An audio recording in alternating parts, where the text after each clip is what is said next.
Science and Cybersecurity. The third is within the Balmer Institute for Children's Behavioral Health. It is a BED, which is a Bachelor's of Education degree in Child Behavioral Health. Balmer already offers a BA and a BS in this area, but this BED will offer an additional pathway to students. All three programs went through the new program approval process, which includes review by the dean, the provost, the senate, among other units. I think you have all that information in your packets. The program budgets were also vetted by Jamie Moffett and her team in the Office of Finance and Administration. We had robust conversation, and all presenters included the necessary information on the evidence for enrollment, evidence of postgraduate career opportunities, and positive impacts to the university as well as the state. All fit within the mission of the U of O and Oregon Rising goals. The ASAC spent time with each presenter discussing the programs, reviewing the budgets, and unanimously voted to approve bringing all three to the board for vote. That will be on Wednesday.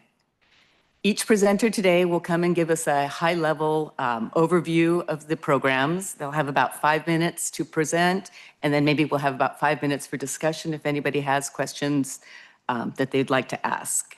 So with that, I would like to start with our first program that we're going to listen for reports today. I'm going to introduce Chris Paulson, the Dean of College of Arts and Sciences, and he will introduce his two programs in the data science and cybersecurity area.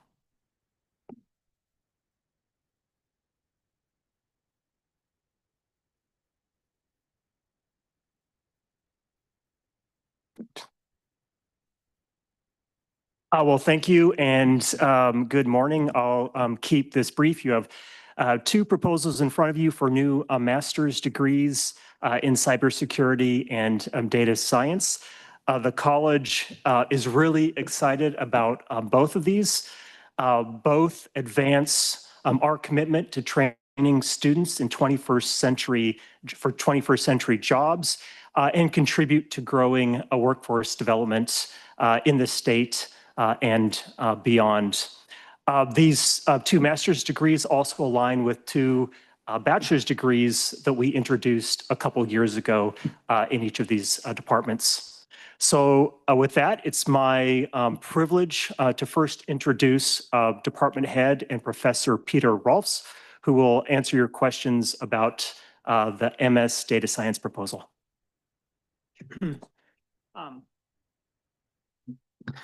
I think I've got a slide, but I don't need it. Thank you. Yes, okay. Hi, everybody. Thanks for being here. So, as you know, would like to start a master's degree in data science. Context here is that we've had an undergrad program in data science since 2020, and it's grown really well. We're at almost 300 majors. So this gives us a lot of confidence that there is, I mean, this and other things, but in particular, it gives us confidence that there's going to be demand for a master's program. So we're planning to launch it this coming fall, start with a few students and ramp it up to about 40 students ongoing. What's the goal here? The goal is to educate masterful data scientists, more or less. So who's that?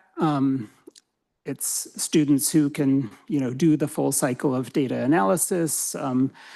But, this is in the context of the University of Oregon, a liberal arts institution. So we want to educate students who are really good at the big picture skills. So good at analysis, but also can help figure out what needs to be done with the data, what questions should be asked, communicate it well, put it in the big picture, that sort of thing. And we're well positioned to do that as an institution. And we're working with, partners across campus to give the students a lot of options to learn those skills.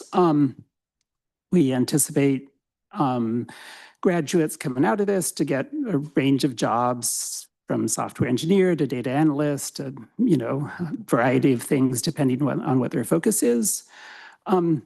We're designing the program with these sort of big picture skills, in particular to, one advantage to this is that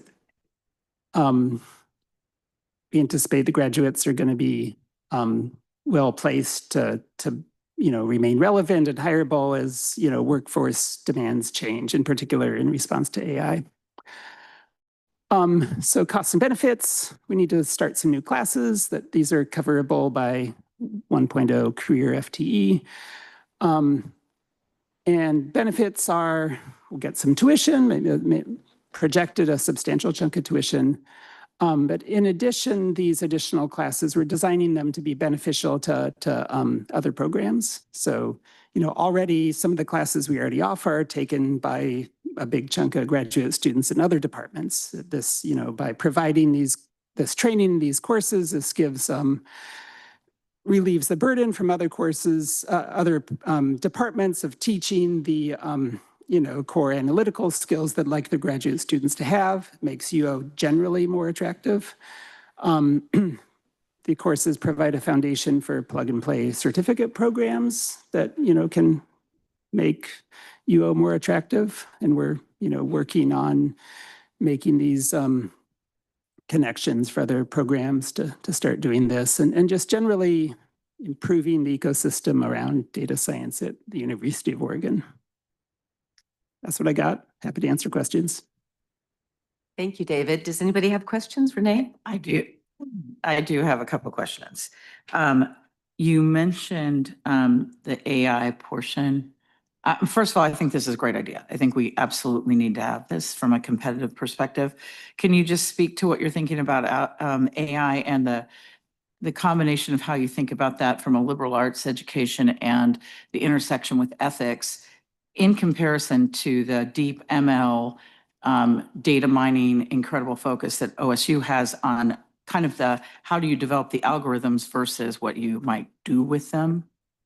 Right, exactly. Yeah, we would like our students to come out with a really strong foundation in, the big picture, which includes what do you use this for, how do you use it, and also the ethics behind it. Like a requirement of the master's program is some robust ethics courses, and so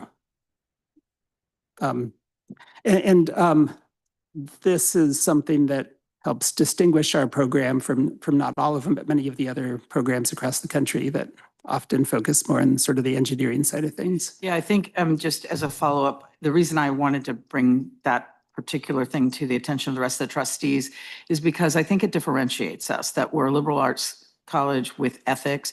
And this is something I'm sure our president knows I feel very passionate about, that as we move more and more into AI, even the founders of the large language models are questioning the use and ethics. So I do think this is a huge differential advantage for us because that isn't something that the current programs, especially on the West Coast, have been looking at.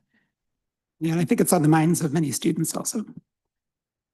Renee, I just want to add, so I'm a data science major undergrad, and we actually, there's multiple requirements for data ethics courses in the philosophy department. And so that is a requirement. And as someone who took that class, I can say, talking about bias and how training data and all the different points in the machine learning process that can affect the end outcome and how that ends up being faulty in a lot of ways, that is something that they address. So I think I've seen that firsthand being done at the undergrad level, so I trust that they'll do it on the master's level too. I was going to say something similar, but he just said it for me. But we have great expertise in data ethics, particularly in our philosophy department. I think this master's is a great idea. I think it's a super important evolution for us as a university, but I also think the data ethics can stand alone as its own. That's something we should maybe want to consider in the College of Arts and Sciences because it is such an emerging area and it is so underserved.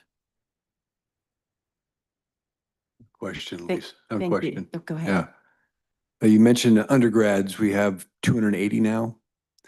Do you recall the original pro forma and how much enrollment we were going to have when we started this program? Do you recall it? I'm curious if if we're hitting our target. And by the way, we'll end up looking at that anyway as a board, but I'd love to hear your thoughts. And then a follow-up question to that is, how did you come up with the enrollment numbers for the masters? Yeah, I wasn't involved with the planning, so I don't remember those projections. Do you know? I don't know. I don't remember what the early forecasts were.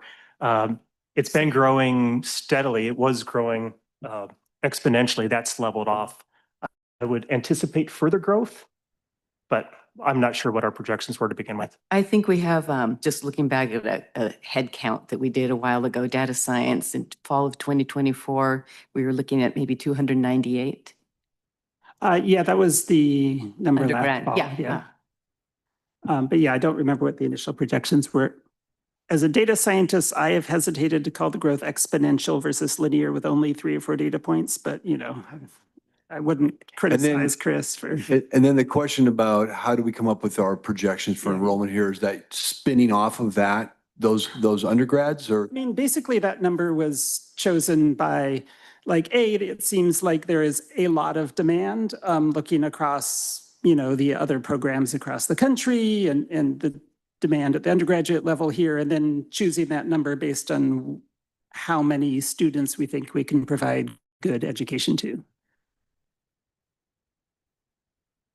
Thank you. That was very interesting. And David, thank you. I think it shows a good point of when we have our student trustees that can give us the insight of kind of boots on the ground. So appreciate your comments too. I have a quick question. Can you talk about the challenges that you have with keeping this relevant with the pace of change for career connections? I'd just like to know more about how you strategize around that. I mean, yeah, this is basically we do need to adjust the content to, use the relevant tools. And this is, particularly a challenge with the ways parts of the field are moving really fast right now. But I mean, we've got new and excited faculty who are totally on top of things that way. But more generally, we're focusing. Our aim is to produce students that don't necessarily know every single one of the current hot topics, but have the foundations to, be able to pick up the new topic that comes along and say, oh, I know more or less what this should be doing now. Let me understand the details. And I mean, talking to people in industry, that these are the sort of people that like to hire, is the people maybe, well, they can learn the new thing, but the important thing is being able to contextualize and think about what the important thing is to do and be able to communicate it. So I'm hearing you say that the staff and the support we have for this program will be nimble enough to respond to things as they change and adjust the curriculum. Yeah, hope so. Have been so far. It's the plan. Great. And yes, thank you.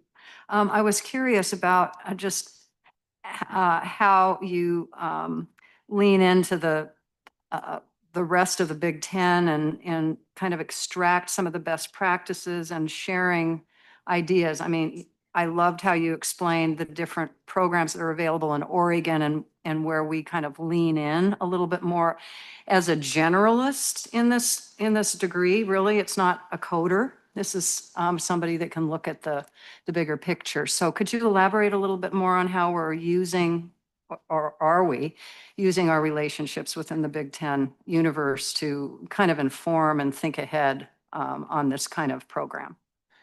Yeah, let's see. I haven't personally got involved with Big Ten contacts. Our main source of contact with other data science programs is something called the Academic Data Science Alliance, which is an organization with an annual meeting and that's designed exactly for that, for people starting and running data science programs to get together and talk about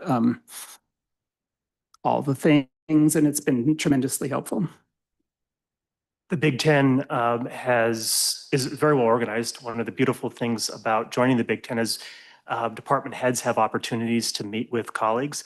I know other departments have done that. I'm not sure if data science is organized in the same way. I was the Department of Neurosciences department, and we met regularly. So I think there may be opportunities that we could look into in that area. It's a great suggestion.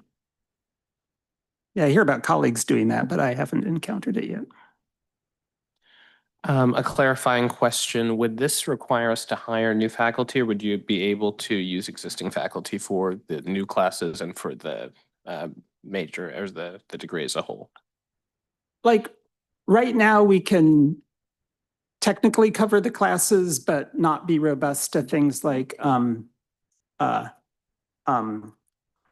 do you call it, course buyouts and sabbatical. But the tentative plan is to hire a career faculty, but You'll recall that the data science is a new department. Right. It has very few faculty, and it's a strategic priority for us to hire in that department over the next couple of years. So we anticipate more hires. Thank you. Chris, while you're on, do you want to move us on now to cybersecurity? And thank you very much for the data sciences information. Thank you. So it's a great pleasure now to introduce the department head and professor of computer sciences, Reza Rieh, who will answer your questions about the cybersecurity master's program. Good morning. I have a short presentation on cybersecurity. The purpose of this presentation is just to give you an overview of the context in which this program is being proposed. Oops.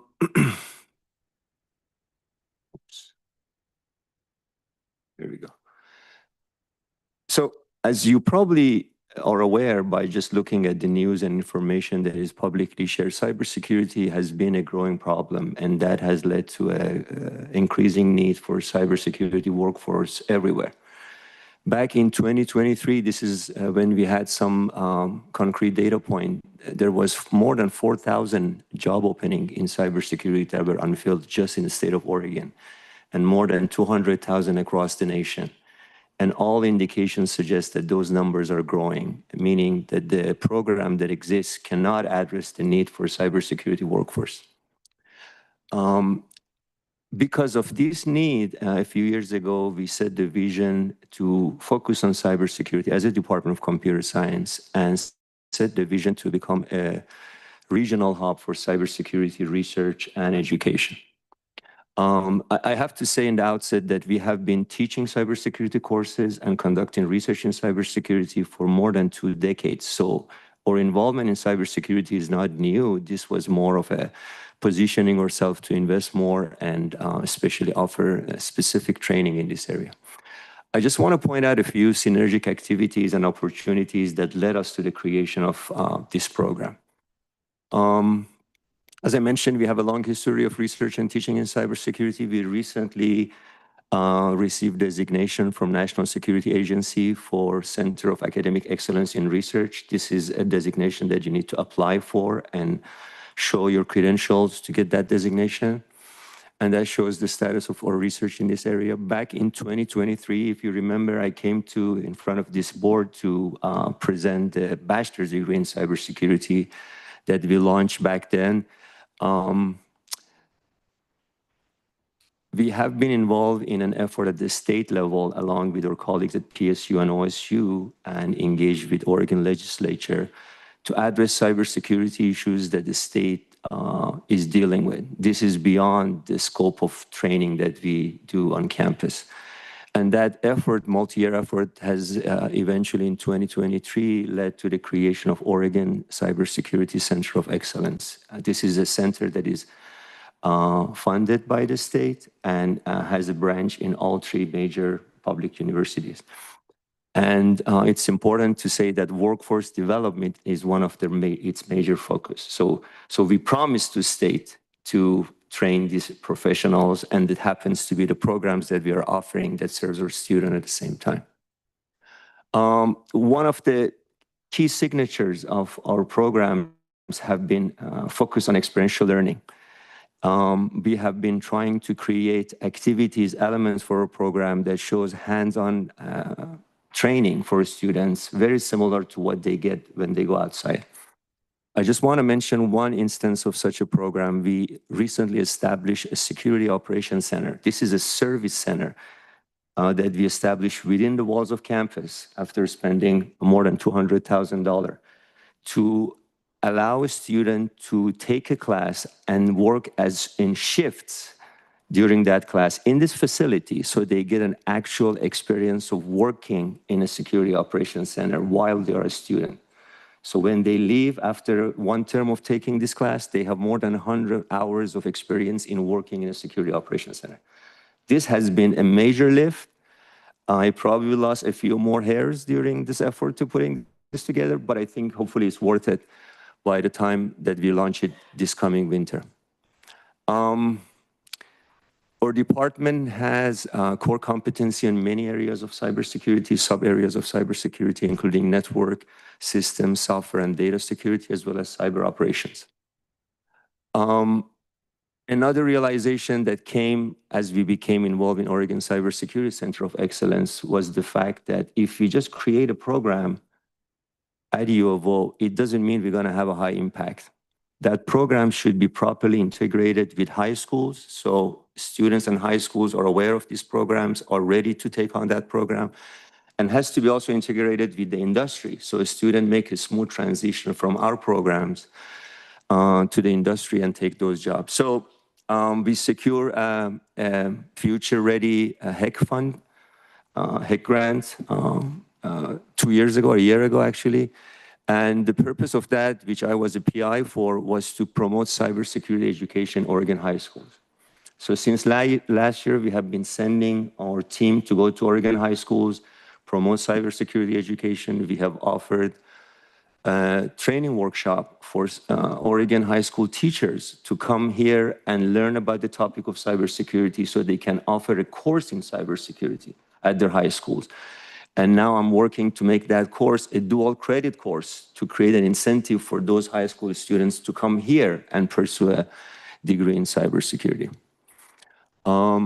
We have heard from teachers that the students, especially from low-income and minority students, don't have a sense of belonging to come and pursue a degree in STEM and cybersecurity. And we were advised that we should bring them to campus. And my reaction was, there are tours, they can come take a tour and come to campus. And I learned that many of them don't even have transportation to come to campus.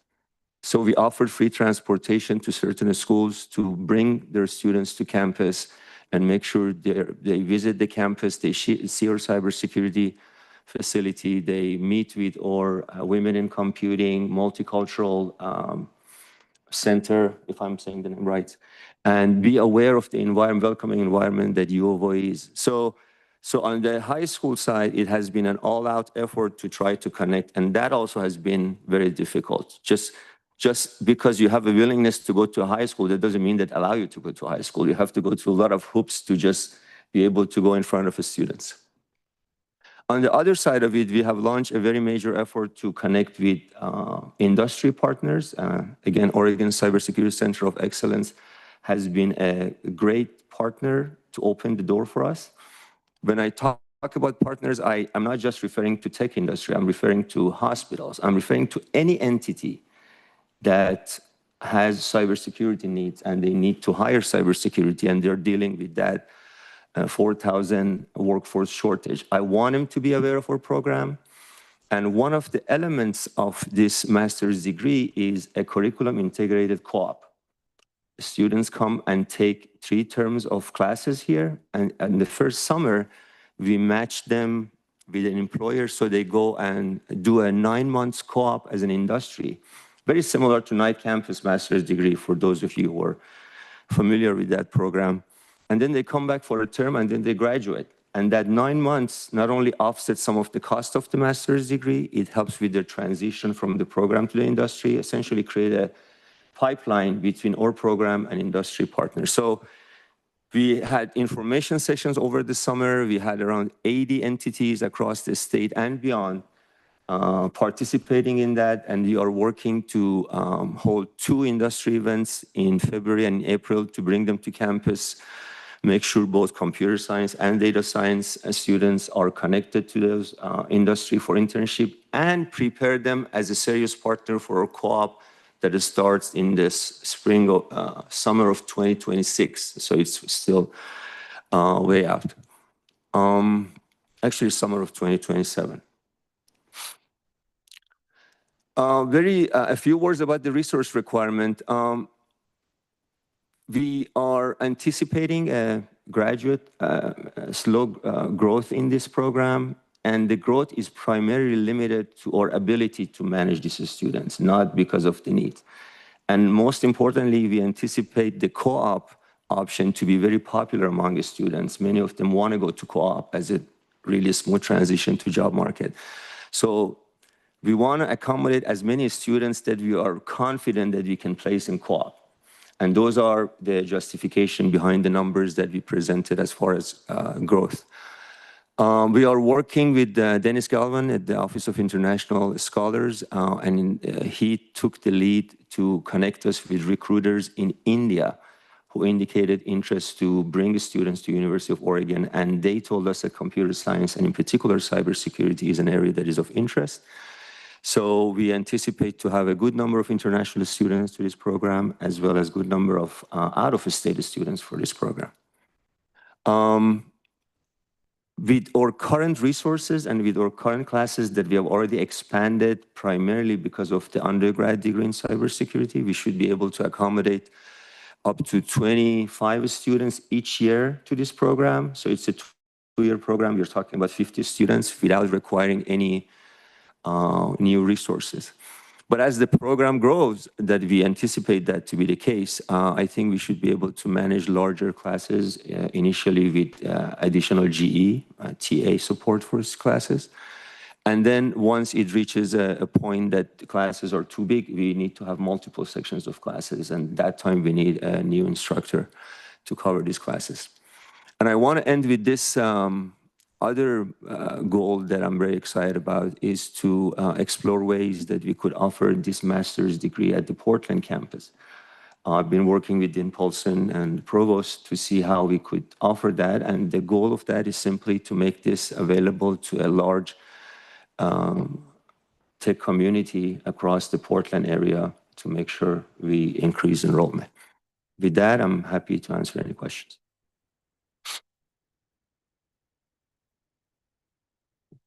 I have one.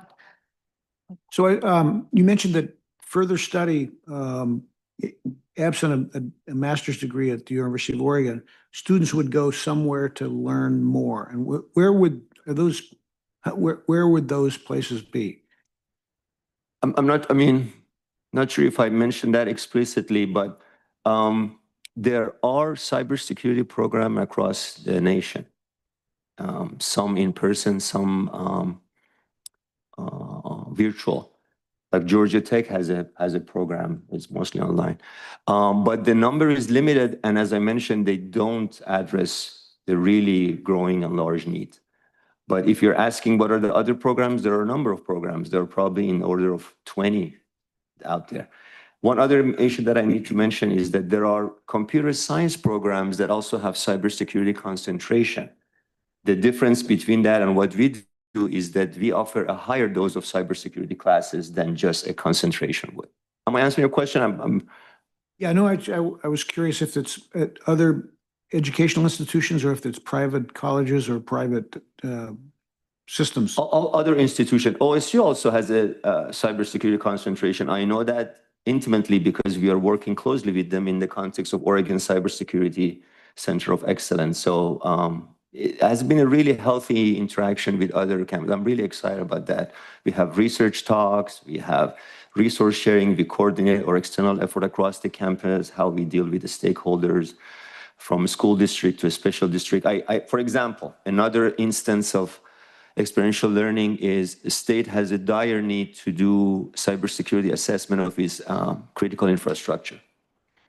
They didn't have resources. We are working and talking to them in the context of the center.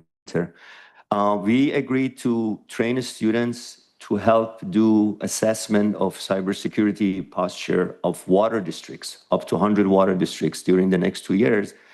And we received a grant of $250,000. And as you can imagine, many of these projects are operational, has operational aspect. It's not just a paper and pen kind of activity. And we have been having a really close interactions and partnership with information services. Our CISO, Jose Dominguez, has been a valuable partner for now 15 years. And now we are basically leaning on them on some of the technical issues that we're dealing with.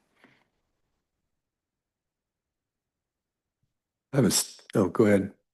Yeah, just it looks like you have a lot of things already in place and a robust history with connection all the way from high school through to careers. But could you distill for me what keeps you up at night about this? Like, what's the challenge that you're anticipating that's coming next? Well, I'm worried if I tell you what it keeps me up at night, it's gonna keep you up at night. So, no, but think about it. If you want to run an ice cream shop with the students, how many things could go wrong? I want to run a cybersecurity operations center that on the one hand, I have a vendor that provides some of the basic services. I have a client, and I should have mentioned our clients are government agencies, a school district, a special district, counties, cities. And you'll be amazed how many of these counties and cities don't have cybersecurity. I'm not going to mention name to make anybody look bad here, but I'm dealing with those clients, I'm dealing with these vendors, and I'm dealing with the students. So it's a three-sided operations that you have to make sure you meet your legal, educational, and technical obligations. And I think that is plenty to keep one's, up at night. Am I answering your question? Yes, no, thank you. Does this proposal address some of those and allow you to have the tools you need to? Right. So I spent almost a year working with general counsel, working with contracting office to come up with the contract that I can present to a client, because university is going to be liable for the service we offer, knowing that I can count on the vendor that provides some of the basic services. So there was a lot of gluing different pieces together that took us more than a year to put together. And I have to say that the funding from Oregon Cybersecurity Center of Excellence has been critical to give us a little bit of room to navigate. For example, I mentioned we spent $200,000 to create operation center, security operations center. Some of that money came from the state. Thank you. Okay, thank you, Chair. So yeah, first, I totally support this program. And I wanted to congratulate you on getting the NSA CAER designation. And I brought this issue up during our committee hearing. So this question is actually more for either the provost or for the president. And Chair, am I allowed to ask them questions? You can ask anybody a question you want, Gerard. Great, perfect. So I'll ask it to Carl. So I used to be an intelligence officer, and I work closely with the NSA. And I'm just wondering if there are any plans for the university to have strong connections with the intelligence community or the military, so that a program like this can really kind of network with them and really kind of take off. I can. Do you want me to take it? I think it might be somewhat unfair to put the provost on the spot to do that, because there are a lot of details involved in such a partnership that I'm not sure it's feasible. I might be wrong, you correct me, but because of OCCOE, we have been somewhat regularly meeting with FBI folks, for example, because they have classified briefing that they want us to know, especially now that we are running a security operations center. They want us to know certain things that are going on so we can react to those. Now we are involved with, along with PSU and OSU, with the coordinated response to an emergency, again, because of OCCOE. So on the one hand, these are not things that I thought I'll be doing as a department head 4 or 5 years ago. But the reality is that if you don't get outside the walls of campus to connect with these entities, the impact of what you do is not going to be as much. So, yeah. Yeah, the other thing I was going to mention, Gerard, and I suspect you're familiar with it, there is a lot of process for campuses to be able to do classified research more broadly. And so it's a really critical question that the campuses need to evaluate. You need to know both the stock of research that would be appealing, so whether the benefits would be worth the cost of going through the processes to be able to do classified research, and then what harms that may cause the university. And so I don't have a great feel just sitting right now about what demand there is on the part of faculty to be doing that type of research? And then in addition, what the funding opportunities to support that type of research? So Bob Goldberg in the Knight campus, I know, has projects with battlefield trauma that I suspect connects there. Our presentation today does, but I don't know whether those are isolated pockets or whether there's much more expansive, demand on the part of the faculty, in which case it would be worth exploring in more detail. And there are even more basic issues that are, I don't know if I call them classified but confidential. Think of a student who is working at our operations center and has access to a particular attack against a particular client. That information is confidential. We are allowing students to be in that position, even though they sign a code of conduct, they go through a training, they commit to all of those things and all that.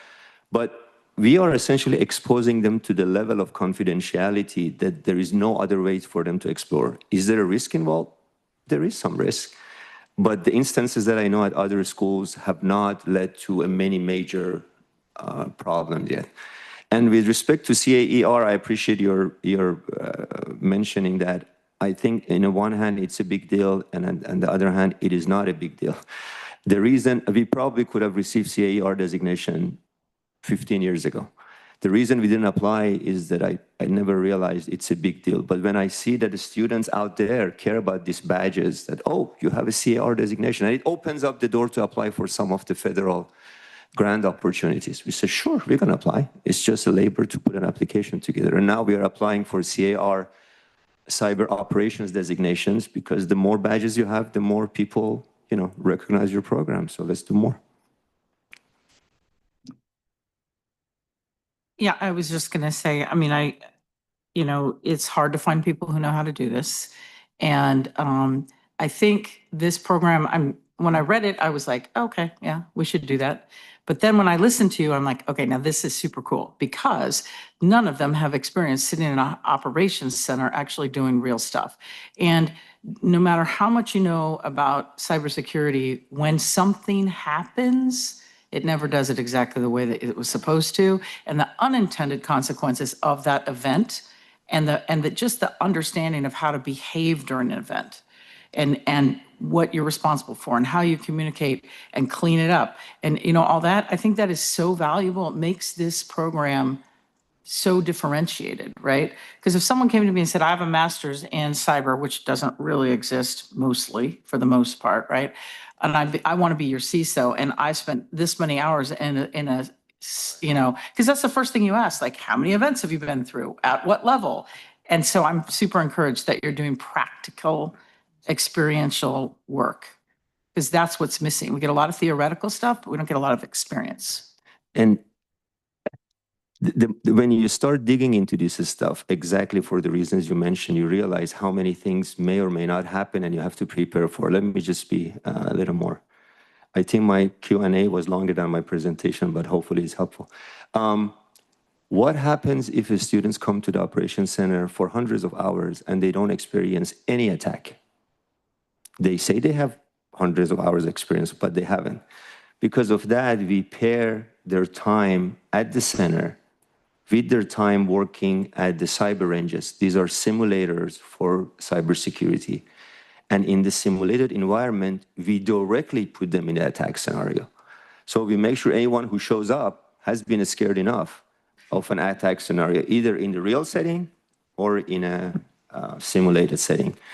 And another scenario of not losing sleep at night is that if we train the students to go and evaluate all these water districts that we want to do, I'm essentially sending families, kids on the road to go different places in Oregon to do this. That is not a comfortable thing to do, but yet that is the only way for them to go see a real setting. I'm evaluating real settings. So anyways.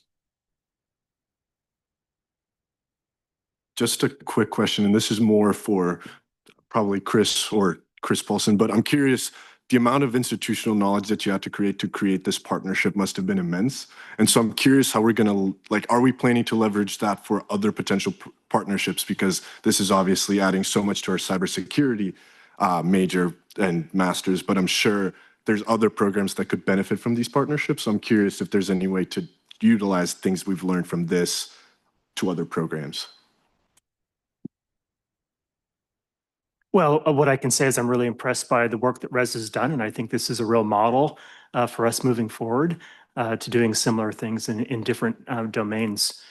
So the answer is no, we don't have anything in planning right now, but he's shown us really how to do this.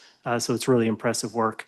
I want to make one additional comment about the resources and growth of both of these departments, both of these programs. These are intended to be revenue generating masters, which means that we will be bringing tuition in to both the college and these departments. So as they grow, that revenue will increase, and then we will reinvest it into the programs. So if there's concerns about that, are we training enough students? The idea with these is that as we get more students, we increase the revenue, we reinvest, and we could potentially grow the programs further.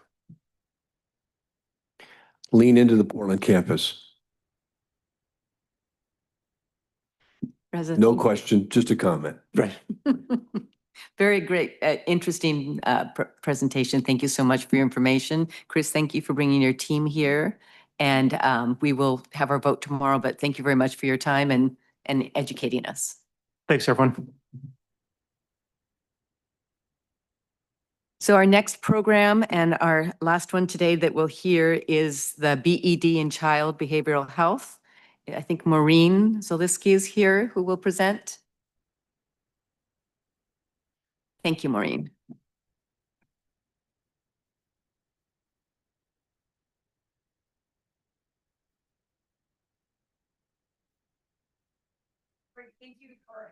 So turn on your little button there. Fabulous. There we go. Terrific. Hi, I'm Maureen Zalewski. I am a professor in psychology and have been at U of O since 2013. Since the launch of Balmer, I've had the honor and pleasure of serving as the director of child behavioral health training. And your introduction earlier about the BED and just sort of framing up, I think, the work that Executive Director Kate McLaughlin had shared previously.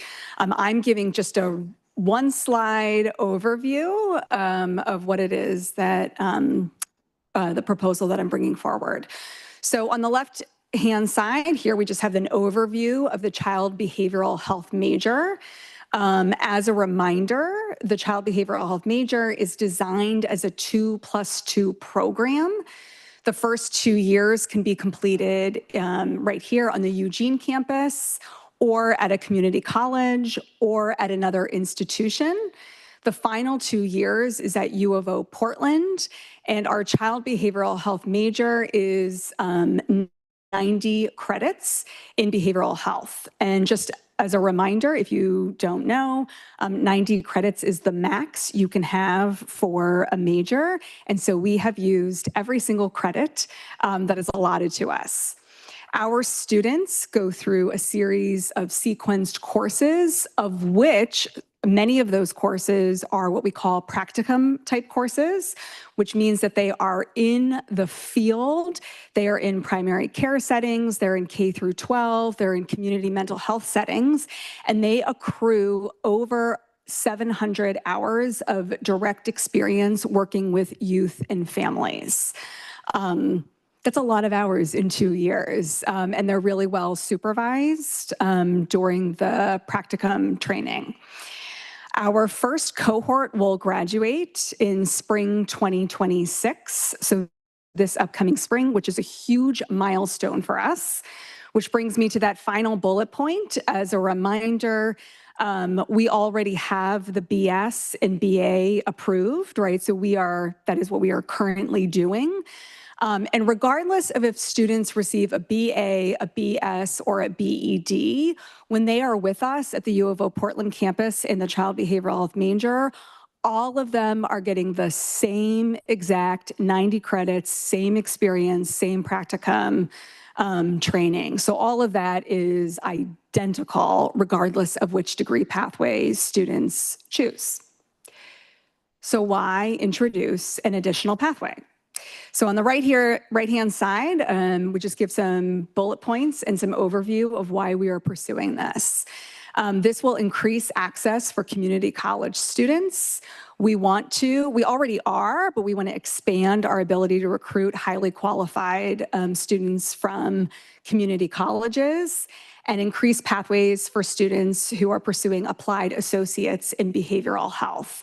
These are actually really ideal prospective students for our program who have been doing this work in community colleges and want to seek out the child behavioral health degree with us. And this makes it a more feasible and accessible option for them. We also want to provide more flexibility for our students, so it expands academic pathways and options for all students. It will facilitate students being able to pursue electives or minors. Right now they can still do that, but remember, we use all 90 credits, right? So having a little bit more flexibility in core education can allow students to pursue potentially minors or other electives that they really want to be able to do. Setting us up earlier, we think that this is aligned with U of O Rising in really having a focus on ensuring timely graduation for all students. With my other co-presenters, I realized there were some slides on costs or additional resources. I didn't include that here because there aren't any additional resources needed. This program already exists. We're rolling. We really just want to introduce and have capacity to serve additional students, right? Our goal is to continue to grow enrollment. And so the BED is an option that some students may pursue. It may fit what it is that they want to go on to do, and it may make it more accessible for some students to be able to join us and complete their degree with us. Happy to field any questions. Thank you. I was curious about the tying in with, I'm sorry, I keep losing my train of thought today. I'm going to have to take a pause and let somebody else go while I think of. No, I can go. That it's actually very validating to me that that you experienced that as well. So I know I was a little. It took me a bit to wrap my head around this at the committee level because I didn't understand why a third. I didn't get what was different, and I think the answer was the language requirements. I just wonder if you could speak to that. Right, so the language requirements are going to be, the BA is where a lot of students have at the U of O campus heavy language requirements. This just makes it more flexible for students to be able to complete their core ed and pursue this particular major. Okay, I'm back. So I was curious about the marriage with the community colleges. That sounds like a really exciting, further development to meet needs. Can you elaborate a little bit more on how that's worked? And is this the first opportunity with the Balmer in terms of partnering with the 2+2? Great question. We have some partnerships with existing community colleges, Portland Community College, LCC, Multnomah. In part, this is responsive to them. So we have some students who have already come in that way. We think we can get more students based on what we're hearing from community colleges by offering a BED for some of those prospective students. So we think this will allow us to sort of make that more accessible for these existing partnerships and potentially expand it. But yeah, some of that is underway. Yeah.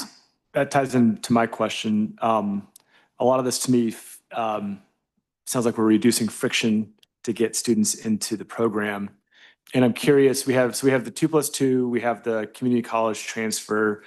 Do we have any friction with students who would prefer to do all 4 years in Portland with U of O, or is that not an issue? I'll start with the first part. This is absolutely about reducing friction. We want to make this a more accessible option for students. And I still think many students will pursue the BS and BA, right? This is for some students, this may be what helps reduces that friction. There is no option to do all 4 years in Portland. Correct. I'm asking, is that a barrier? Is that a point, another friction point? Or are students interested in or willing to do 2+2 if they want to do the 4 years at U of O? Does Yes. that make sense? I would say the majority of our students now are coming from Eugene. So they are doing the 2 years in Eugene and making their way to Portland. I do think for many students coming that is a barrier, the relocation. Did I answer your question? I'm afraid I'm not. You got to at the very end, and I guess I'm thinking through and, how can we in the future look at reducing my turn here? Oh, sorry. Go.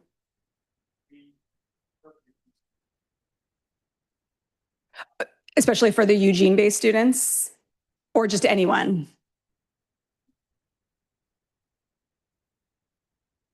I'm going to let you, yeah.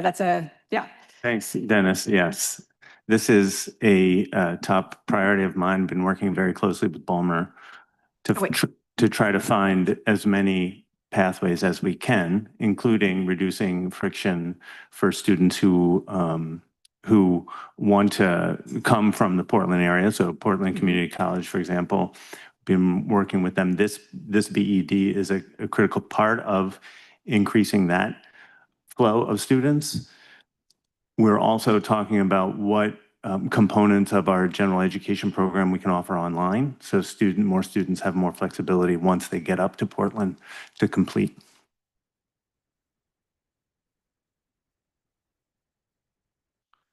I'm curious, so to facilitate the 700 hours of experience, I'm sure Balmer has a very robust network with local schools and community centers in it. And so is there any partnership with SSEM to leverage those relationships for like a recruiting standpoint of potential like students for the university, or is that not really, like, is there any crossover in the relationships? And if not, would that be a possibility? Because that seems like a very effective way. I mean, I think where the crossover, I think it's less about, I'm trying to think. I don't know if that's a prospective student pipeline, where I think where the practicums are really great is future employment. I know, I was more saying like you're in a high school or you're in a local like middle school, so just you have the relationship with the school already. Great question. Sorry. Yes, I think for K through 12 schools with our students there, they are visible, I mean, young adults who are modeling being a professional behavioral health. And if that inspires any of those youth to see themselves potentially in that role. Now, when they're there to be a provider, not to be doing that other role, and right, that has to be kept separate. I will say we have a lot of work with high school, so CTE programs. A lot of high schools are getting really interested, and a lot of those students are interested in careers in behavioral health. So we also have some of those. We have a lot of connections there as well. Yes. That makes sense. I was more asking, like, you probably talk to the actual administrators in the high school. And so like, okay, now that you know them, can you pass that information off to SSEM so they can talk to it? I don't know if that would be like a conflict of interest. We have to be a little bit careful with what our role there. But I was just wondering as a potential. Yeah. But yeah. Thank you. You're made for sales, David. Yeah. I just wanted to comment, appreciate the reducing the friction from the community college forward and the impact that has on, first generation, low income and rural kids in the state, because that's where they are more likely to start their program. So thank you. Thank you, Maureen. And before we go, can you remind us what our graduating cohort will be this first spring? I think we have around 20 students in our first cohort. All right. Okay. Great. If nobody has any other questions, thank you very much. Thank you. And we appreciate your time. Thank you. Thank you, Elisa, for going through that. We don't have a scheduled break, but we're not going to take a break. If you need to take a break, go ahead and do it. We're going to keep moving along here. And we're going to next have a report from our Finance and Facilities Committee Chair, Andy Stormont, and he'll run the next few items chairing this section. Go ahead. Thank you, Chair Hawarda. One of the Finance and Facilities Committee's responsibilities is oversight of the U of O's properties, including ensuring we have a long-term facilities plan that meets the needs of the institution so it can fulfill its mission. The committee met on Friday, November 21st, to do a deep dive on the university's long-term facilities and capital planning, including two projects we'll consider today that were forwarded by the committee to the full board for approval at this meeting. Jamie Moffett, Mike Harward, and Darren Deely gave an in-depth presentation at that meeting on the U of O's 10-year facilities capital plan, which I think is being passed out to you now, including discussions of ongoing and upcoming projects, the university's debt load associated with those projects, and the main challenges they face when maintaining and upgrading campus facilities. The 10-year plan is really important, so we've asked Jamie and her team to give an update to the full board today, including addressing some of the questions that came up during the committee meeting. We also had good discussions regarding the proposed child behavioral health building on the Portland campus and advancing the renovations to the Lawrence Hall in the next HEC state budget cycle. I want to thank Kate McLaughlin from the Ballmer Institute, Allison Carruthers from the Prevention Science Institute, and Dean Parr from the College of Design for their contributions in that meeting. At this point, I will turn it over to Jamie Moffett to take us through the 10-year program. And actually, I'm just going to say a few words, and then I'm going to turn it over to Mike and Darren. I just want to say I appreciate the time. It was interesting. We had our first chance to meet with the committee a couple weeks ahead of time, and I thought that structure worked well because we did a deeper dive into the plan. And so what you're going to see today is some of the highlights of that. The team's going to walk you through, and then the committee had some questions that we went back and did some analysis on over the last couple weeks and have a little bit more data to share. So happy to take, as we go through it, any questions you might have, but we're going to just try to hit the highlights given that we did a deeper dive a couple weeks ago. Thanks. Thank you, Jamie. So the handouts that you have are probably going to distract you from the presentation, but that's okay. We're not going to cover any of the handouts that we gave you, so that's okay. We're going to keep this brief, talking about our 10-year capital plan and then the 2 capital projects before you. The large oversized sheets are the ones that were in your packet in the early mailing, but were hard to read. So we wanted to give you a copy that was perhaps more legible and not such an eye chart. And then, of course, you've got a bound copy of the 10-year capital plan that we're going to go through in summary here in just a moment. And that also was in a PDF form in the materials that Cody sent out to you. So this is what we're going to cover. Those of you who are on the committee, this is fairly familiar, but you're going to see a number of slides are not here just so that we can keep things brief and really get to the things I think that the committee and the board is interested in. These first 3 things, the dashboard, the escalation, and the capital plan overview, we'll go through those very quickly, but you have the spreadsheets there. The escalation sheet is really an attempt for us to show you how each year inflation has impacted our construction environment. And as a slide that we don't have on here, but for the committee, they saw it was over 60% in the last 5 years in terms of what we've seen in the market. And then the project dashboard is just those colored dots that show how we are evaluating ourselves along a number of criteria. But the most important one is, are we meeting the programmatic goals of each project? And you can see generally that's where we excel. Dealing with budget and schedule are usually related to how much unexpected deferred maintenance we run into. So what's really important, though, is we select a project, we really make sure that it meets these criteria. It really has to support the university mission, University Rising, our institutional priorities. And then a lot of these have a focus research area that we want to support. And then it's informed by the analysis we do along building condition assessments. That's the term we prefer to use instead of deferred maintenance, because I think deferred maintenance sounds like you had a choice and you decided not to do something, when in fact it's just the idea that things get older and it just deteriorates over time no matter how well you take care of it. And then infrastructure, you can't build a building where there is not enough infrastructure, electricity or chilled water or steam to support that building. And then we look at also the space needs that we have. I think this is important just to help highlight, especially for those that are here for the first time at this board. This is more, the University of Oregon footprint is more than just Eugene and Portland.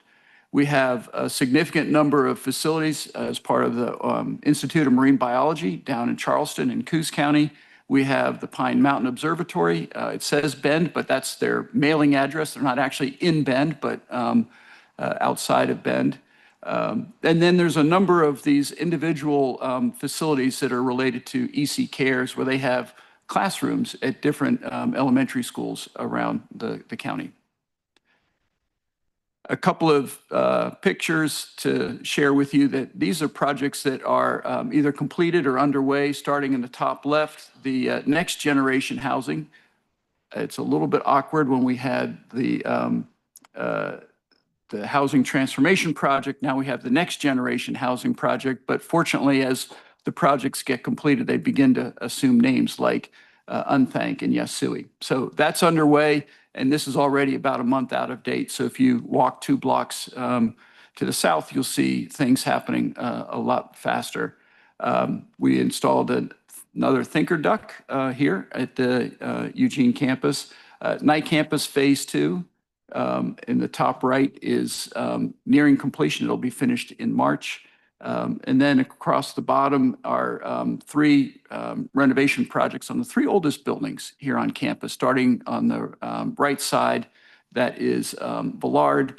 That is completed. Classes are in there. We're using it. Same with Heritage, University Hall, which is basically math. And we like to joke that those of you that graduated from here, this is not your experience. You will actually stay cool. You'll actually have technology in those buildings, and it'll be a much more pleasant environment than what you experienced. And then the bottom left is Friendly Hall, which was our first purpose-built residence hall and the third oldest standing building on campus. This is the third sheet that you have, which is the overall schedule of our projects. And just to remind folks, green means this is something that's already come to the board and has been approved. Red are things we're working on and are likely to come to the board, including one of those is the Child Behavioral Health Building we'll talk about in a moment. Blue are things that are ideas, thoughts, may or may not happen. And then purple are some studies that we've either recently completed, as in the case of Lawrence Hall and Mac Court, or some things that we're getting ready to do.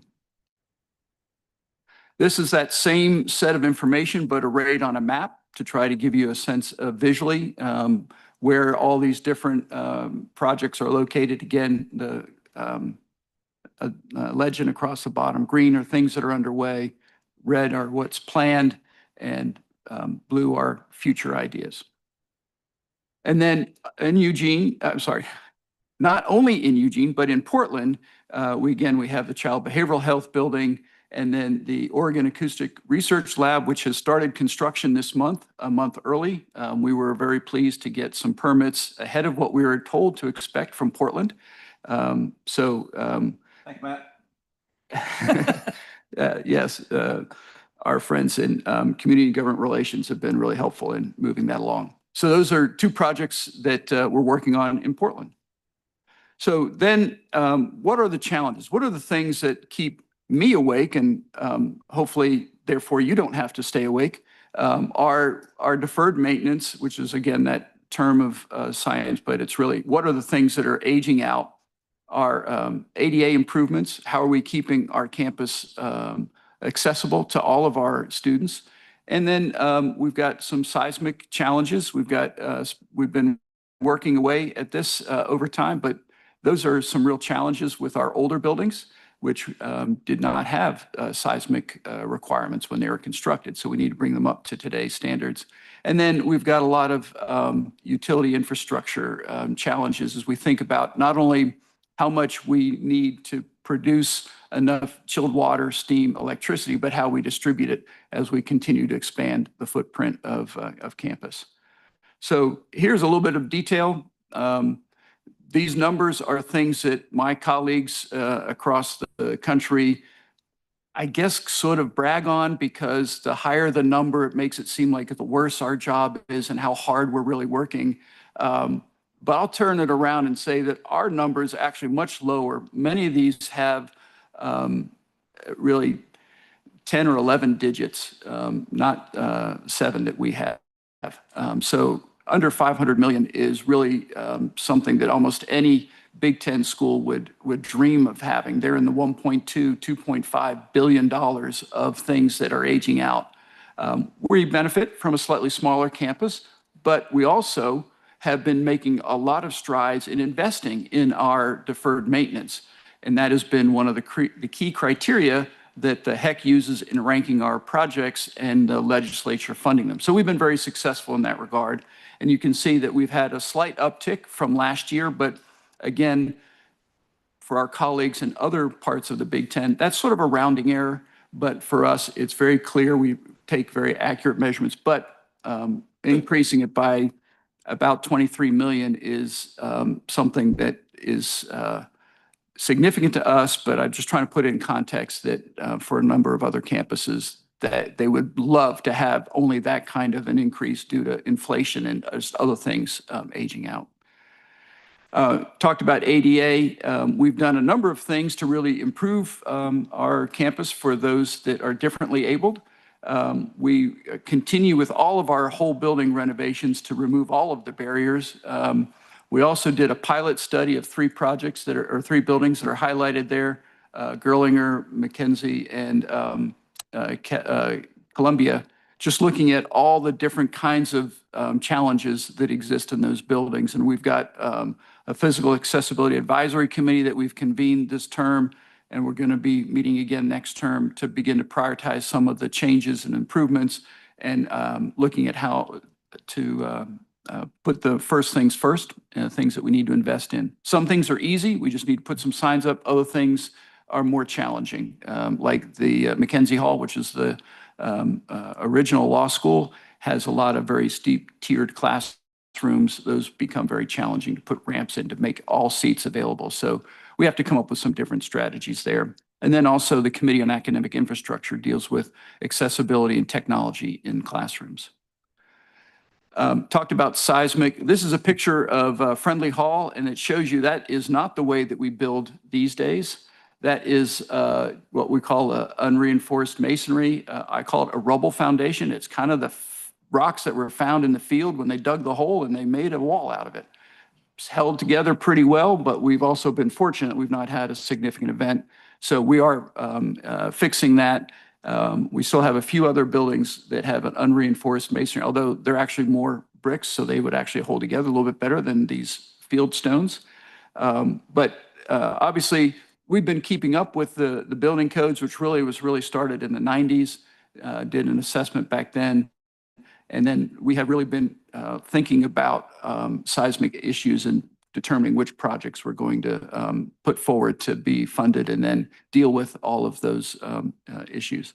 In this case, we're going to build essentially a second foundation wall on the inside to stabilize everything to make sure that it withstands any seismic event. And then this is one of our tunnels. You can see that what started as just a place to run some steam pipe also has chilled water, has some data, electrical. It's really tough. You can sort of see a person there in the background, barely enough room for them to walk down there, much less have to work on all these different pipes. So we're going to be looking at a utility master plan. That was one of those purple lines on the first schedule that will help us begin to, again, prioritize all of our known improvements that we need to make and begin to capture some of the future expansion. Every building is going to need power. Sometimes it needs steam and chilled water. So we continue to look at how all of that plays together, along with our redundancy or resiliency efforts. I'm going to let Darren talk about this particular slide because this and the next one are in response to a couple of questions that the committee raised. When we looked at how much money did we spend in the last 10 years, I think it's pretty impressive that it's $1.5 billion. That does not include any of the projects funded by the foundation, like Hayward Field or the indoor practice facility across the river. Those are in addition to this 1.5. So for those that have come back to campus and say, wow, this is a different place, they're right. We have been very busy. And so I'll let Darren talk about what these colors mean. Jamie may want to participate in this as well. But at the committee hearing, we were asked, these were just all big blue bars with one solid amount of money spent over the course of each fiscal year. And we were asked to break it down amongst different funding sources. So we dug through the information we had over the last decade, and there were primarily 8 funding sources listed there at the bottom that we used across projects, and you could kind of see. The major question was aligned with how many general fund dollars were used associated with capital projects. And so we tried to make that the easiest one to find by putting it on the top. But you can see the numbers in terms of proportion of other dollars. The largest dollars that we see associated with most of the capital projects are either in gift funds, auxiliary, or state funds. Those are the biggest pots that we have, and kind of depending on what projects are moving over a given fiscal year, defines the proportion of what is being spent. So I don't know if there are other questions or Jamie wants to add something. Yeah, the only thing I'd add, first of all, it's very interesting to do this. So I'm glad you all asked this Thank you question. for doing it. The thing I would just add is I think sometimes I know it can be confusing on campus when we're going through really tight, particularly E&G fund budget discussions and actions. And at the same time, there's a lot of construction going on.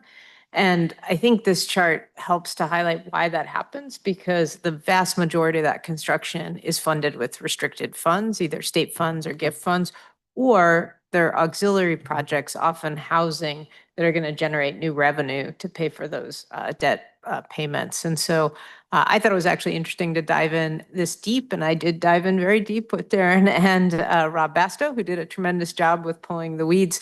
But you can see the piece that's coming out of the general funds is that orange piece at the top. And there are times when we have to put money forward, for example, to match state funds to be able to get the state funds for a building, or when we have absolutely critical things in E&G funded buildings and we need to take care of them. So.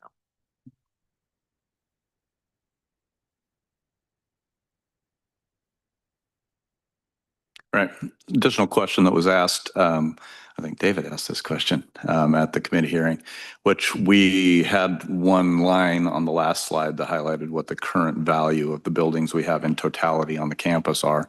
And the question was, over that decade that we had shown fiscal year expenditures, kind of what was the look of value of buildings over that same decade. So we peeled those numbers back, and that's what you see here.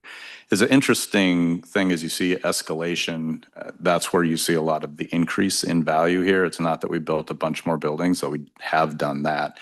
Construction escalation, that 60% that Mike had identified earlier, that is reflected in here. So as you look at value of buildings over the year, you're looking at what the current inventory is. That gets escalated based on the construction escalation value, because that's what it would take to build that building again, plus whatever you've newly constructed or purchased or potentially taken down. That's plus or minus math that's on the back end of that.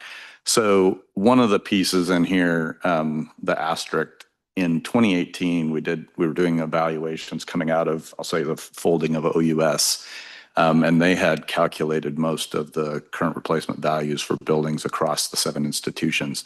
In 2018, we were working with the HEC to try to identify that as part of the deferred maintenance values for campuses.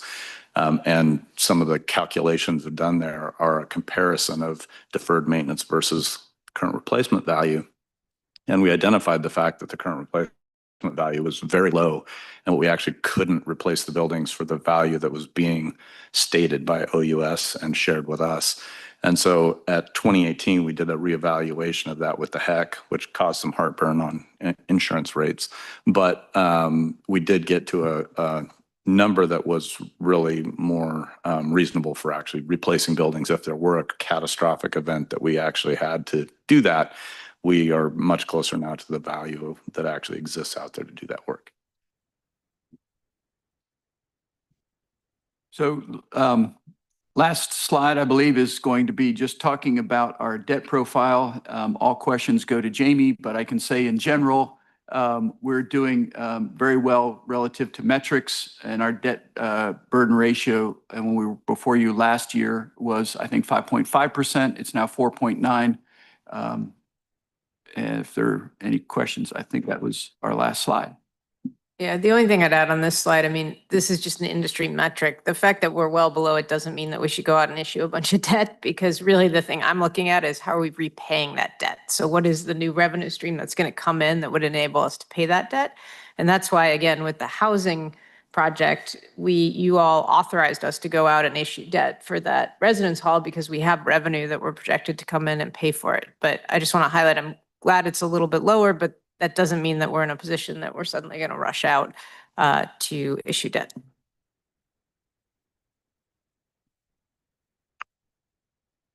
A question. This is not intended to be controversial, however, it's more educational.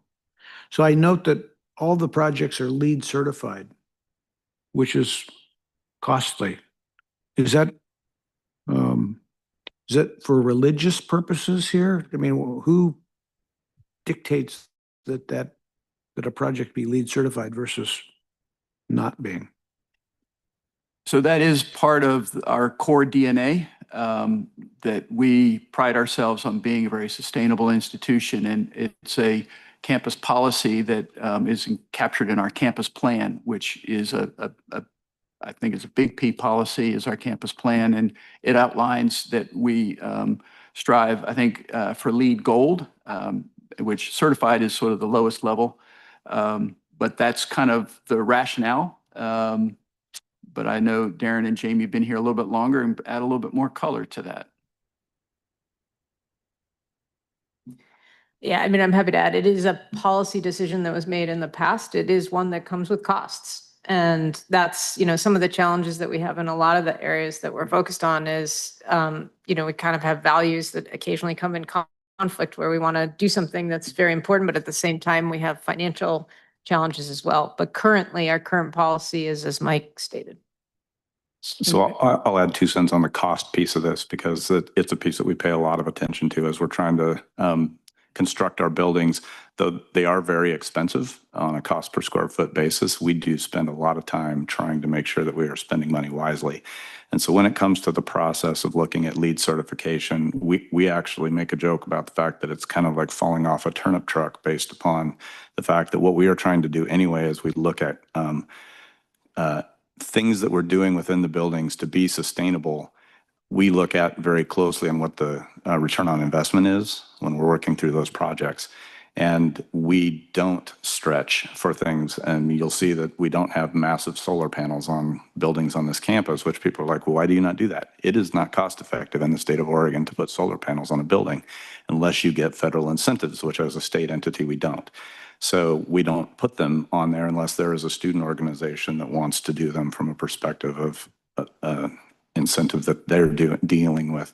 So when we look at all of those things, we are so close to LEED Gold, based upon the things we're doing on the energy side of making our buildings as efficient as we can, that actually getting to LEED Gold is a very small cost achievement to do. And that's why we set that goal when we established that within the policy. Going to platinum is a much bigger lift. And so we have a few buildings that get there, but most of them hit LEED Gold without a significant cost beyond just being generally good stewards of our money. And are buildings that are contributed to the institution, are those required to be LEED as well? Yes, when they go through our process, but there is an opportunity for to come to the campus through donation. But typically, they are also interested in making them efficient. I'll say one thing that we haven't touched on is that investments up front generally more than pay for themselves for the operation of the building over the course of the lifespan of the building. And since we build 80, 100-year buildings, actually, my office is an 80-year-old temporary building, that we really think about the long term. And so those investments, we think, also help us with our operating costs 5, 10, 15 years in the future. I think one of the things many of us struggle with is the cost from the world we come from. And it occurs to me, what type of benchmarking do we do with either other institutions in the state or the state of Washington or best in class in the Big Ten, and just to see, that might help give comfort that, these numbers fall, within a range that's normal for higher ed. Yeah, I'll pick on that one phrase. I don't know that anything I'm going to say is going to give comfort. Because it is very expensive, and we do a lot of things because we're an institutional owner. We are not looking, as a developer will build value, not necessarily, they think about the 5-year horizon, not the 25, 50, 80-year horizon. But we have a number of things. We're required to pay prevailing wage on all of our projects, including those that are donated to the university. We have a number of programs that we have expect our contractors to participate in, apprenticeship programs. There's a number of just additional requirements that the state puts on the university, or all state entities. So I would say that the way that we think about our costs are, we look very closely at a national, RBL is one of the cost estimators across the country, and they always benchmark Portland, and we think we're just a little bit more expensive than Portland, so we're always looking at that. When we gather as Big Ten colleagues, we do talk a lot about dollars per square foot, and many of them are much lower because they're in markets where they have a lot more competition. There are only 4, maybe 5 construction companies capable of building some of our facilities, and so there isn't as much competition in construction. And the local community here doesn't have enough depth in the subcontractor market, so we're going to be bringing people in from Portland or from perhaps Seattle, and so now you've got to pay for those workers to stay at least 4 nights until they head back home for the weekend. So those are just a few things, but as Darren said, we pay very close attention. Everyone that we work with on campus is concerned about the cost for their project and are always asking questions. How can we make things cheaper? Some cases we could make them cheaper, but then we're sacrificing what we believe is the long-term quality of the building, and it won't last the 50, 70 years that we're expecting it to. So those are just a couple of things that I think explain, but we do pay very close attention to where those numbers are. If I could interject just 2 things as well. So I can't remember, it has been a number of years, but we brought in on this topic an outside consultant a number of years ago to do a deep dive on 2 things with us. One was helping us to improve our internal processes of how we work with our partners on campus in terms of running projects. But the second was to do benchmarking against other schools across the country and understand, are these costs reasonable? Do we fall within the range? And my memory is that we actually came out on the positive side of that analysis when they compared us, to other similar institutions and other similar markets. Now I'm having a moment where I'm trying to think of the second thing I want to say. Oh, could you talk a little bit, Mike? We do use different standards for the housing projects. And that is why if you look on the sheet that shows the costs, you will see that the costs of our housing projects are typically significantly less than others, and that has to do with the expected lifetime of the building. Is that correct, given programmatic changes? Excuse me, that's correct. The standards have been changed because those are facilities being paid for directly by the students. So the fees that housing charges goes directly to the retirement of that debt. So if we can make the cost of those projects less, then we're charging the students less. So a number of things. I know Darren has more detail, but some of it is in the piping systems, and some of it is in the way that we allow for some of these other materials to be used that have a shorter lifespan. Yeah, I think a couple of things with the housing projects in particular is the fact that one of the things that the housing administrative team, including Lillian, are very cognizant of is the fact that over the course of time, the way students want to live changes. And that changes far more frequently than, a classroom and offices and those things that we put in the major academic buildings. So they end up with buildings built in 40, 50 years that are obsolete from a perspective of students wanting to stay in them. You know, we are tearing down the last of the buildings that have communal restrooms in them right now. And so that has changed as kids growing up have got their own bedroom. They're moving into college. They don't want to share a bathroom with other people. So we're seeing those changes, and those changes are cyclically changing quicker in time than they used to historically. So the idea of building a 100-year housing building doesn't make a lot of sense because they're going to age out in terms of people wanting to be in them. So building something that is a little more developer grade that's going to last less time, but also financially work within the model of the students paying for them does make a lot of sense. I was curious about the stipulations, if any, that the state puts on the funds that we would receive. You know, I've heard mass timber, or there's energy, or there's this or that. Could you elaborate a little bit on what kind of control, if any, you have in those discussions with funding from the state? This one gets me going sometimes, so I have to be careful. Public meeting. So I would say that the legislature makes our projects more expensive every year that they meet. They put stipulations on our projects. You know, we haven't had too many so far that have been mass timber. There were some energy related ones. Historically, a number of those didn't actually apply to the universities, so they are hitting other state buildings, but not ours. The thing that we're working through right now, which I'll say there are great theories that aren't carried out in practice very well, which is working through apprenticeship programs and things like that. They're not well established within the state, and their effort is to increase those.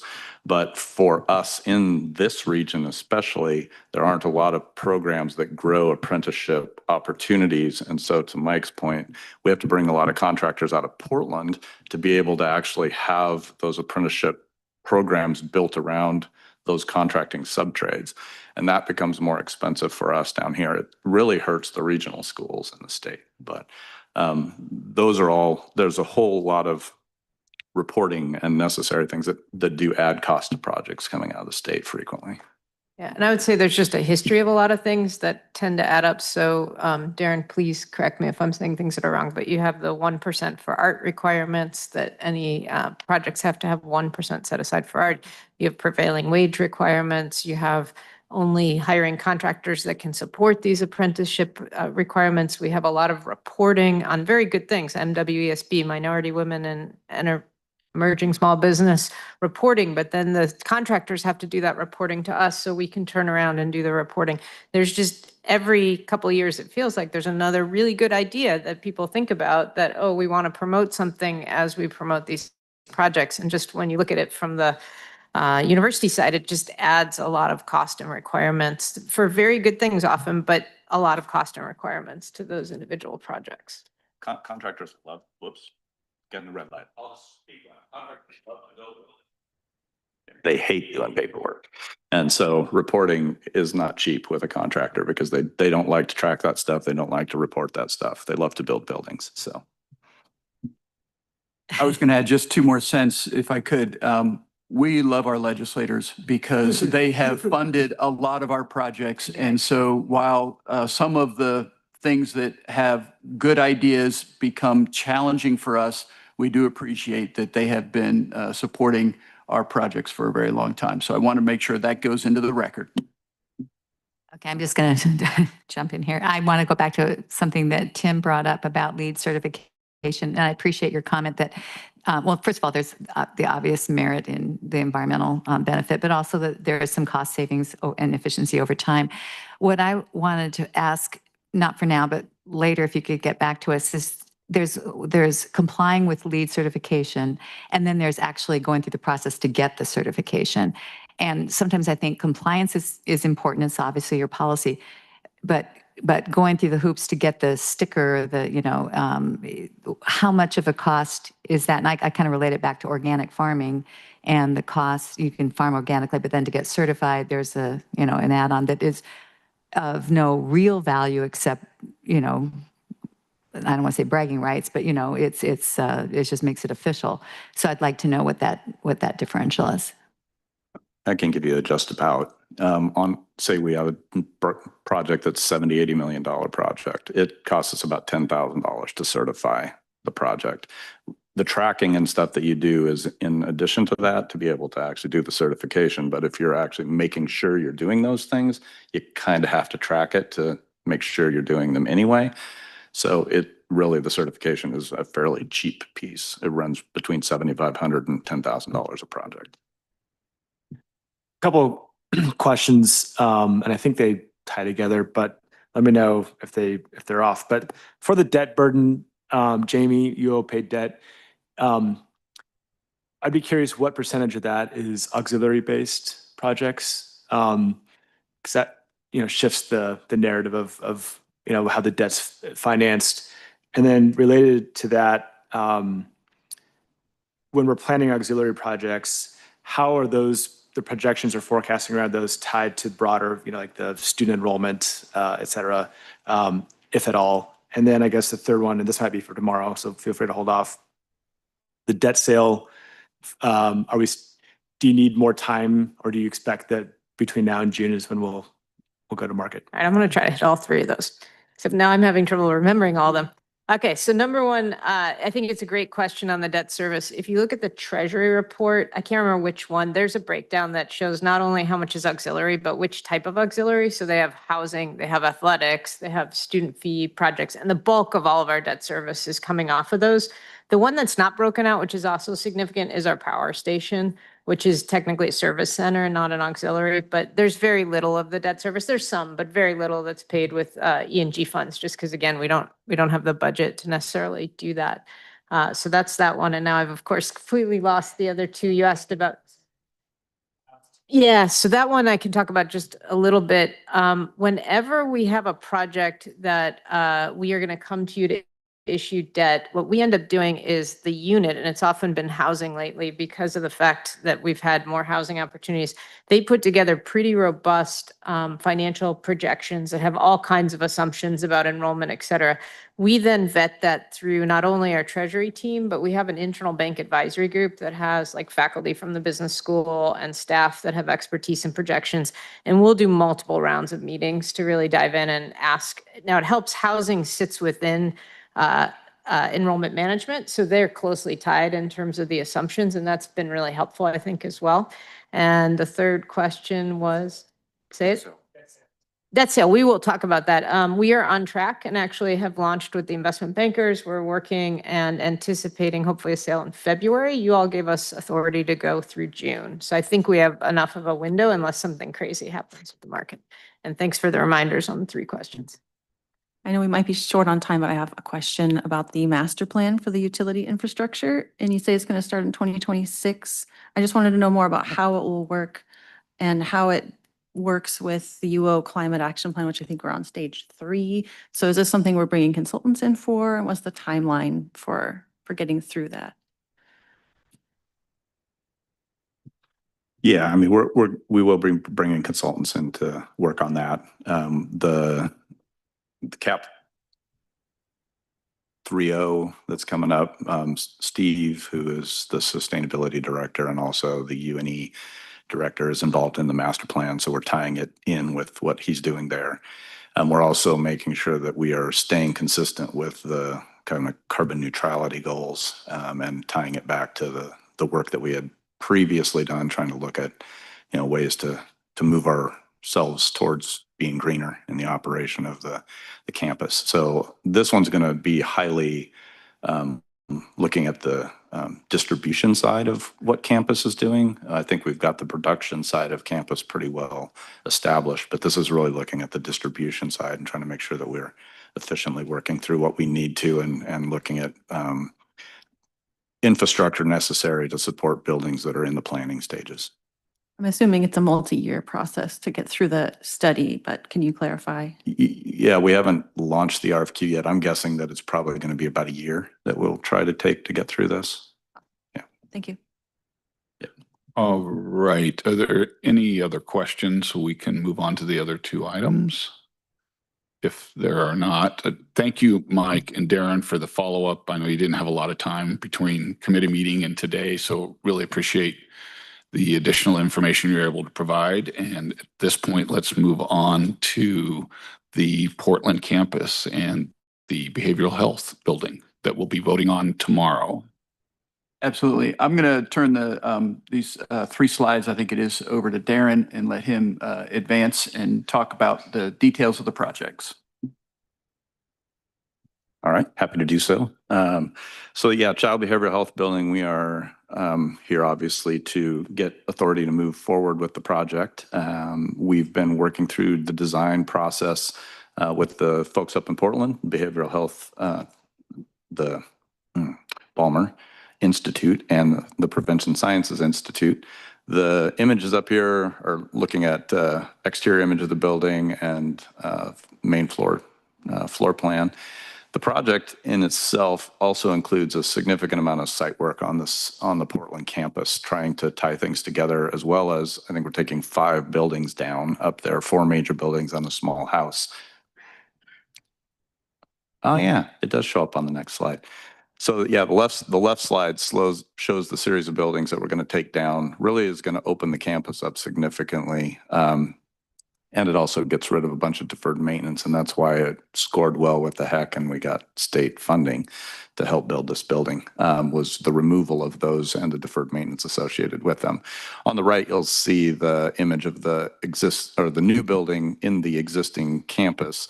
The little dash red line, which is a little hard to see, is the boundary of the project. So you can see it's got a lot of site work associated with it compared to most projects that we have. But it's going to be significantly improving the campus up there. So we've got the third one. Getting to the meat of the project. So we did get legislative approval in 2025. We jump-started the design of this project ahead of that because of the importance of getting it moving and supporting the programs that are up there. And so where we're at right now is a 2-story building, about 54,000 square feet with a projected budget about $79 million. The funding side of this is a $35.5 million Q bonds from the state, $17.75 million in G bonds from the state, and then the UO match and additional philanthropy is at about $25.75 million for that total of $79. We just finished design development. So we're working through the process now of putting drawings together to construct the project. We have bid out some design packages, construction packages that have contractors that are helping us do design of, it'll be our first full mass timber building at the U of O. So we've been working through with making a few people associated with the Tallwood Institute very happy because we are now actually getting a full building up that is mass timber. So that's great. And we're anticipating completion spring 2029 for full building occupancy in that fall. So we are here requesting action to approve the project at $79 million. I was curious what amount of money in the budget is due to the asbestos mitigation. I mean, I don't know anything about that, but it did sound a little bit large. So it was, we anticipated it being pretty ominous, and it ended up that we got a really good bid market, and we're cleaning all of it out. It's about $650,000 to clean out all of those buildings. We were anticipating it to be over $1.5 million based on some previous experience, but we got really good pricing, so. And I also was curious about the cost per square foot for the building.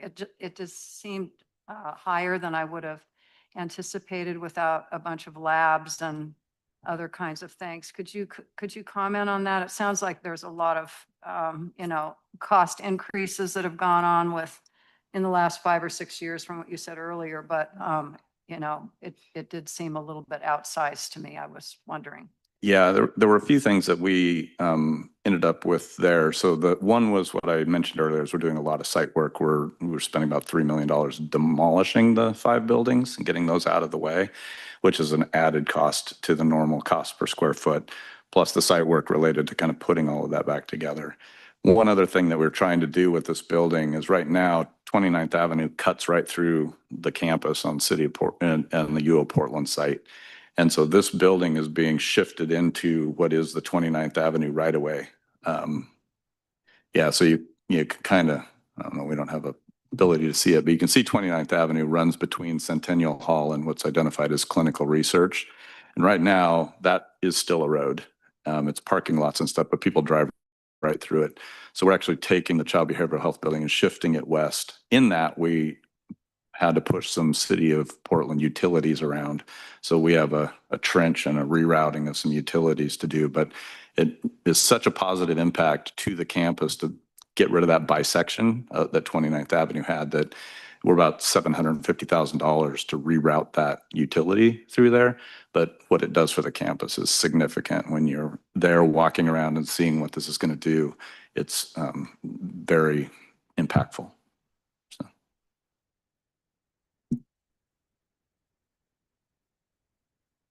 All right. Are there any other questions for Mike or Darren on this proposal? All right. Hearing none, let's move on to the next agenda item, which is your HEC proposal. And we'd invite Dean Parzaretsky to join us so she can talk a little bit about the programs. We can talk about the building, but she can talk about the programs. And again, it gets me every time. So as we get going here, the effort that we're looking at with this project is really a consolidation, which I'll let Dean Parzaretsky get into a little bit more. But again, we're looking, like we have at most of the projects that we submitted to the HEC, at trying to remove as much deferred maintenance as possible. And so as we're looking at this building opportunity here, we are proposing to take down the oldest portion of Lawrence Hall, which is also the least efficient portion of the building and has the highest deferred maintenance associated with it, and replacing it with a multi-story building that allows for programs to consolidate back to Lawrence Hall from other locations. And predominantly on the north side of Franklin Boulevard, where you can see on the image on the right, the studios that are over there is what we're really pulling those programs back, and I'll definitely let the Dean chat about that one. Hello, everyone. Thanks for listening to me as I describe the vision behind all of this. We're really trying to consolidate a lot of our maker spaces as much as possible and to bring our design education into the 21st century. And that means our design programs need to be able to have environments where students and faculty are able to benefit from more collaborative practices and to have a more sort of cohesive learning experience overall. We're currently occupying 200,000 square feet spread over 20 buildings. And many of the buildings on the north side that we are planning to move the faculty and the programs and the students out of are currently in terrible shape. There's ADA compliance issues. We've got all kinds of things, rat infestation going on, poor structures, and it's proving to become a real challenge now. The further we kick that can down the road, it's time to bring them over. And these are also the sorts of programs that you can't just quickly put into a vacant room, for example. I'm talking about programs such as, ceramics that has kilns, and there's safety issues and venting issues. There are, jewelry and metal smithing, sculpture, all of which require large roller doors in order to get things in and out. And those of you that are familiar with the arts in general, these are very specialized spaces and they have to be done thoughtfully, and it requires a lot of planning. So as we're also looking at issues around potential further development of the night campus, it's not something that we can kind of try to address at the last minute as well. So those are some of the core ideas, and we've also experienced tremendous enrollment growth. Our programs are very popular. We are home to professionally accredited programs, all of which have recently all been reaccredited since I arrived 5 years ago. So we've got through all of those accreditations now, and we've grown 21% overall in the enrollment since I arrived, and 35% undergraduate enrollment. So we've been experiencing a tremendous surge in enrollment, and I think that's also in response response to a burgeoning and very positive arts and culture industry here in the United States. In 2023, the arts and culture industries added $1.2 trillion to the GDP. They grew 6.6% over the course of that year, adding 5.2 million jobs. So this is a very sort of, if we're sort of thinking about the President's Oregon Rising goals, we are preparing students for careers in the arts and culture industries. And we are envisaging a mass timber building, one that really highlights our work at the forefront of this industry that's becoming increasingly important, not just for the Oregon economy, but internationally as well, as populations become more concerned around issues of sustainable building construction methods. And to speak to the gold lead rating for a moment, I think it was your question, there's some interesting statistics out there about the benefits of gold lead certification and what comes with that. Overall, on a national landscape, the data shows that it decreases energy usage by 25% if you have a gold lead rated building, and by an 11% reduction in water usage, for example.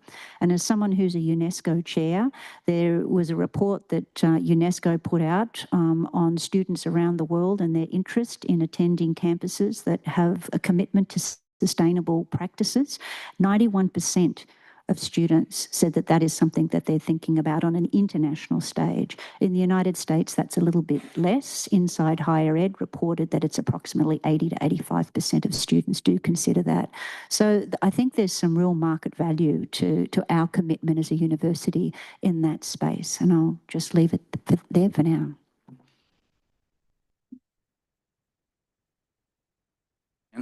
So as we move forward, we wanted to bring to you kind of information related to why we thought this was a great project to take to the HEC. On the right side, you'll see their prioritization criteria. This project, along with hitting a lot of the elements of Oregon Rising, hit very well on the scoring criteria for the HEC. And so as we look through this and we're looking to move forward with this, we are very excited about how this is going to score with the HEC. On the left is just a little bit of a schedule, show you kind of what it is we'd be looking at here. HEC submission is due in April. They review and score through the summer of 26. They submit their information to the governor during the fall of 26. That will go to the legislature in January of 27 when legislative session opens. They will review through the spring, do their magic, and at the end of June, July, that bill usually passes through, and we would hope to find out at that point in time how it moves forward. So I wanted to just say the reason that we're here is that in the past, we've included this project as we did in our 10-year capital plan, but the HEC has been more specific about wanting to see a motion from the governing board that makes clear that this is an institutional priority. So that's the reason that we're before you now, when we don't have a lot to tell you about the project, but just that this is the beginning of the process, the beginning of making the sausage. But that's just want to give a little bit of context. Why are we talking about this project so early? It is something that the Higher Education Coordinating Commission is requesting and requiring us as part of their scoring rubric. Yeah, and one thing I'd add to that is we have, knock on wood, and it's not just luck. I think we've been very successful with getting state funding over the last several bienniums. And part of the reason why we've been successful is we actually put together a cross-functional team of faculty and administrators and others to work on these submissions and make sure we're putting like our absolute best foot forward. And that is a multi-month process for us. And so we thought it made sense to speak with you now before we really launch the work of that committee to make sure the board is comfortable that we're moving this project forward. And then we'll have to get that work done and the submission done by April, again, to stay on this timeline. We would come back to you again then for budget request, assuming we get the funding from the state. We would come back for budget authority once we're further down the process as normal, when we have a better sense of what the budget's actually going to be for the overall project through design. I was curious, in the application for HEC, do you need to address the 20 locations that will be vacated through this improvement with the hall? And the savings or any other kinds of metrics that are associated with that, do they roll into the application to make it more attractive in terms of the scoring? Yes, all of that is included in the scoring criteria that they have, both on the factor that if we have buildings that are being demolished, that reduces the deferred maintenance number with them, which is one calculation. The other aspect is they do look at the total square footage that we have on the campus.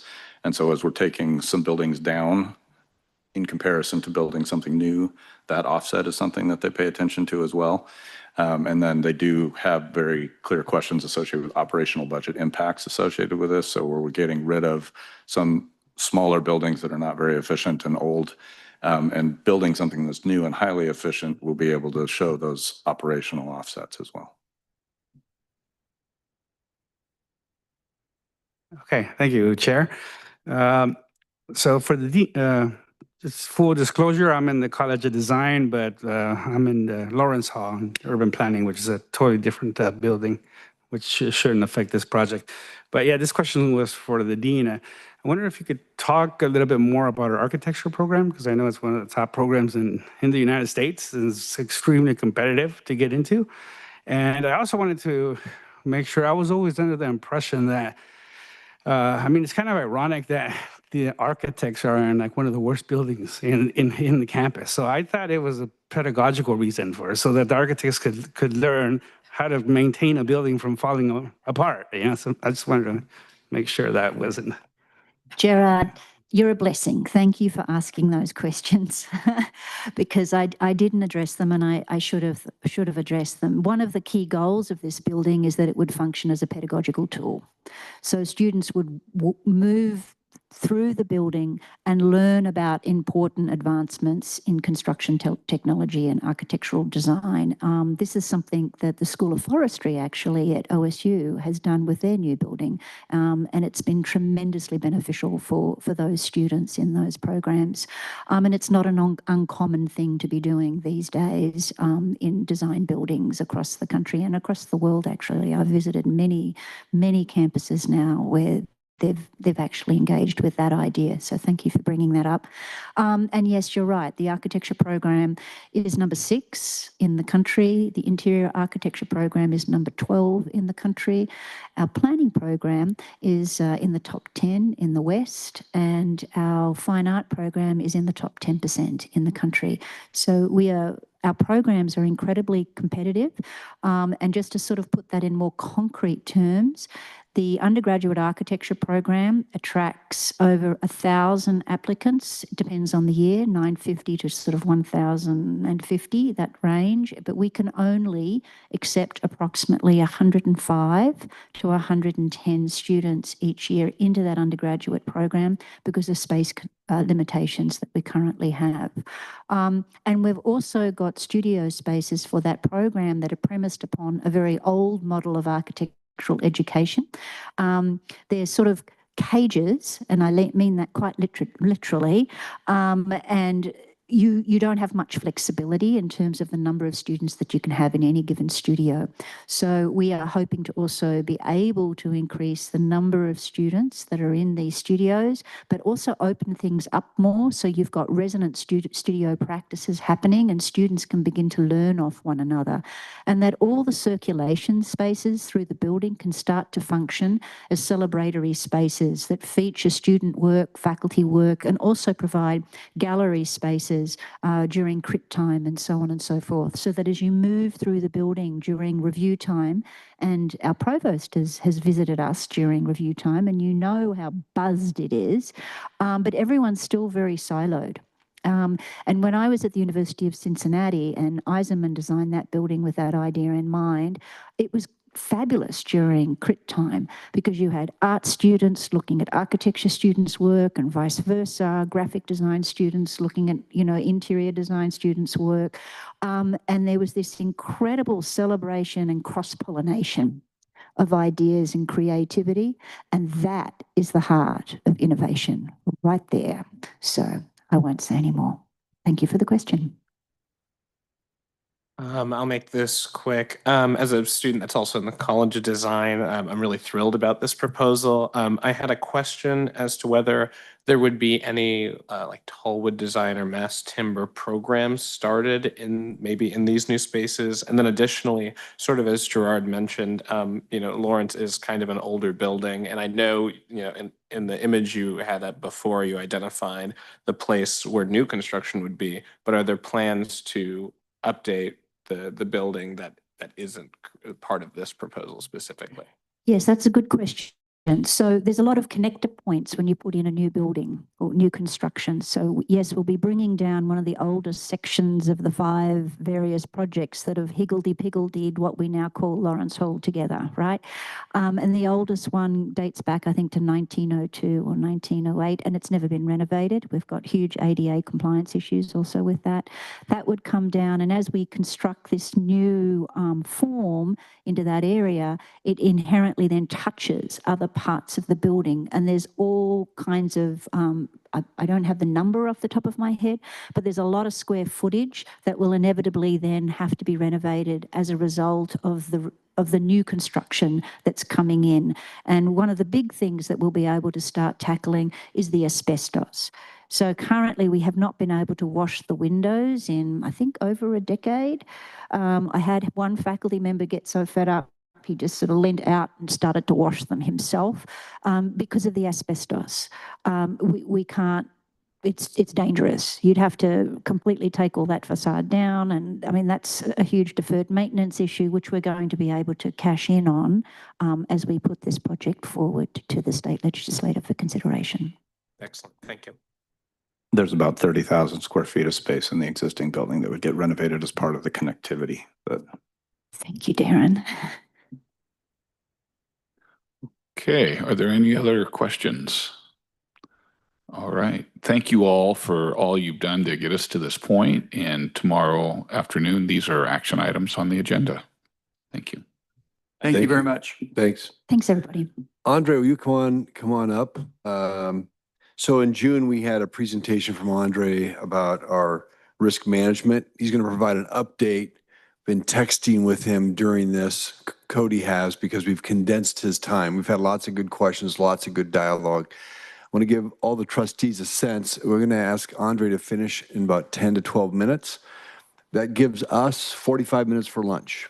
And so we're going to go up when we're done. We're going to go straight up, grab your lunch, because we are going to leave from here at 12:30 to go over to the night campus and see that. So that gives you an idea of your time frame.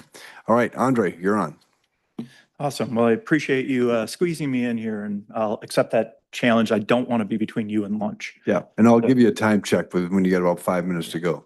So what I'm going to do is, again, in the slide deck that I presented, a quick update on, again, we're in the kind of, I'll call it the middle of updating the risk assessment. And so we talked about this in June. The abbreviated version of what we now have is a risk appetite statement and a framework that allows all of our risk owners, which are usually at the VP level, to kind of start to, what I like to say, get a common language when we're talking about a true enterprise-wide risk. But for the sake of time today, big thing on this slide is what we're trying to do is operate in the green and the yellow zone, with minimal in the yellow zone, which would be kind of that risk tolerance level. So more coming on this, meaning what we've done is through the summer, we've, all the risk owners have started going through that process. We're now at that point of kind of analysis, and we're going to then start to rank them in a way that we do, which is, again, if it's an extreme risk, we put that in what we call continuous review. Bottom line there is if we're making a business decision, we need to be looking, is this impacting the risk, making it worse, making it better?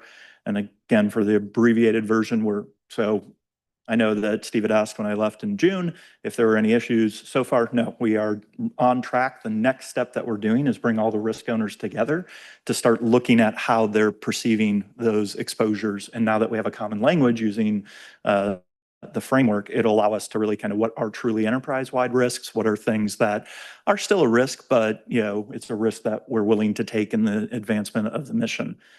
So more to come on that in the future. What I really wanted to make sure I had time, because I've got partners here is give you a quick update. Again, the risk assessment stuff, yeah, it's kind of neat, but what I find more exciting is when we actually take action and we identify an exposure and then move it forward. And so just a little bit of level setting, again, the Strategic Enterprise Risk Management and Compliance Committee is advisory to the president. One of the things that we found really valuable is developing work groups underneath that committee. So when we identify an issue that isn't owned by one group or that needs kind of that cross-collaboration and decision-making, we stand up a work group. And this one was around access control. And what I'm reporting out today is this is going to be a year-long process. There are many things you've heard about deferred maintenance that, again, this is a technology thing, that some of the challenges that we face are outdated card readers, technology is moving at a faster clip, but we also haven't really looked at how we do the decision process. So where we started in kind of, the UO card used to just be that, an image with a card. Now it gets you into buildings, we can put money on it. That, again, a lot of these things were grown organically. The image here, the team likes to call the octopus. This is just looking at, the access control cards, but doesn't even address the fact that we still have keys and lots of keys. So really excited with what we charged the team to do. So to give you kind of idea of where it was. So this was a game-changing collaboration amongst a lot of partners. We literally, for those who are at the U of O, probably remember, we still had carbon copy paper that you would write out a name, say what room you needed keys to. It was cumbersome, difficult, but again, the team behind me, which I'll call out at the end, was doing what they could with what we had, but we knew we could do better. And so in fall, we basically opened up the doors of kind of bringing the Location Innovation Lab. For those who were here last year, you saw some of the tools that we do to, again, modernize this, take these disparate systems, put them into one, but doing that in a design think, meaning I believe this group was charged in spring, and we have an operational, what we're calling now the Doors app is running. The other part that's nice, we talk about the icebergs we avoid. We did look out to a third party to see what they could do for this. They gave us a bid of about $500,000, which wouldn't even come close to the integration, and then annual costs of about $40,000.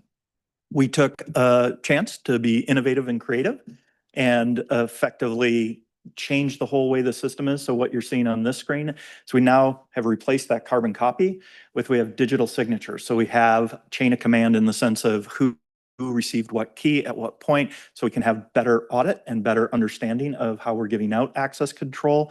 But equally important is the efficiency that this is bringing to the process.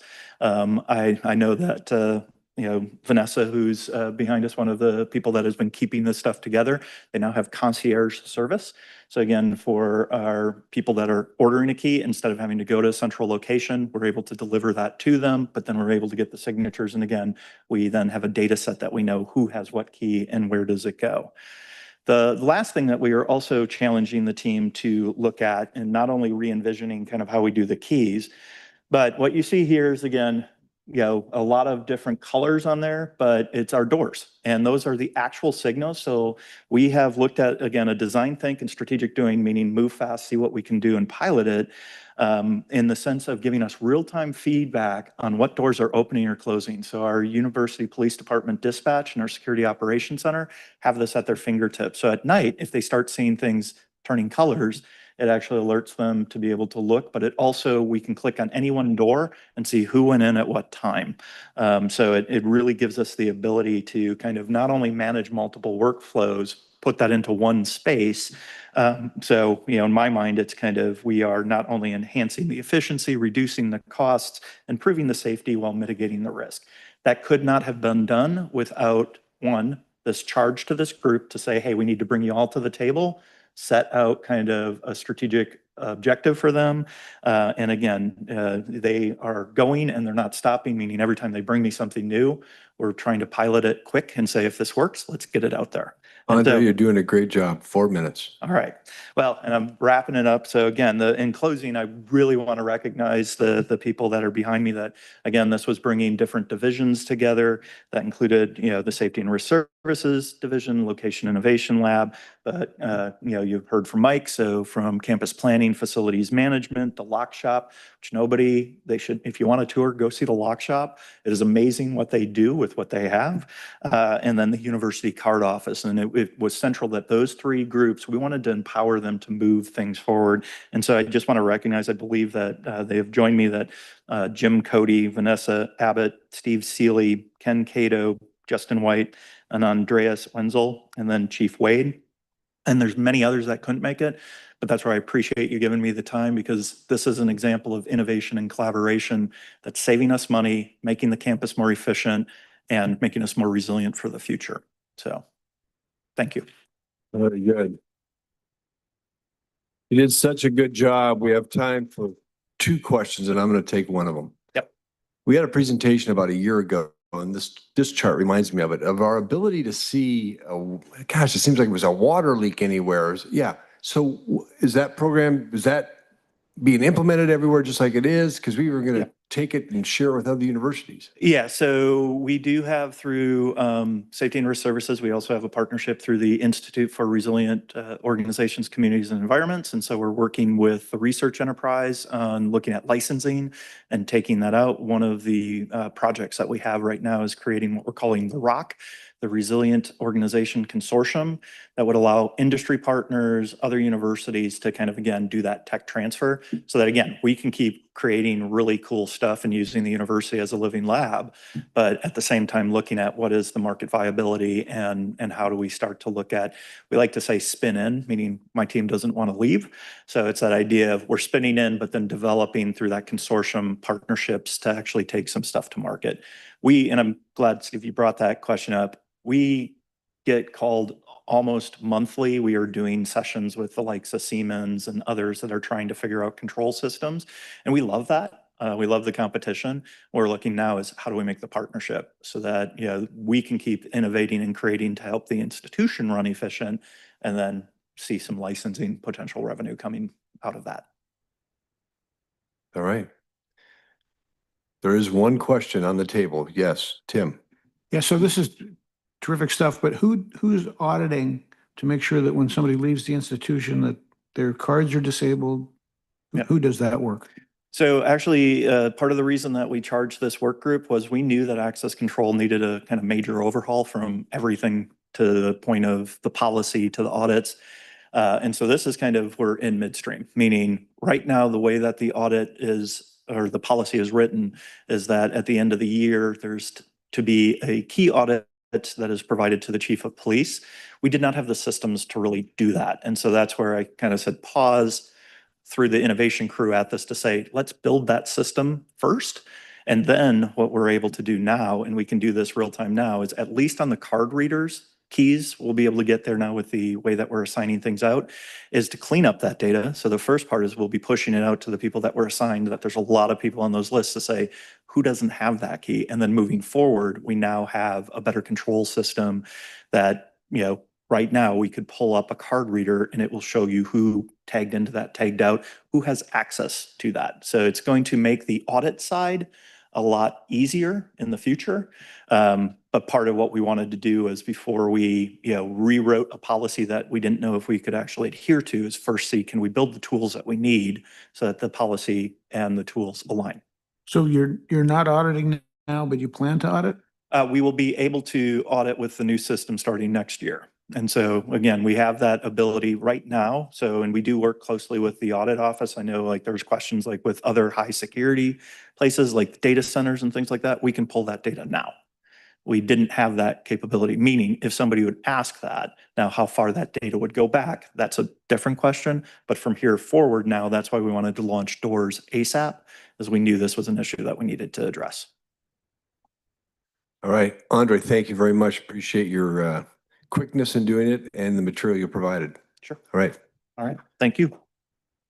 We're adjourned now. We're going to go up for lunch. Again, 4th floor. You have until 12:30, and then we'll be departing at that time to get over by 12:45. Thanks.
All right, call the meeting to order. And we just got done having a nice tour of the Knight Science Center. Thank you to Penny and Phil Knight and Dr. Bob Goldberg, who's the DeArmond Executive Director of the Phil and Penny Knight Campus for Accelerating Scientific Impact, and the Vice President of the University of Oregon, gave us the tour. And it's fabulous. So it's a wonderful addition to the University of Oregon. Now we're going to start our afternoon off. Carol Keys is going to speak about advancing the U of O's perception and reputation, and you've been busy, and we're all eager to see and listen to you. Wonderful. Well, thank you. Thank you for having me. I started my time at the University of Oregon exactly 2 years ago at this meeting. And so I'm very especially grateful to be here at this particular meeting at this time. When I arrived, it was clear that there was some frustration at the U of O, that the U of O was not better known for the things for which it wanted to be known, including areas of scholarship in which we truly led. During my interview process and in my initial assessment when I arrived, I found that while we had talented and dedicated people in my division and across the schools, that the university lacked and really had never built the modern infrastructure needed to change perception and elevate reputation. We simply hadn't done it. And so for that reason, for much of the first year, a year that I called year zero, we were focused on organizing our people, creating a framework, and building out the workflow and infrastructure needed to begin engaging the media more productively, communicating with stakeholders, and focusing our efforts on the topics that most mattered. Of great help in that effort was Oregon Rising, which gave us our North Star, our aspirational goals, and the specific areas of scholarship for which we wanted to be known. And for a communications professional, that is gold. So today, I hope to take you through what the current state was, or what the state was in 2023, updates on new programs, products, and approaches that we have built in the subsequent 2 years, quantifiable results, which are very important, and a little bit of what's next. So the title of this was a bit of a mouthful, and it had two terms in it that I want to just take a moment to define. One was earned media, one was owned media. Earned media essentially is positive press. It's public exposure that an organization receives from third-party media without payment. So that includes positive press coverage, expert commentary, thought leadership, and so forth. Owned media is content produced and distributed by an institution, often via its own channels. Think newsletters, podcasts, things like that. Clear? Great. Don't want to be too jargony. So let's talk about the state of the state in 2023. Some of you might remember Around the O. Remember Around the O? Okay, great. There were, Around the O produced about 3 stories a week. It was distributed to 30,000 and change faculty, staff, and students via email. The list included around 2,000 what we would deem as external subscribers, and I use quotes there because we believe most of those were actually the Gmail accounts of faculty, staff, and students. In fact, we were talking to ourselves, no matter how good that content was, we were not reaching beyond the borders of Franklin, Agate, and 13th. The performance on that product was also not what it should have been. So in terms of clicks on stories, we had about 42,000 in a year. That's about a 0.88% click-through rate. I'll get back to why that's important a little bit later in this presentation. The average number of stories read was 1.3 stories per person per year. So I think, again, no matter how good we think the content may or may not have been, we simply weren't penetrating, we weren't reaching beyond our organization, we probably weren't seeing the engagement that we would have wanted within our organization. We also lacked a couple of important components. We had a good internal team that was focused on issues management. Issues management is an important function. We have it, all universities do, but we did not have a team that was engaged in what I'm calling proactive media engagement. That is cultivation of journalists and the media for positive news stories. How are we talking about our research? How are we getting the media engaged and interested in covering what's happening at the University of Oregon, particularly in areas of scholarship? We also lacked some basic infrastructure, things like the systems and tracking devices that we use and the software that we use to measure our performance for things like press releases and media coverage. And then speaking of measurement, we didn't have a good standardized way of measuring when we were being effective, what that looked like. What does success look like? So we made a number of investments, and by investments here, I'm really talking about repurposed positions. This was a period where I was reorganizing my area significantly, so we had people in positions that we could move into other positions, and we had some vacancies that we made really good use of. So we invested in two areas. One, how do we beef up our news and reporting organization? So we added a senior science writer and editor, 3 research writer positions, and from late May 2023, senior science writer and editor position, and then reorganized that team under our AVP for news and content. We also invested in owned content, right? That's the content that we produce here. And we were very fortunate in being able to leverage the investment made by the UO Foundation and Salesforce Marketing Cloud. We also pay as part of that. Both advancement and my unit helps to fund that on an ongoing basis for email use and for audience reach. We refocused a director who had really strong CRM experience to help us head up that effort, and we created a CRM coordinator position to make sure that we understood how best to use this. Salesforce Marketing Cloud is a pretty sophisticated tool, so it's not just an email send platform. It can give you very detailed and sophisticated audience insights, which we are looking forward to being able to use. So what did we create with all this? I'm going to walk you through some new content products that we were proud of. The first of which I hope you receive and recognize, called Oregon News. It is a weekly institutional news and content, the best of what's happening at the University of Oregon.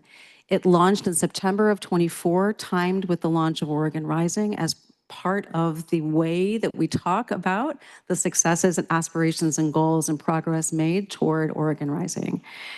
It reached at this point almost 250,000 people, faculty, staff, students, parents, alumni, legislative audiences, businesses and industry, and some general Oregonians who are interested. That's about a 600% increase in distribution over the numbers we were reaching with Around the O. I hope you all are reading it. We also launched a podcast. This is Oregon Podcast. This is a storytelling platform format that highlights faculty research and expertise through accessible real-world conversations. We do 12 episodes during the academic year. Episodes are focused to highlight Goal 4 areas, signature areas, although exclusive to Goal 4 areas. That, of course, would be youth and behavioral health, environmental resilience, human performance and sport, and accelerating impact. You can listen to This is Oregon Podcast on Spotify, Apple Podcasts, YouTube. And we do have listeners primarily in the United States, but also in 21 countries around the globe. So let me pivot to talk about some new approaches that we took in the last 2 years to how we engage the media. Really moving from a focus on local Oregon coverage or even local Eugene coverage to finding moments where we could really drive national media interest. And I'll talk about how we did that in a moment. We had been relying on mass emails to large lists, and we still do that sometimes. We also really invest in developing relationships with individual reporters who are covering a particular topic that we can pick up the phone and say, hey, we know that you cover Olympics for the Washington Post. We happen to have a forum coming up where we have some of our experts on that. Would you be interested in attending? That kind of thing. And then promoting research, which we certainly do when we publish, when we have research news, we absolutely cover that and we'll do press releases. But we also are doing something new, which is taking our research findings and knowledge and expertise, right? And applying them to current trends and news, sort of a newsjacking approach. So when, for instance, we had the LA fires a while back, we were able to put a number of UO experts into national news publications to be expert voices, to provide context and insight on the backdrop to fires and wildfires.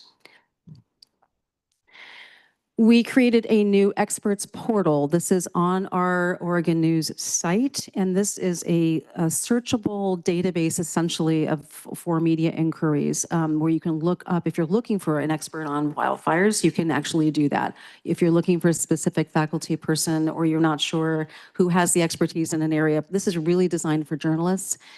Making journalists' jobs easier is the best way to at least optimize our chances of getting positive coverage, especially now when newsrooms have been cut back so severely. So this was a pretty important redesign of an existing asset.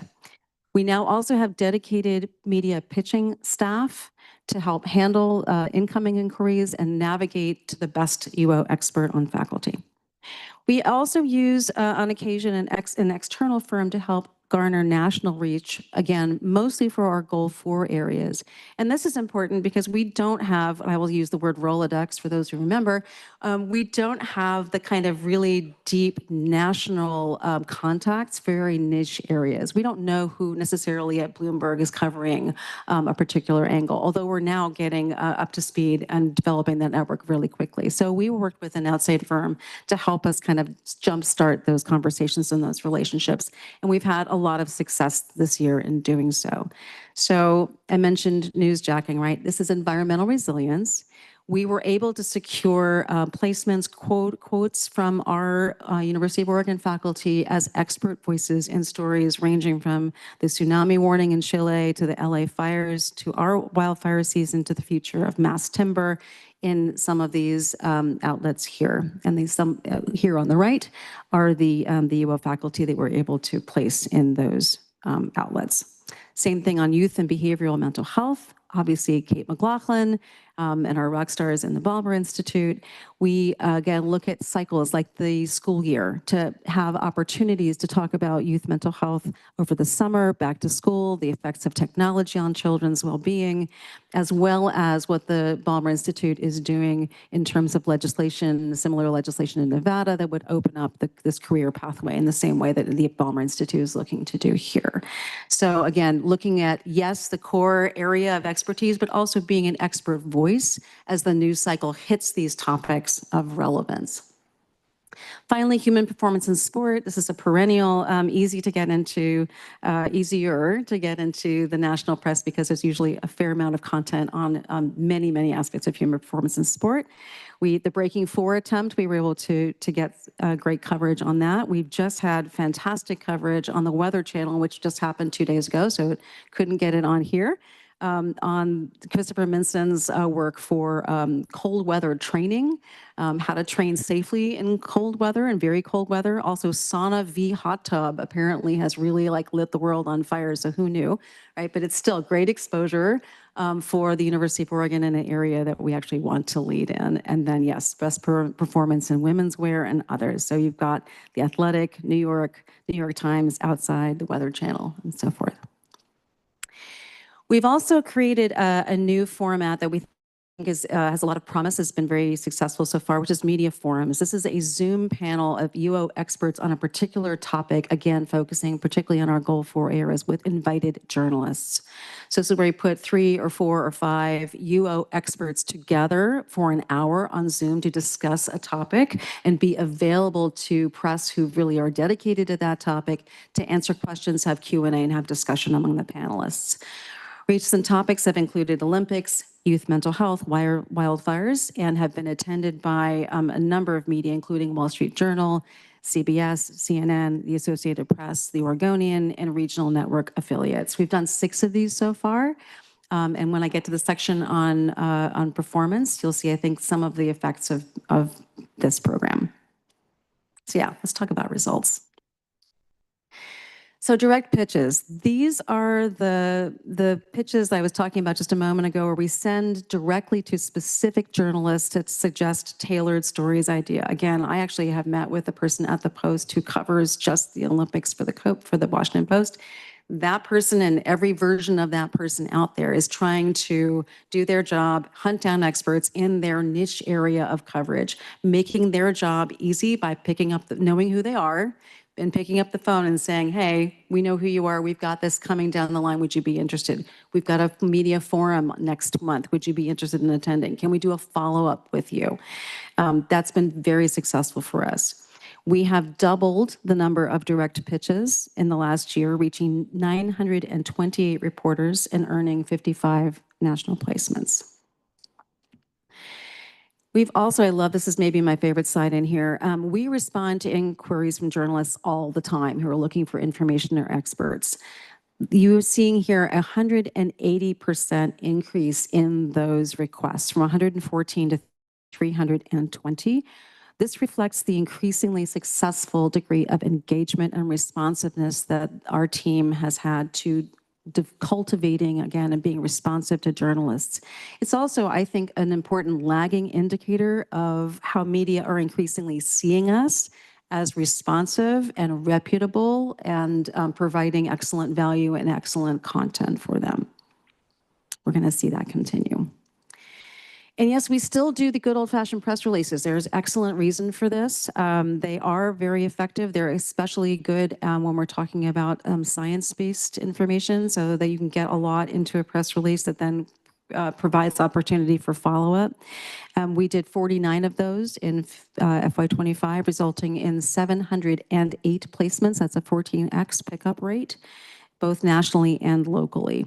Top placements include the Post, Newsweek, Forbes, LA Times, and others. This is not just, we love this because we want to see the University of Oregon represented out there as expert voices. Of course we do, but it's also an increasingly important, I'd say, essential tool in driving generative search. So AI is now looking, because AI is looking for credibility, AI is looking to earned media as an important indicator of your sort of ownership of an area of content. So the more we do in earned media, actually, the more we're going to be found for, again, the research and the scholarship that we want to be known for. Here are just some of the examples over the last year.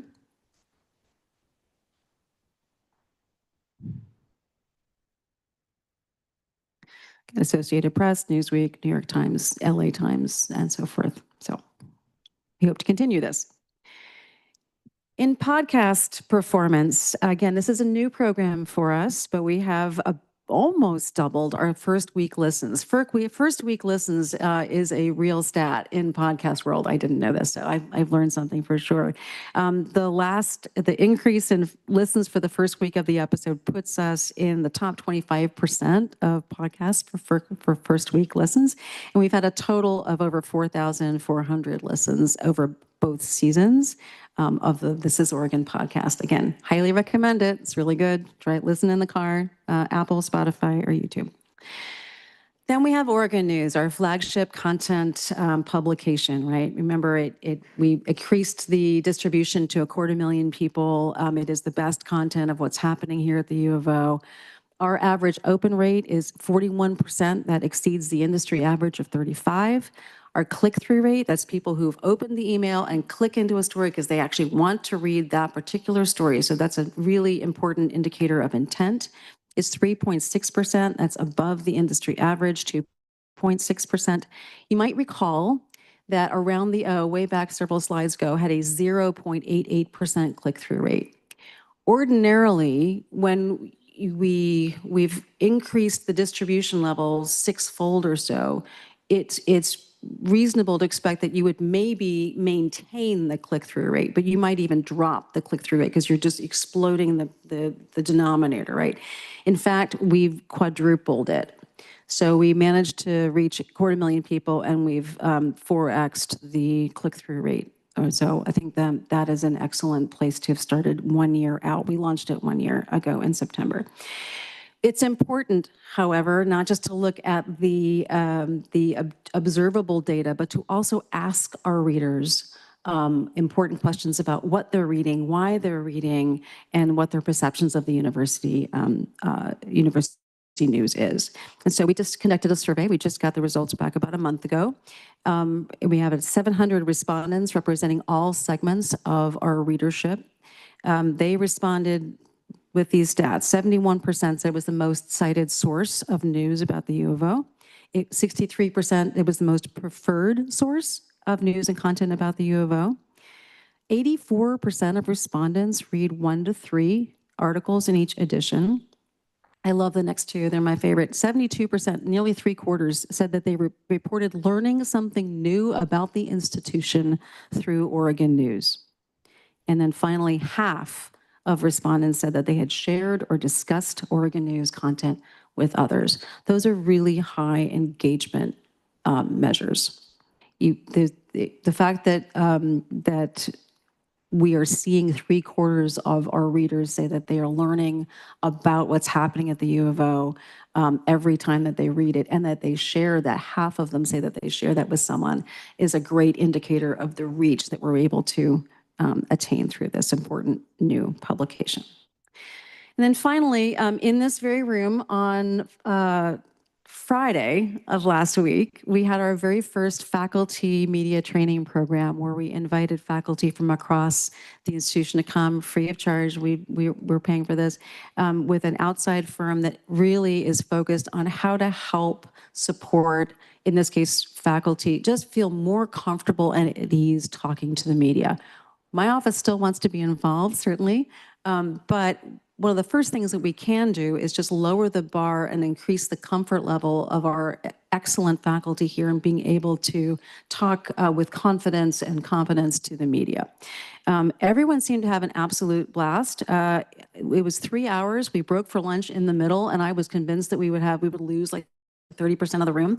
You know, like people go get lunch and then they sort of melt. I think we had 2 people that had to go. Everybody else came back.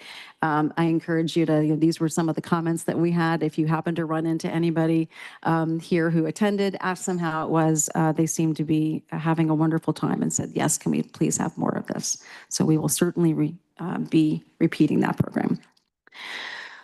What's next? So we just launched a bunch of things. I do sometimes joke that, you have to, when you create a thing, you have to care and feed it forever. So when you launch a new program or a new publication or a new X, like you have a life cycle now to manage. So we need to be mindful, not just standing up new things, but making sure that we're optimizing the work that we've just done, that we're listening to our readers and our audience to make sure that we're fine tuning our content delivery to make sure that it's accurate and relevant and of interest to people. So maintaining that momentum is going to be important to us. We're also very focused on how we can have some high value wins in the reputational space as we think about next year in our sesquicentennial. That'll be a moment of higher visibility for us. So we want to make sure we're optimizing that. We are going to be responsive to survey input. When people say they want more of this or less of that, we're going to be tailoring our content to be responsive to that. We're also looking for more sophisticated tools. We do use Muck Rack right now as our measurement tool, and I think we're doing a great job with it. But we also need, I think, as AI continues to move the goalposts on both the opportunity, what you can see, and what you must see in your data, we're going to be looking for more sophisticated ways of looking at sentiment analysis and share of voice against some of our Big Ten and other important national peers. So we have a better, more nuanced understanding of what are the levers that we can move to increase our reputation and engagement and perception. And that's what we've been doing for the last couple of years. That's just the earned and owned media content, but I'm happy to take any questions or go deeper.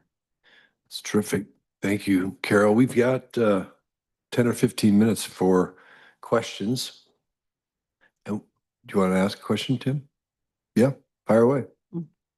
So, I mean, this is very impressive and the sophistication level is definitely increased, but who gets credit for the exposure of the football to other teams' sports? I mean, it's not, I didn't see it reflected here. I was going to ask this similar. Who gets, I'm sorry, who gets credit for this, for our athletic? When you talk about earned media, we had, by my calculation, maybe 20 hours of national TV focused on the university. Yes. So how do you calculate the value there? I mean, I didn't see it in the. Yeah, that's a whole different presentation. That's a great question. Yeah. We do look to maximize our presence in the Big Ten in all kinds of ways, both for prospective students, for brand awareness. The last year's Big Ten debut, which included earned media and owned content, we actually just presented at the American Marketing Association as a sort of winner of the proposals for best work in that space. We are very, very fortunate to partner with an excellent team in athletics, and we're complementary. So when we have big brand moments like our division moving to the Big Ten, even though it's not an academic, I see it as a single brand conversation. The outside world doesn't really distinguish between the University of Oregon in one sense and the university in another sense. That said, we have expertise on different sides of that equation. So my team does not duplicate what athletics does and vice versa. We work to complement. In fact, when we presented to AMA, we co-presented. And that's very rare. Most universities of the athletic team will be like, we're fine, we got this, you know, and the central team will be like that. But when we talk about the value of what we've received, that certainly ought to be involved there, in my opinion. We get enormous value from our national visibility, and I'm 100% with you on that. We are also working with the Big Ten to maximize the spot that we have as the national spot that we have, the 32nd spot, both the Big Ten spot and our spot. We've made some pretty bold decisions on how we maximize that time. And I know that our friends in admission have also, very focused on how do we leverage the visibility that comes with an outstanding world-class athletics division to bring students, faculty, attention, and halo to this organization. So if we wanted to think about universities' reputation as a consumer might think about it, whether that consumer's a student or a potential student, et cetera, how should that presentation be put to the board?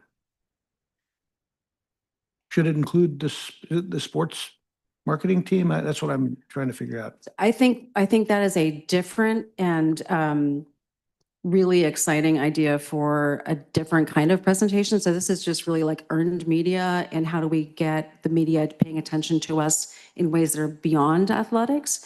When we're talking about the value of our brand writ large, that is a topic that's near and dear to my heart. And I think that I think we make the mistake sometimes in higher education in general of separating the components of a brand, whether it's a major health system where I've worked also before, a university, and a major athletic franchise and organization. Because exactly to your point, the public does not see us as three different things. So how do we find the moments? How do we find the ways to leverage so that the components are bigger or the sum is bigger than the component parts? Totally agree. I'm sort of reflecting on the transaction that's happening in Portland right now with the Blazers. That's valued at something like $4.5 billion. Yeah. And so when I calculate the value of the University of Oregon, it's not significantly reduced from that number. Because I would think it's more at $2.5, $3 billion. And so how do we think about the yield that we should be getting from an asset that's that large? How should we think about that? And so that's what my question. I think it's probably another presentation is what you teed it up for. Renee? Well, I had a similar and related comment to Tim's, which was on a slightly different. So this is an academic image campaign, which I think you guys have done an outstanding job. I mean, I'm watching CNN and I see someone from the University of Oregon. I was pretty excited about that. So I think for, investors who want to buy Jamie's bonds and donors and parents, it's outstanding, right? And we don't get all this weird clutter in our email boxes anymore. However, to Tim's good point, I think we are missing an opportunity that isn't about promoting sports. It's about talking to potential students at every level, where we don't show up on our academic cred, like TikTok, YouTube, where they're all watching all of our sports stuff. And we have such a strong brand. I think the cross-link which doesn't answer Tim's point about we do need to hear from the sports marketing team. The cross-link though is to like actually make them aware of the academics and come to school here and all that, almost as a way to attract them. Because, the 15 to 17-year-olds, they're not on earned media or owned media. That's channels true. At all. That's true. We work closely with our partners in admission. And I think this is one component. It's not a brand presentation. This is an earned media presentation. So you're dead on right. I think what we saw with the Big Ten and that initial year of what we were able to do with the Big Ten and even with Grateful Ducks this fall got a lot, thank you, got a lot of eyeballs in the, in younger demographics, in prospective students, and even some like people that we reactivating our younger alumni was important. That's when we right. think about the campaign coming up, that's going to be really important.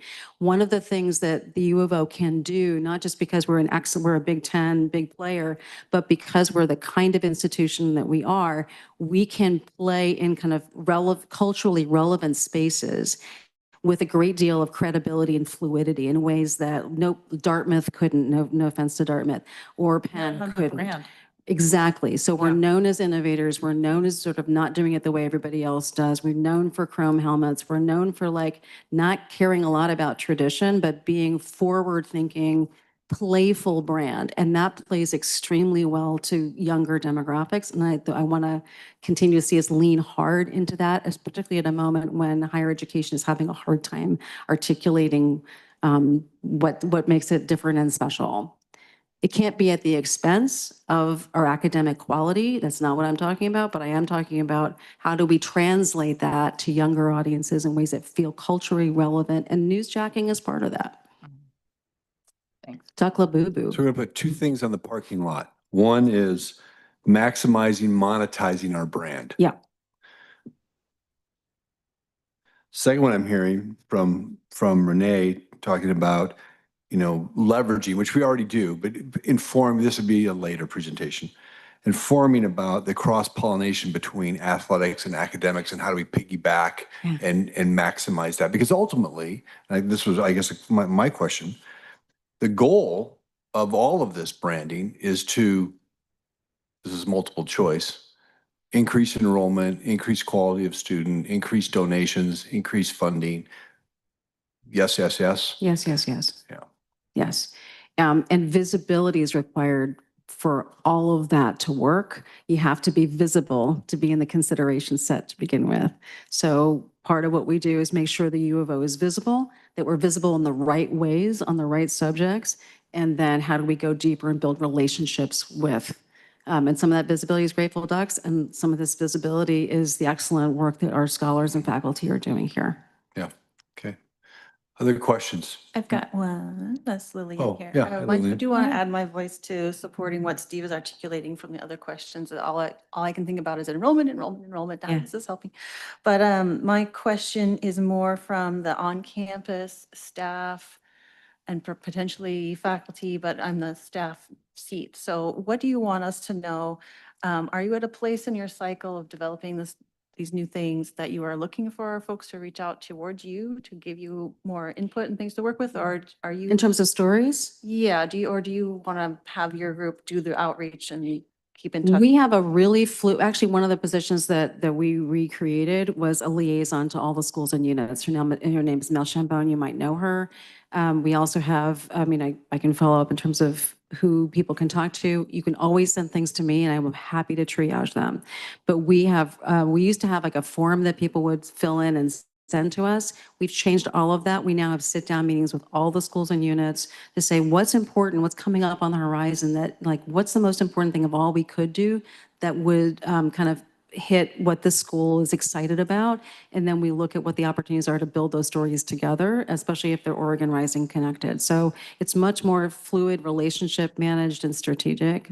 Yeah. And anybody reach out to me or to my team with any ideas. Do you feel like you have enough material to work with? Yes. Okay, and so you've got, Yes. where you're at. If you had more, great. We but- are. Yeah, we are. Yep.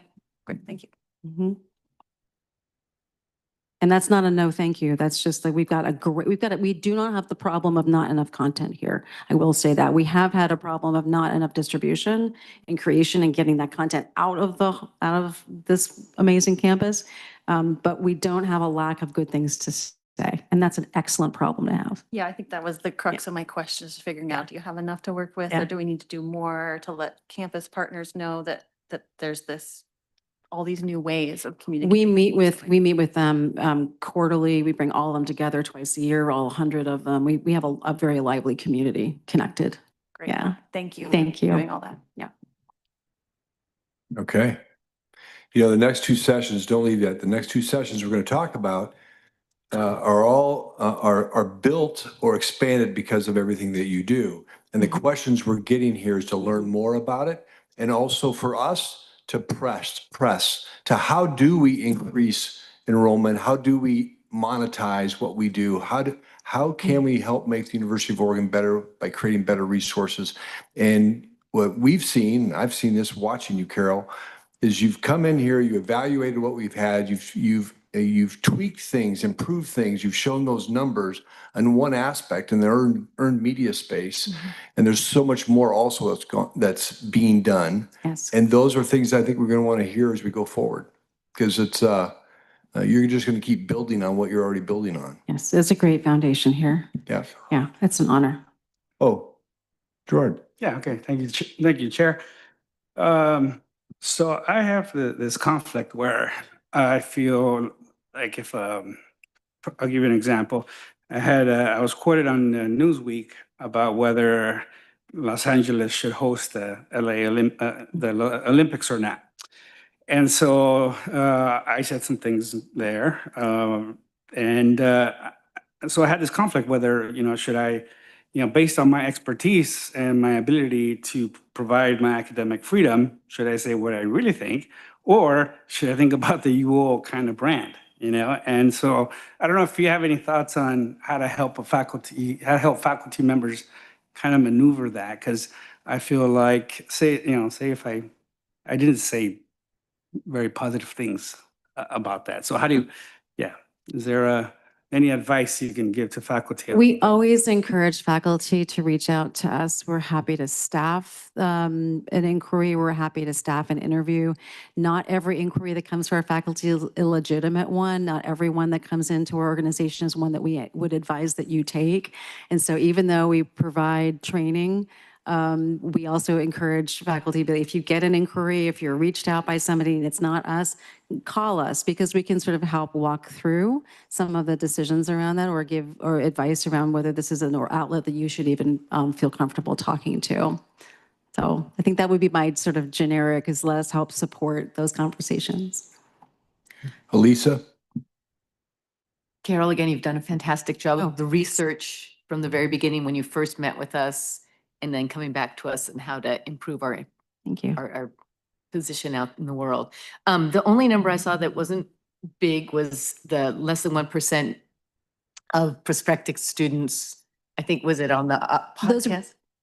Yeah, that's on the pie chart. Yeah. Yeah, so those were the respondents to the survey. So when we sent the Oregon News survey, we have hardly any prospective students who sign up for Oregon News, but we're happy to have the ones that we have. But it's not at all surprising to me that only a couple of them bothered to take a survey about a newsletter for an organization that they haven't applied to yet. So we just included it because it was almost a rounding error, but yeah. Right. So I'm just wondering two things. One, working with Derek Kindle and saying Yes. how when you're going out there recruiting, how are the kids learning about us? And then, we have students here, and I know they have perspectives as to what what they click on and what they know of. And I'm sure you're talking to our students about. Yes, and our students gave us great results. Great responses to that survey. Derek and I do work very closely together. I know he's only been here for a couple of, just a recent amount of time, but he and I meet regularly, and we're collaborating on a lot.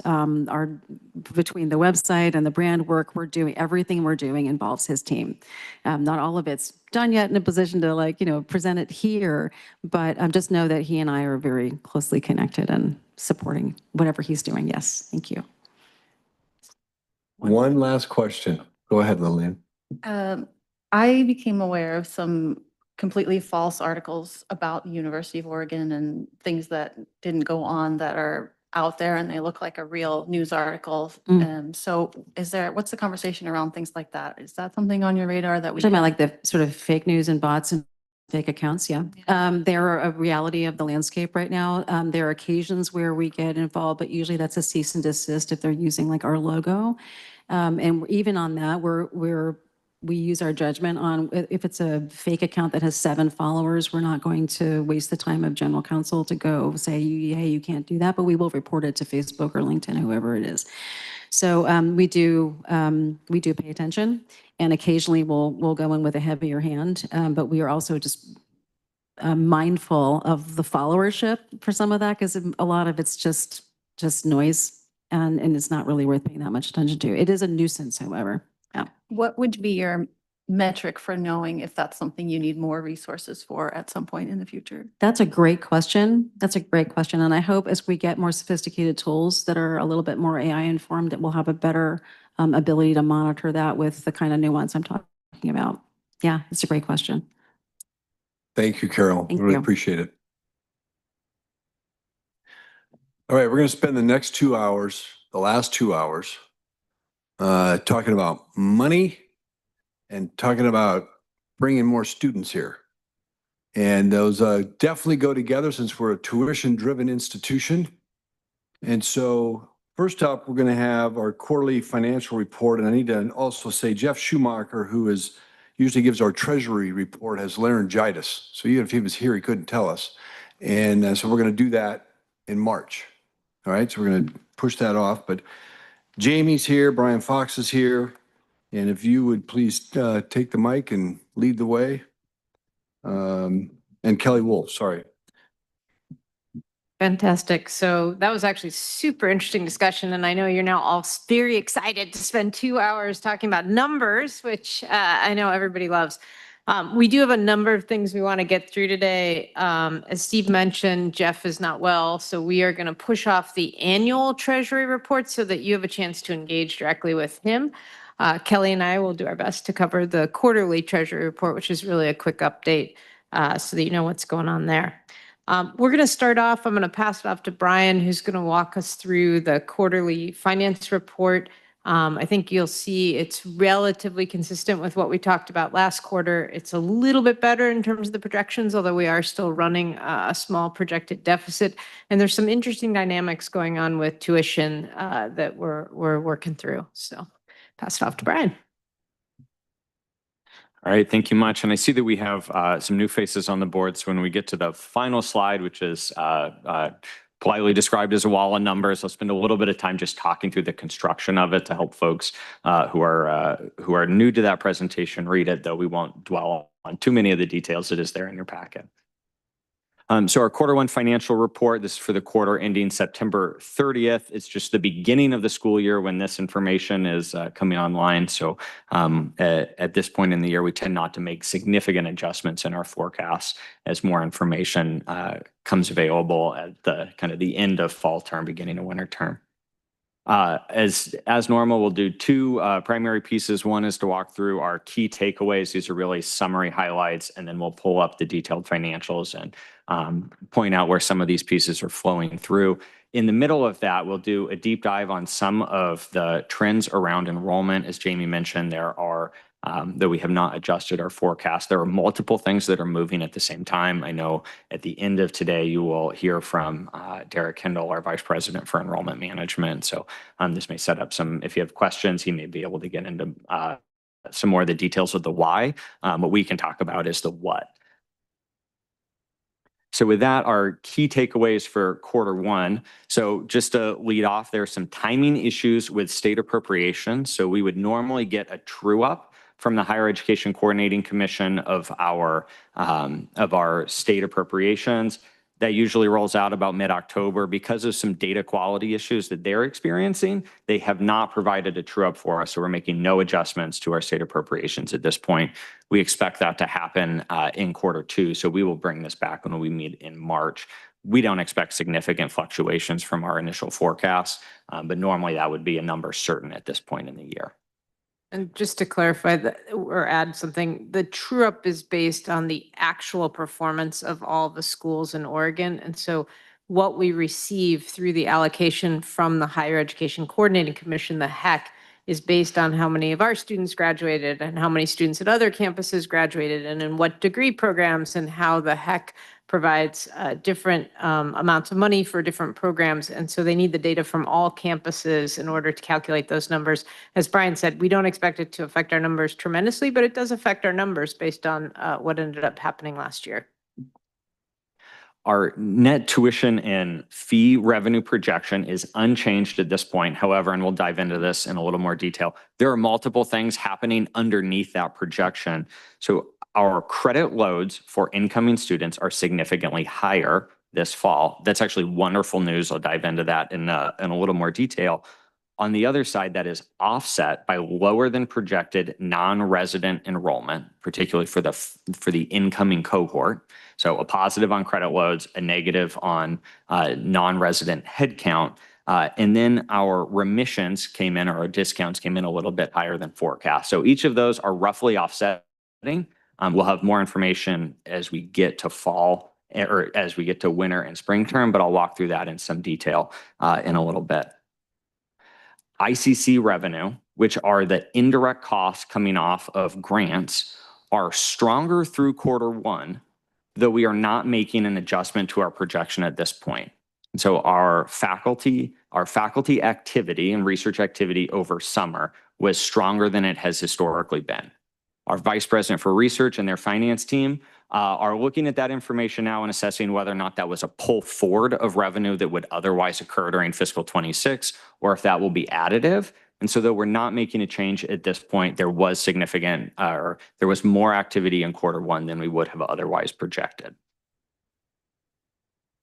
Our interest and investment earnings, and Jeff isn't here to give all of the details, but that increased, and this is one of two areas where we're making adjustments to our forecast, increased by $700,000 to 6.5%. This is based on our year-to-date run rate and updated projections for our E&G fund balances. So our initial projection for interest revenue this year was based off of, or made the assumption that we would have more significant deficits this year than we are actually having, because we made the corrective actions over the summer and fall. And so you'd expect our cash balances are a little bit higher because our deficits are lower, and that's resulting in net interest earnings. Our S&S, this is a kind of a series of contradictory words in a paragraph, so let me parse them. Our supplies and services through Q1 are higher than we would have otherwise projected. That's coming from a few things. One, there were some expenses that we anticipated to land in Q4 of last year that pushed into Q1 of this year. So that's driving our expenses up at the beginning of the year. And there are some other activities that just based on timing happen in Q1 instead of Q2. So that number on a quarter-to-quarter run rate is a little bit high. At a full year projection for our supplies and services expense, we don't anticipate the full year expense to be higher. I'm going to end a period there. Wrapped into supplies and services in the summary projection that comes through in the presentation is also our ISRs, which are internal sales, where we're charging ourselves for something, and that's a negative revenue, a negative expense. So that actually draws our expenses down. So this is one of those like complicated accounting areas. And so we are adjusting our supplies and services, our total supplies and services expenditures down for the year. That reduces our expenses. That's offset, that's coming from some of the increased tuition revenue related to our study abroad program. So I'm sorry for the accounting minutia there, but it's one of those other areas where we're making an adjustment to our forecast. Personnel services, and this is the largest of our expenditure base, we are leaving unchanged. And there are multiple things, as this body is well aware, happening. So we have made a series of budget reductions. Most of that is concentrated in personnel. Many of those reductions had not happened during Q1 because of timing issues and notice periods. Those are happening, or those have essentially taken place at this point for most of our employee groups. So there are some where the notice periods extend for a year. So there continues to be activity based on reductions across different units. There are also salary increases that took place during Q1. And importantly, the federal government approves our blended OPE rates, the way in which we charge our retirement and healthcare expenses. They have not taken action to approve our fiscal 26 rates. So we continue to charge our fiscal 25 rates. So there are a lot of pieces, and we also do not know when or if they will approve those 26 rates. We will submit our 27 rates within a week or two. So we continue to charge and are required to charge the last approved rates from the federal government. So, oh, sure. Oh, no, I was just going to give a little more context on this one. So those rates have to be approved by the federal government because they're applied to grants. And so that's why it has to be approved. And normally we go through a whole accounting process. We submit the rates in December and they get approved the next June for the following year. This year we submitted the rates last December, and the office, I believe, that we normally submitted to, I think ended up, I'm looking at, It was shutting down. And so all that paperwork got sent somewhere else in the country and we got backed up in the queue. So we have not heard, I'm turning around, he's right there. We have not heard yet from them. And as Brian said, it's a weird one when it comes to uncertainty because we don't actually know when we'll hear from them. But it is an action that normally has to go through a review process at the federal level. Sufficely to say, in personnel services, there are a lot of pieces moving right now. On a quarter-to-quarter basis, we're basically in line with where we had anticipated being, and we continue to monitor this very closely. So we are not making any changes at this point. Again, we'll have much better visibility as we get into the fall, but we are basically tracking to where we had forecast and in our discussions from September. When you net all of this together, our Q1 projections estimate a year-end shortfall of $2 million. This is slightly better than our initial projected shortfall of $4.5 million. So we're running a little bit ahead of projection. And our year-end fund balance for fiscal 26 is anticipated to be $117.7 million, or 8.6 weeks of operating expenses. Again, essentially in line to where we had forecast and where we discussed with the board at our September meeting. I'm going to now spend a couple of minutes unpacking some of those different forces that are impacting enrollment. Our incoming non-resident headcount is below September projections. The net impact of that we anticipate to be about a $2.5 million reduction in tuition revenue. That's persistent and will last for multiple years. It'll titrate down a little bit because our cohorts are a little bit smaller than we had otherwise anticipated. Our remissions are a little bit higher than projected, which means we're discounting a little bit more to the tune of about $2.3 million. That's a very hard number to project. It's dependent on which students show up. And we have a very formulaic basis, which we provide remissions to our students. And so depending on which students end up coming or matriculating and staying at the institution will impact our remission numbers. And then on the positive, our incoming cohort credit loads are significantly higher than historical trends. And that impact for the fall term is anticipated to be about $2 million to the positive. If it maintains for the entire year, that could be as much as $5.8 million to the positive. So these are often really offsetting negatives, offsetting positives. And I'm going to dive in a little bit deeper on the non-resident cohort because we spent a lot of time in both June with our long-term projection model and then again in September discussing that. So I want to highlight that and then spend a little bit of time on the credit load trends for our students. I have a quick question on the increased credit loads. Do you think that's just students are front loading more of their classes now and then they'll graduate earlier, or are we seeing that maybe they'll take more classes overall? Or yeah, I don't know. It might be impossible to answer. But. No, that's an excellent question. And I was intending to sort of make a note on that exact point, and maybe I'll take these two slides in reverse and we can talk about credit counts and then we'll pop back to enrollment. To answer your specific question, we looked at this exact thing, and over time, our students have been our students consistently graduate having taken at the University of Oregon between 170 and 175 credits. That is very persistent over time. It's natural, students often transfer in some amount of credits. So that means is if you take more credits in your first year, you will likely take less credits further on. So we are front loading some of those credits, which means this is a temporary revenue boost, right? You're likely to have less revenue in year 2, 3, 4. Where exactly in there is hard to estimate. Is that all in year 4? Or importantly for Oregon Rising, and this is actually an Oregon Rising story that I want to highlight. This may mean that students don't graduate on average at 4.3 or 4 years in one term, but they graduate at 4 years, right? By front loading those credits, our advisors are working really, really hard to sort of state the simple fact. If you don't take a full load, 15 credits or higher, you will not graduate on time, right? Like that's just the mechanics of that. And so as we have focused that effort to help our incoming students enroll full time, we're likely to have less students graduating in 5 and 6 years, more students graduating in 4 years. So it's likely pulling some revenue forward. Just a simple note on this, 2 years ago, 50% of our incoming first-time freshmen had 15 credits or higher. This fall, that number is 70%. Right? It's really a remarkable increase. That's a whole lot of students taking incrementally 1 or 2 credits more. And so it shows up on this table, and I'll just highlight the bold line where it says fall 2025. Those are the current credit loads for incoming first-time freshmen this fall.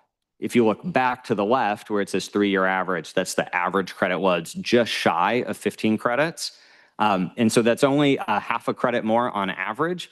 That's a 4 to 4.5% increase for our resident and non-resident students. So really significant on a per student basis. We're going to believe it's Oregon Rising. That's what we're going to believe. And then we're going to watch this next year and the next year and see if it happens, because it's amazing what when you set a goal and you make it public, that it drives behavior. I think that is spot on. Yeah, I mean, it's just really clear. There's also a lot of work that's going on with the advisors, as you mentioned, that we've been working on. So yeah, it's about setting the goal and then acting on it. And it's very broad-based. If you look across the schools and colleges, nearly all of them have seen significant increases in the credit loads for their students. So it is an early success story. Graduation rates take a long time to impact, so it will show up slowly, but it will impact. So this slide, going back one in the slide deck, this is a table that this group has seen before, both at the June board meeting and at the September board meeting, where we outline the first set of rows are enrollment for first-time freshmen, so the incoming cohort directly from high school. Below that are transfer students. The first 3 numeric columns are the prior 3 fiscal years, 2023, fiscal 24, and fiscal 25. That dotted line is where we transition from what has happened to what we anticipate to happening.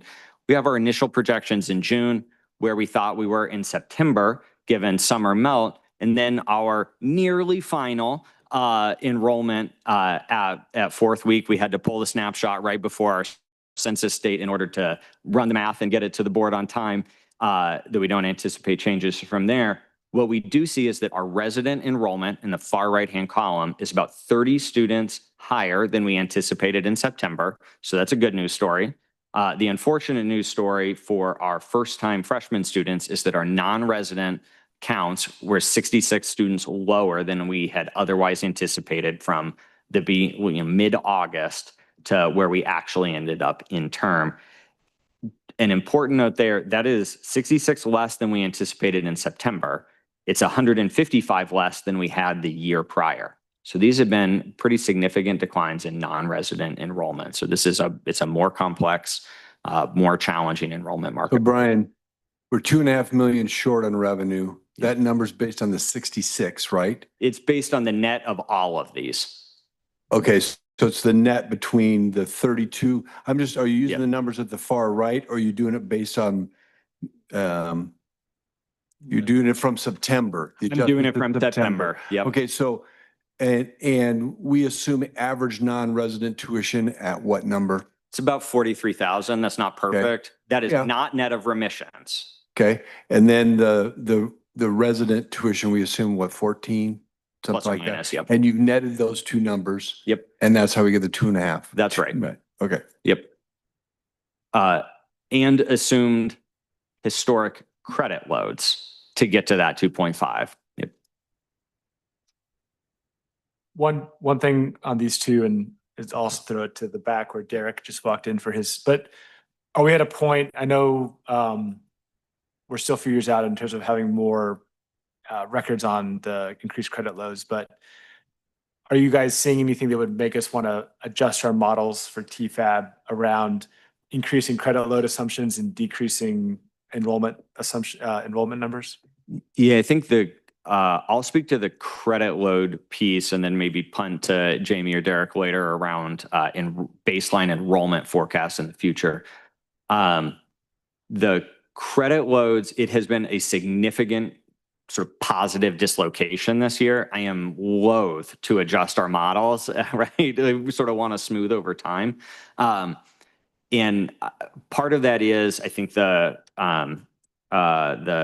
question earlier about our students front loading. In the long term, there's likely to be no revenue impact from the credit loads. It's just a pull forward of revenue. In the short term, though, it most certainly will matter. So I think we will need to adjust for it over time. It's one of these things where we'll qualitatively sit in the back and probably run it both ways to assess our comfort levels.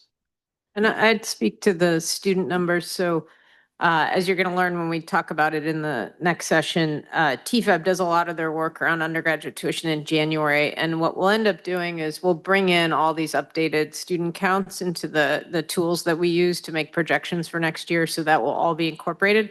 And then we typically start with TFAB, we do a lot of sensitivity analysis. So, you know, we'll basically work with the group to explore what happens at different enrollment levels and how big of an impact that has on the budget. And they each have, they'll have a calculator tool they can use to make assumptions for the purpose of discussion. So that is going to be one of the many uncertainties that we're probably going to be running sensitivities on for that group.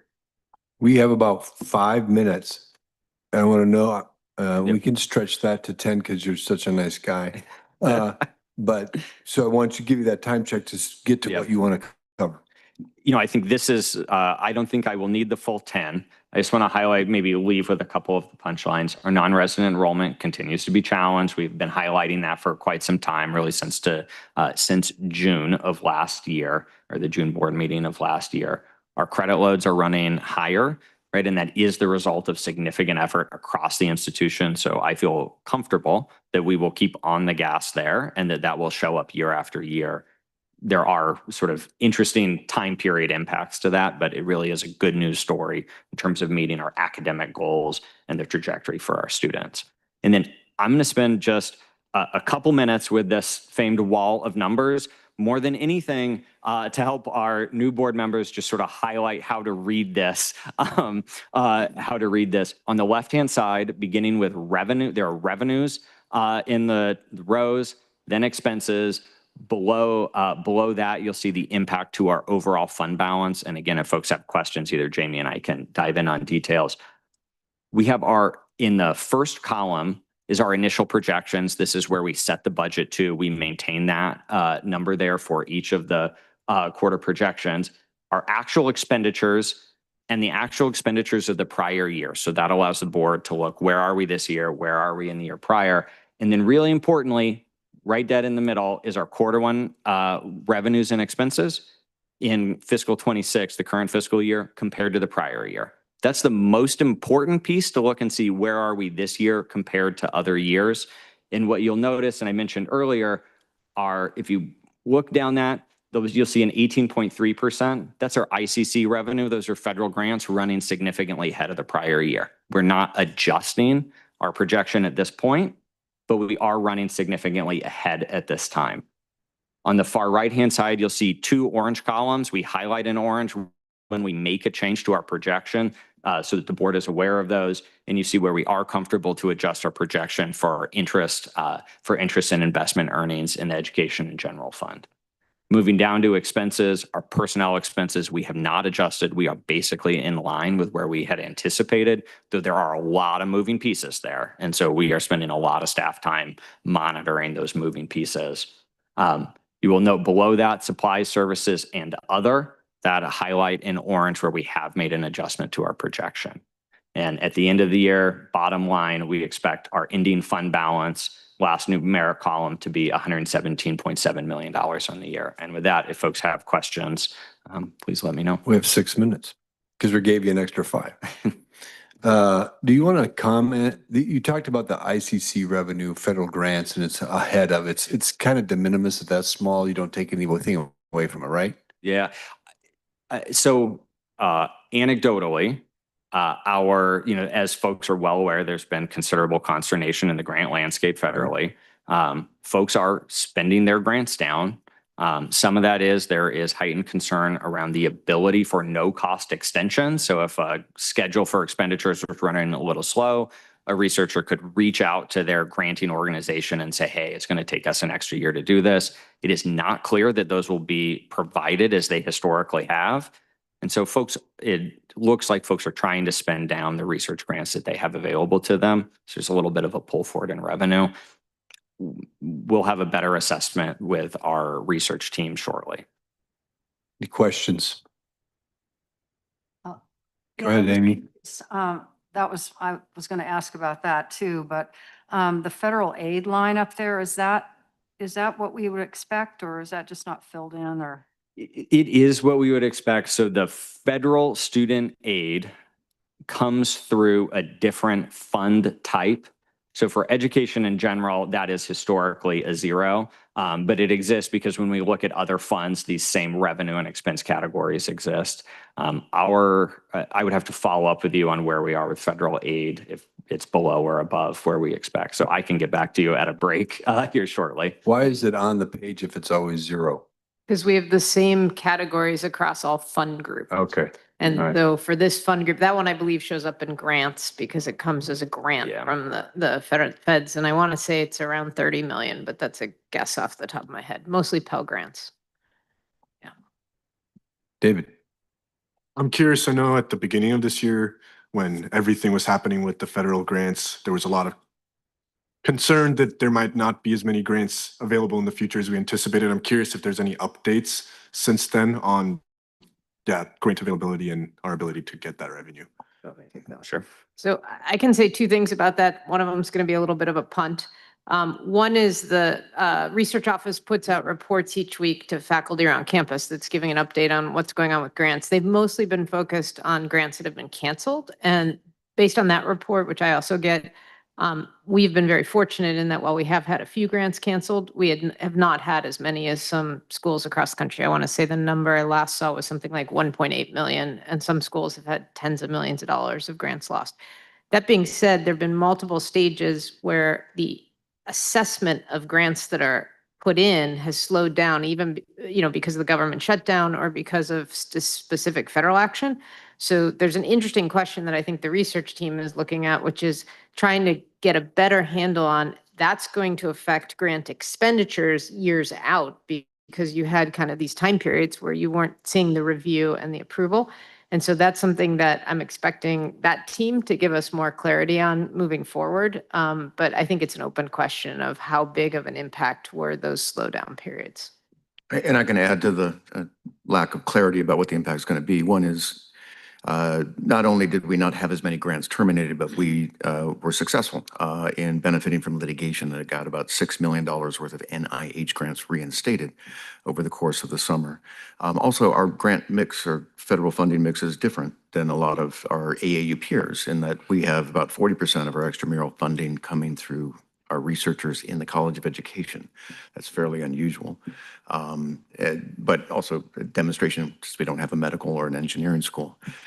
Lots of uncertainty about what's going to happen in that research world. Some of that funding in the College of Ed is NIH, some of it is NSF, but some of it's coming from the Department of Education, which is slowly being dismantled.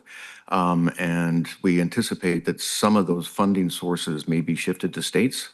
And my office is working very hard with Jerry Richmond in her office to make sure that we're prepared, that if suddenly there are states that are giving grants for, say, special education resource support, that we are prepared to be nimble in that world and line up for it. But what it's going to look like and how successful we'll be, well, we may not know for months. Okay. Oh my gosh. Go ahead, Tim. So the note up here on student aid, is that remissions? Is that what that is? No, that student aid, so remissions are reflected as a net tuition and fees. Okay. I got it. The student aid line are, those are expenditures largely from departments and colleges to students specifically. And do we publish the remission number or is that a closely held number? The total remissions are published once a year in our long-term projection. It's probably in our financial statement buried in a note.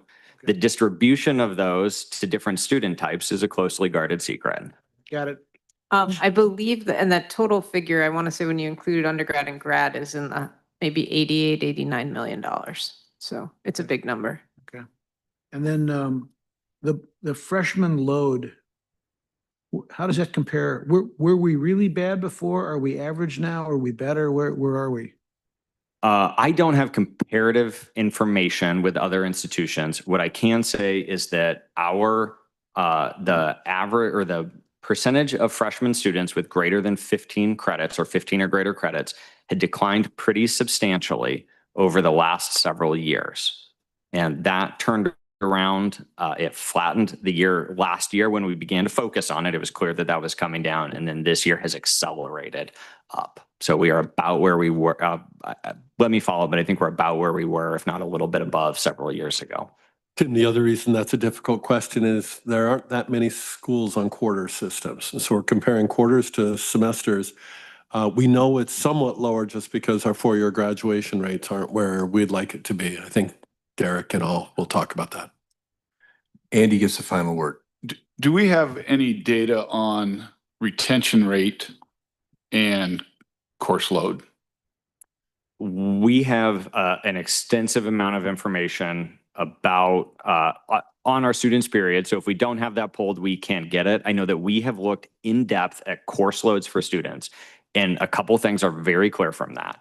One is if your first term, you do not take 15 credits or greater, you will probably never take 15 credits or greater. You will graduate more slowly, which is why we have focused concretely on students taking 15 credits or more their first term and setting the habit of taking a full course load. And that those students are more successful even when you adjust for all of the various demographic preparation, any of the pieces that you could look at. So I don't know about retention, but I do know about completion and maintaining momentum. Well, I was trying to wrap my head around the concept earlier of, are we pulling revenue forward, or through increased retention, are we increasing revenue and it's not really going to be a net pull forward? Yeah. Would be nice to see. It's a good question. Yeah. No more talking. Kelly, you're up. Yeah, Kelly is up next. Yep. Thank you. And thank you for the questions and the answers. And actually, Kelly is going to take the lead on, we have, I think, just 2 slides that we're going to talk about just to give you a little bit of a quarterly update. You also had a more robust written report in your materials, but we did want to talk about a couple things related to Treasury, including the bond issuance, and then we'll move on to the audited financial statements. Great. Thank you. I am sitting in for Jeff. I know he is watching. So if you have questions, go ahead and say them and he'll get back to you at some point. So this is a slide 1. Jeff's notes are that cash and investments in the first quarter of 26 are up about 32 million over the same period last year. This compares to just last quarter where we were up 29 million over the previous year. So just a slight uptick in our cash and investment balances at the end of the first quarter. We are seeing a little bit decline of that through the second quarter of 26, but we'll have more information on that for the next meeting. The biggest contributor to this, as Brian mentioned, is an increase in our investment income, and that is increasing the revenue coming in on investments, and that money hasn't been spent yet. Some of that is being pending presidential initiative fund. So it is increasing to the balance. And I will hold there for 1 second if there are questions for Jeff or for me. Okay. The next slide talks about our bonds. This board did approve a bond sale for the next generation of housing. We are moving forward. We have had some kickoff meetings with our financial advisors and with the underwriters. And we are right now evaluating different structures of those bonds. The yield curve is a little weird right now, and that long-term rates are higher than short-term rates. So we're trying to find out the best structure for what that bond sale is going to look like. And we haven't made that decision yet. So. Yeah, the one thing I'll add on the bond sale, if you look historically, and this I think is in your materials in terms of the backup, we've been really fortunate with when we issued debt in the past, and that's reflected in various documents as little yellow dots, and it shows you kind of like what's going on with the market. We are facing, it is a harder market right now, especially for long-term debt. So we are going to be looking at different structures for what makes sense going forward. And for those of you who may recall, may not recall, this is something that the board authorized us to move forward, but we're going to be working with the chair of the finance committee and the chair of the board to make any final decisions on pulling the trigger. But we are going to have to move pretty quickly once we get into the new year. So. Do we tend to target an average maturity when we do a bond issue historically and then move around with what the composite of that is? Or do we ever move that average maturity? That makes sense? So we, in the past, because rates have been so low, we have tried to lock in long-term bullet structures. And so that what that enables us to do is really reuse debt. So when we have entities on campus, they're paying us an amortized rate, and then we're able to reuse that debt again and again. With this current environment, we're going to have to be looking at a broader array of options. And Jeff is going to, I mean, I wish you were here to speak directly to these issues, and we're definitely going to be pulling you guys in for closer discussion about what makes sense. But there's just some very different cost structures depending on what we look at. So I don't know if I got to your specific question. You did. But, yep. It is. Yep. You did. It's going to be a little more complicated this time around, Yep. I guess is what I would say. The different structures could be considerably different expense. Yes. Yep. Yeah. Okay. So Jamie, earlier today, we were talking about, I'm over here, Lisa, debt, and how we were at a little bit higher debt than some of our peers. And I know we have to raise money to do our work. I mean, obviously I'm just thinking the comfort level of how much debt can we incur comfortably and keeping our status and keeping our ratings, all that.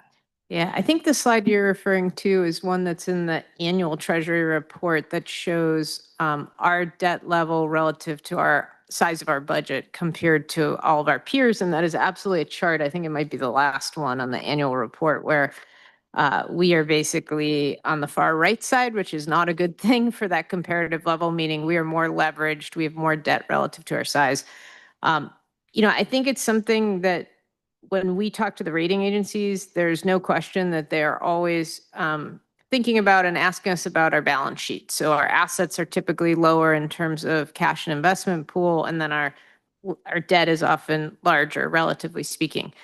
But that being said, to me, I think the really important question is, what are you using the debt for?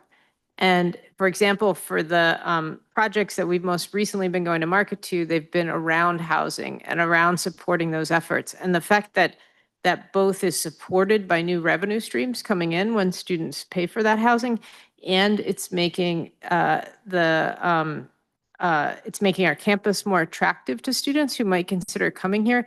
In the discussions we've been having with the rating agencies, it feels like at worst that's a kind of neutral thing, and it's almost slightly positive because we're strategically using that debt in a way that's going to pay for itself and help our campus in terms of the attractiveness to students. And so I think the real question isn't necessarily if our credit rating goes down, because it could in the future. I think it's really the strategic question of what are you using that funding for, and do you have a sustainable way to pay it back? So. Okay, let's get on.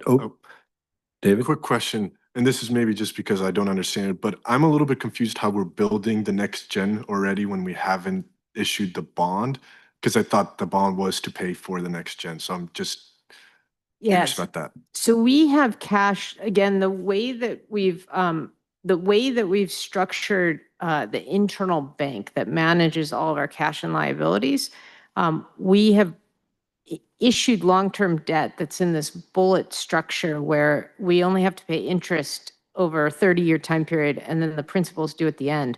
What that enables us to do is, as we issue debt on campus, which is amortizing, it's like a mortgage where people are paying us principal and interest, we can then reuse the money that comes back and send it back out to start to fund campus projects. And so that gives us the ability to really leverage those initial loans for a longer period of time.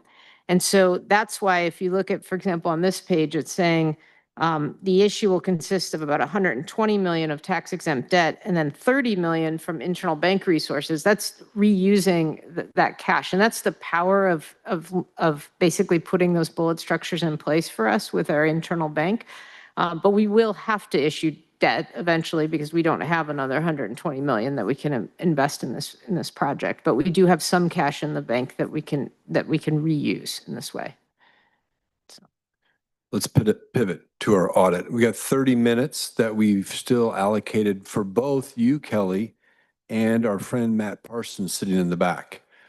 So you get bonus points for being thorough and on time, or even bonus points if a little early. But please be thorough. All right, before Kelly starts, I just have the normal reminder I'm going to do every year before we do the audited financial statements. We spend a lot of time with the board focused on the education and general fund budget.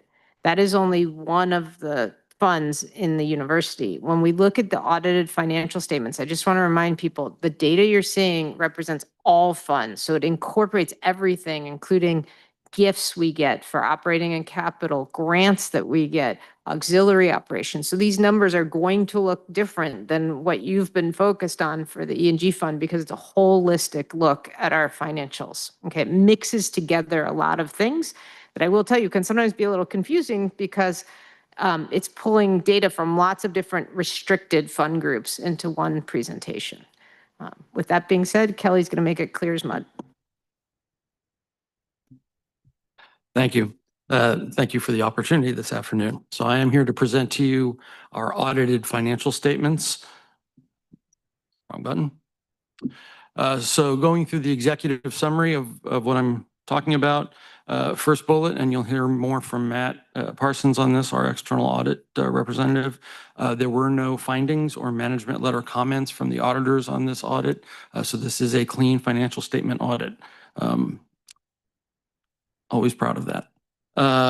Number two, there was a new pronouncement that came out from the GASB, or Governmental Accounting Standards Board, for those playing at home, talking about compensated absences, and I will go into that in a little bit. So we carry a liability on our books for unused vacation time and comp time for employees. And when an employee separates from the university, they get paid out for that amount of money at up to a certain dollar amount or a certain number of hours. The GASB said that paying people out is not the only criteria for determining whether a liability exists. So we had to look at our sick leave balances as well, which are fairly substantial.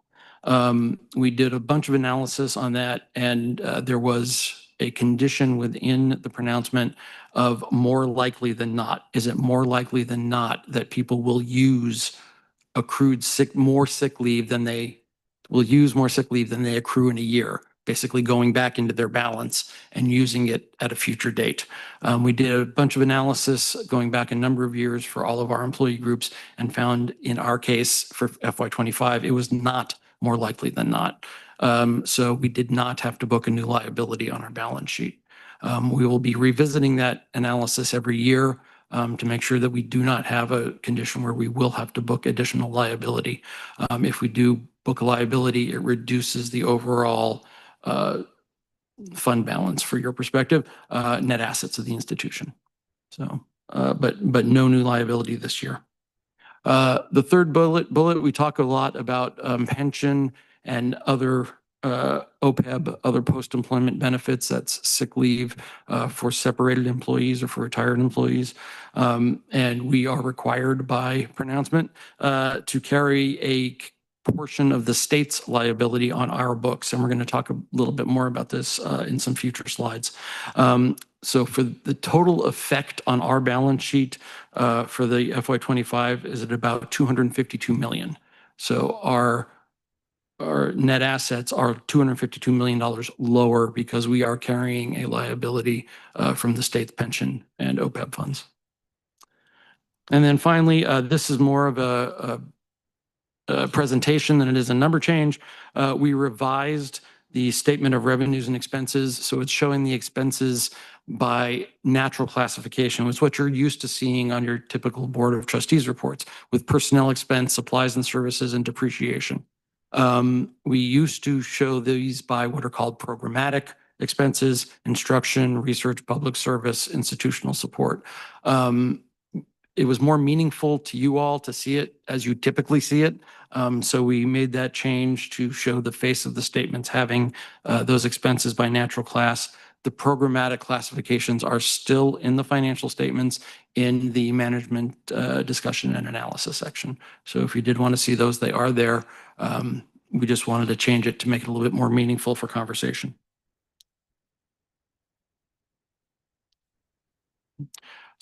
So looking at the revenues, overall revenues increased a little, almost $109 million year over year. Again, this is against all funds. The two largest, we had a large increase in capital grants and gifts, and these are primarily monies coming in for the Knight Campus Building 2 and the Heritage Project, both in state grants and in gifts specific for that construction. And then we'll also see that there was an increase in auxiliary enterprises that primarily was in the athletics auxiliary fund.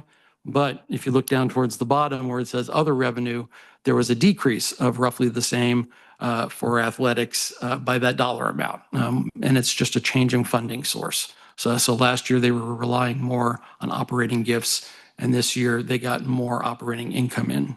So any questions on that? I just wanted to kind of point that out, that it's almost neutral.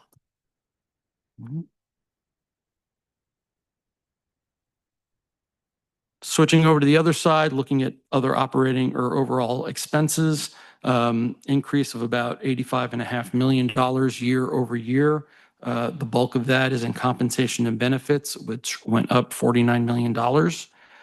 And then the next line, net pension, OPEB. This is expenses related to the state pension and PERS liability. So I won't get into the accounting minutia as Brian called it, but we, for every year there's liability, we amortize a little bit of the expense over a 5-year period. And so this is the chunk for the past few years that we amortized this year.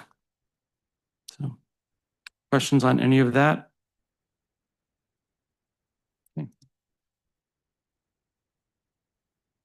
This is a look at our revenue. The color codes show the different revenue sources. The very blue at the bottom is student tuition and fees. On average, it represents about 32.7% of our total revenues for the institution. We calculate what's called a compound annual growth rate, or CAGR. This shows over the 4-year span that we're looking at about how much did something increase or decrease each year for that time. Our revenues were increasing about 8.2% per year over that 4-year span. And in 25, we were up 7.5%, 25 versus 24, so slightly below our compound annual growth rate. Is auxiliary enterprises, in this case, mostly athletics? It's athletics and housing and and EMU. So, and that is the purple block. And you can see the purple block and the kind of light purple above it combined are the auxiliary revenues and the other operating revenues that we just discussed on the exec. So those blocks stay relatively the same in total. I would point out the top peachy color, that capital grants and gifts has been growing, which is fantastic, but keep in mind that's for capital. And so again, we're dealing with different restricted revenue and revenue streams coming in. So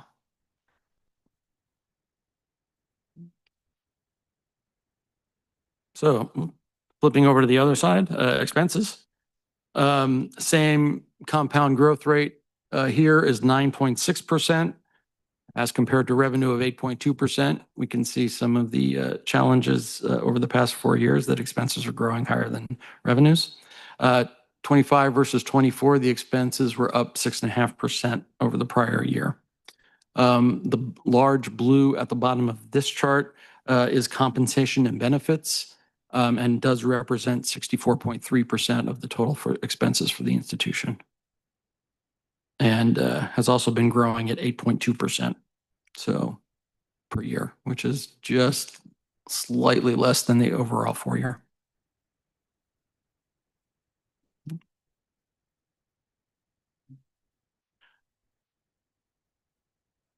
We move to the net position. This is our net assets, what's left over after all of our assets and liabilities are netted together.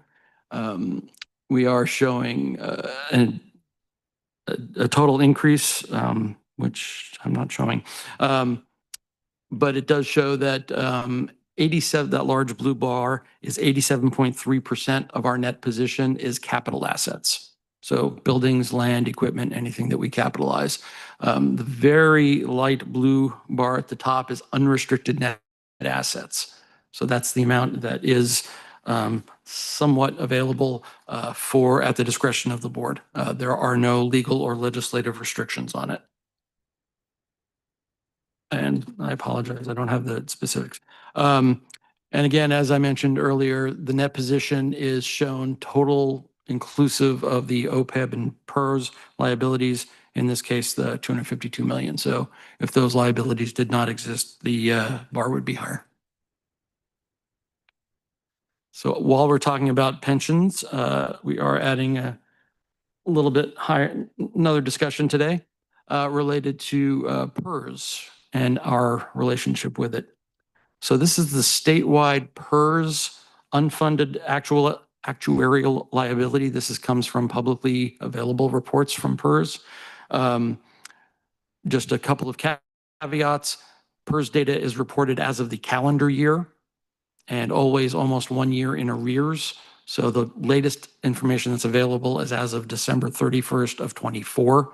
And so when we're trying to compare it with university fiscal data, it's not exact, but it's close. Just that out there. So the valuation date, December 31st of 24, the unfunded actuarial liability. This is the amount of money that is owed to PERS retirees that they don't have funded yet, is about $29.2 billion. It's over on the far right column. And that is the remainder of the 27% of the total liability that is not funded. So there, you see their funded ratio is 73%. The 29.2 represents the 27 that's not funded yet at the statewide level. All right. The university's total liability is about 410 million, which is different than the number from the previous slide, again, because of the way we have to account for things under GASB. So our $410 million represents roughly 1.4% of the statewide liability for PERS and OPEB, which is healthcare for retirees. So thank you for providing these. This was a request to have this added. And I know then there's another slide that we're going to go over to highlight the impact this has not only on our state, but on us. And then I'll let you go on, Kelly, with what we've trying to make a dent in it. Yep. So looking at the next slide, we just wanted to pull in and look just at the U of O, our retirement expenses by fund type. So this is for the fiscal year 25, and it breaks down in fund type 11, E&G, which is where you focus quite a bit. We paid $52.3 million to PERS and $12.6 million to ORP, or optional retirement plan, on behalf of our retirees. So that's about $65 million total in retirement expenses in the E&G fund alone. Additional $39 million from all other funds. So a total of about $104 million worth of retirement contributions on behalf of employees in the fiscal year of 25. And remember that number because what's our total payroll? About Well, go on. I don't want to interrupt. Go on. We're about to show you some percentages, Yeah, which you'll will see it in a help. second. I have a clarifying question. Go ahead. Go ahead. Since I'm new here. So we have the unfunded liability at 29 billion. If we are taking down our portion of our 400 million that we have unfunded, then when our employees go for retirement, they're funded against our portion, right? Like it just doesn't go into the pool and disappear. How does that accounting work? This is not a per employee calculation. So the PERS pool is calculated as a whole for the state, and the state allocates a certain amount to us that says, this is about what is your portion. So it's not necessarily tied directly to us. So go ahead. No, I mean, the obvious thing is there's no incentive to pay down your unfunded portion. Let me clarify a little bit. So what Kelly's explaining is we don't get calculations from the state on a per employee basis. We're part of the, state and local government pool for rates. There is an incentive, as we'll talk about with our side accounts. So we've set up side accounts where why don't we jump to that slide and then we'll go back to the rates. So we have set up side accounts, and we now currently have 3 side accounts that we've set up where we take money that used to be an investment in the short-term fund, and instead we're investing in PERS. And the incentive to do that is the state's matching at 25%. And then those funds are used to buy down our current rates. And so that does save us money over time. But our employees are dependent on the whole system being solvent when they retire to get their contractually owed funds. It's not like because we set up these side accounts, they'll be ahead of the line or something like that, if that helps. Yeah, I was just for all the trustees, we know this is a problem, and these are decisions been made by our board and ones before us to set up these side accounts, and the state's provided this to try to help in some ways by giving a 25% incentive, get a 25% return for free. So we've participated in each of those just as a way to show some of the things we're trying to do to tackle that. Correct. And on top of the 25% initial match from the state, these monies are also invested in the PERS pool. So it continues to grow as we draw down on a monthly basis to help offset our reduced kind of contribution. Gerard? Yeah, I should have asked this before the public meeting, but are there things that the university is doing to encourage more participation on the ORP? Let me jump back for a second. Just to explain, there are 2 different types of retirement available at the university, depending on what type of employee, what classification you are. So PERS, Tier 1 and Tier 2 are closed. OPSERP is their current plan at state PERS. That is for SEIU and other classified positions. That is their default. They cannot opt out of that. For OAs and faculty, they can choose PERS. They can also choose what's called the optional retirement plan, which was set up a number of years ago to provide an alternative to PERS for those employee groups. The PERS rates and the PERS legislation is set by a statewide board. So they are managing that. The ORP is more local, that we do have a public universities retirement plan that manages those funds.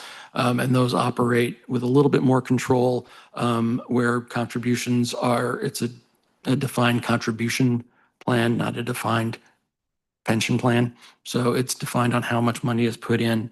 There is a 6-month waiting period for people to make their determination. If someone does not choose between PERS or ORP, they simply do not respond, or they do not make a choice. They default into PERS. So it would be great. Can I say this? It'd be great if we could change that to get a default into ORP, but that would take a legislative change. Andy? Just another comment to Gerard's question. So first of all, when you look at the rates, the OPSERP, which is tier 3 of PERS, is almost as high as tier 1, tier 2. It's not because the benefits are as high as tier 1, tier 2. It's because PERS is starting to charge more to us for those employees because they need a way to pay for the benefits that were promised to tier 1, tier 2. And so it's really, that's why it's getting so expensive. We are trying to incent people. We run the optional retirement plan. We host it for all 7 campuses in Oregon. We work with the other campuses. It's a shared service that I think has been very successful. We're trying to encourage employees to think about it as an option. It's a wonderful option.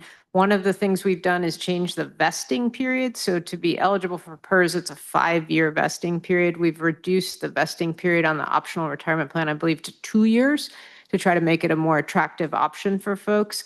And it is a defined contribution plan. And so you can see the account balances grow each year and see what you'll be able to, it's very portable in terms of folks that might be going to other places. So as Kelly mentioned, it'd be wonderful if the default was into the optional retirement plan, but that would take a legislative change to make that happen. So Andy, Steve, and then we're going to keep moving along. Yeah, I was gonna Andy's got say- a question. So from a benefit to the employee for a new hire today, I understand we're going to pay 28% if they fall in that classification, but what does their benefit look like relative to the ORP? Is it a tier 3 or a tier 4 equivalent? Yeah, so it's hard for me to compare them because one is a defined benefit plan and one's a defined contribution plan. So under PERS, you end up getting essentially a pension, and that's a percent of salary based on how many years you end up working. So if you're going to be here for a very long time, it can be an attractive plan, but it does not hold all of the benefits that, for example, PERS Tier 1 originally had, that I think, Amy, you had raised the question last meeting of the money match and people sometimes like literally making more in retirement than they did when they were working because of the timing of when those contributions went in. And so we do think the optional retirement plan is, in essence, what we're providing for folks is guaranteed 8% contribution from the institution. And then there's ways to match that if they're willing to set up their own voluntary defined benefit of another 4%. So it's a 12% contribution plus their 4% puts 16% in per year. And so we're trying to make that a benefit, but it's hard for me on the spot to say, well, how does that compare to, the latest tier of PERS? Because that's a totally different structured plan. Matt, would you come on up here and sit down? And then Kelly, you've got a number of charts left in pages. Is there anything you want to hit a highlight that's important to you? No, actually, I was just going to say that the rest of the presentation is the capital assets table, the summary cash flow, and the ratios that we typically show to you. And I'm happy to, if you've looked at those materials and have questions, I'm happy to address those. Otherwise, I can happily turn it over to Matt to have that conversation. Okay. Thank you very much, Kelly. Thank you, Jamie. Thank you. And you're free to sit there if you want or leave. It's up to you. But we're going to hear from Matt Parsons, our lead auditor. He's with Baker Tilly. Baker Tilly, if you don't know, merged with Moss Adams, or Moss Adams merged with them and became known as Baker Tilly. So we've got 10 minutes. Matt and I had a meeting already. And we know the punchline, which is a good punchline, but floor is yours, Matt. Thank you so much. It's great to be back here again to present to you and also to meet some of the new trustees. I will try to keep this brief, but please interrupt me if you have specific questions. I think there's a lot of material here that you can read for yourselves, so I'll try to hit those highlights for you. One thing I always want to share is kind of reaffirm the scope of services and what we perform, because there were a couple of changes this year. I just want to provide you some context about if you were comparing your reports this year to last year. So obviously we did an audit of the year-end financial statements for the year ending June 30, 2025. We've also just about completed our agreed upon procedures because of the D1 status that you have. You have certain requirements we need to look at for the NCAA guidelines, and so that's just underway. We did not produce a separate set of financial statements for KWAX, your broadcast radio station, because of the pending dissolution from the Corporation for Public Broadcasting. So although that does not have a separate standalone report, it is a fund within the financial statement, so it is still being encompassed and audited from just a higher level. We did not perform any non-attest services, and the reason why that's important is there's always an independence evaluation we need to make when we're thinking about that. For many institutions, we actually draft the financial statements for our clients, but obviously you have a great expertise here, and you can see later on the slides, they have the experience and knowledge to do that, so we don't perform anything other than our audit work. And then one other caveat is, although you will see as a discretely presented component unit, the university foundation financial statements, we do not actually audit those financial statements. They're provided to us from another firm and incorporated into the audit report. As Kelly already mentioned, we did issue an unmodified or clean opinion on the financial statements. And just give some life to what that means. And simply is, we didn't identify any material journal entries as part of our audit testing. We didn't identify any material weaknesses in internal controls over your processes. And we're able to substantiate all the information we needed to express that opinion. One other change this year is because of some of the changes in the federal administration, the audit guide, which is established for us to use to determine which compliance areas we test for your federal funding, was not issued until the day before Thanksgiving. And so we operated under a premise over previous years of what that audit requirements would be and have conducted our audits with those guides, but we've not issued our report because it just became available. But the Cliff Notes version is that we still did not identify any areas of non-compliance or internal controls, and we do expect to issue an unmodified opinion on compliance. It is a prescriptive approach as far as what federal programs we audit each year. We've tested your research and development cluster the last 2 years, so they got what they thought was a little bit of a reprieve from us. Unfortunately, well, maybe fortunately, your Individual with Disabilities Education Act funding rose to the level for the first time since we've been working with you that required a separate compliance audit. And so we still dealt with the sponsored projects office, and they still had to hear from us, unfortunately. But based on our testing of your student financial assistance cluster and that program, again, we don't have any material findings to report, which is great. One thing I really want to highlight is you probably remember last year was the first year we had the sort of fiasco with the FAFSA forms, and your student financial aid teams were under sort of mass chaos of trying to process those forms. And so there was a higher risk of error potentially, and we've seen that through many of our other schools we've tested and audited. In addition to that, the Pell formula changed this year, which was pretty complicated, and if your systems didn't adapt soon enough, could have led to some calculation errors as far as who got what Pell funding and when. But I have to really compliment your team and their ability to have pivoted and reacted in that remark, especially with some of the leadership changes that you've seen there, that we didn't have any findings, I think is a really important point to take home. I won't go into this is just a few areas of audit focus simply, but as you can imagine and what we've seen, the capital activity, the list here in the last several years has been a significant boom to the university. And so we spent a lot of our time really understanding the inputs that go into what is capitalized and looking at the invoices supporting those transactions and the financing that goes into them as well. As we also heard from Kelly on the pension activities and the OPEB activities, we have a responsibility to look at, some assumptions that go into your actuary reports to determine what those liabilities are. Are those discount rates appropriate? Are the expectations for your investment returns that counters that fund liability, are those appropriate? And at the end of the day, we determined that they were and that they were supportable as well.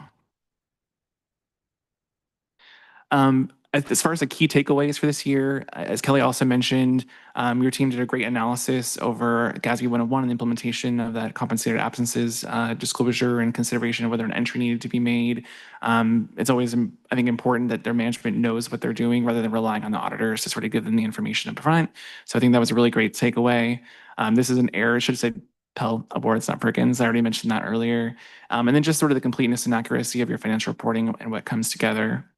We did have some very minor best practice recommendations. I do not want to emphasize these as more significant, but just I had to leave you with something that that we did share with the management team.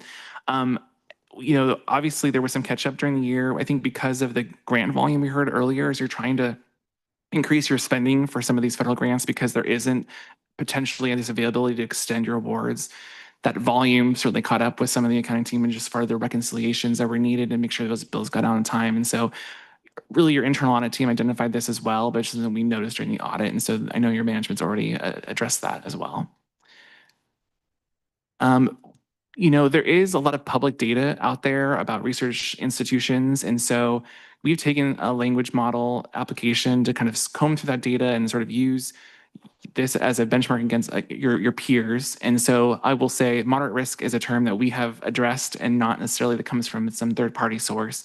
But where I think this is important to know is that because this is publicly available information, anyone can sort of take this data and make what they want out of it. And so these were sort of the three top areas that we noted as being just something to be thinking about. But I also wanted to provide some context because a little bit can be misleading. So the first one has to do with your unrestricted net position.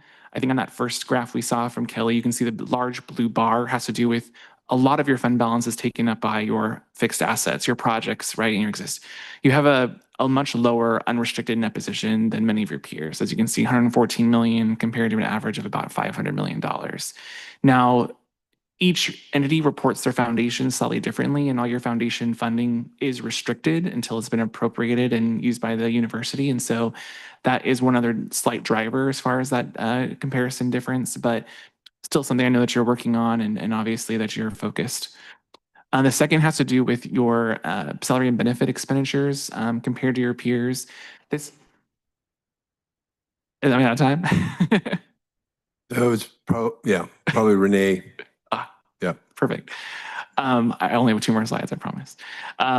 It's based on an FTE calculation. Oh.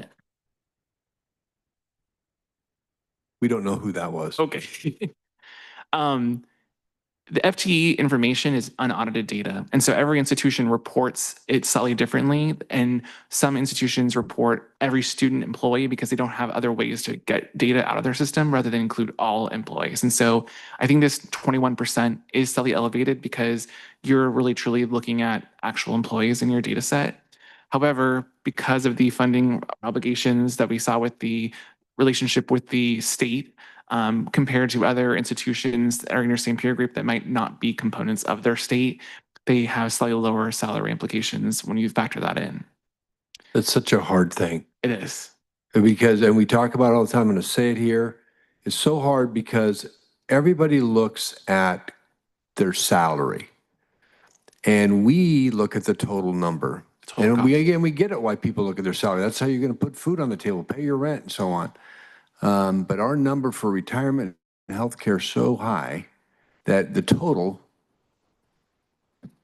is outside the bands of normal. And it's a real conundrum, it really is. Anyway, that's all. I just feel better saying that. And then the last has to do with your enrollment and growth strategy. And so we did see a recent decline in enrollment compared to some of your peers. This does go into 2023 as well. And so I know that's obviously a significant area that your enrollment team is working on. And we just heard a presentation on that as well. I will skip through this mini sector profile update. I don't think there's anything here that you don't really already know. Obviously in March, they changed their outlook from stable to negative for a lot of different reasons that you as trustees are focused on. I did want to just end on this slide real briefly. So the United Educators each year comes out with a survey report really polling institutions over where they see the top risks are for higher education. And this last year's report was about 178 institutions that were polled, and it comes from CFOs and controllers. They can obviously pick more than one area of risk, which is why this does not add up to 100%. Last year, data security was a #1 risk, and it was the first time we saw that in the top 10 of risks. I expect it'll stay on here as well, but enrollment, is obviously an area that all schools are concerned about, not just Oregon. The other thing I wanted to note is that political and societal pressures did not make the top 10, but we expect that to be. So this, just for context, this survey ended yesterday. And so we think we'll have the top risks for 2026 probably within the next week or so. And then the other sort of emerging risk, though maybe not as much for research institutions like yourself, is the student readiness. So as students are exiting high school, especially those that are impacted by the pandemic, are they really at the same level that their previous cohorts were? But the other most emerging risk for our institutions was athletics and just the compliance and the attention around, obviously, that area right now. So hopefully we will get a better update for that for you all to see and can use for your own risk profiling in the future. Will you send the 2026 to Kelly when you get it? And Kelly, will you just I'm sure Kelly gets it. But yeah. send it out to all the trustees? Yeah, thank you. And any questions for Matt? Did you fly up today? I flew up last night. Flew up last night. Yeah. Well, we appreciate you being here. It's important that you're here, even though it's only a 15-minute presentation. Absolutely. We hope you have a good dinner tonight. Thank you. All right. Thank you very much.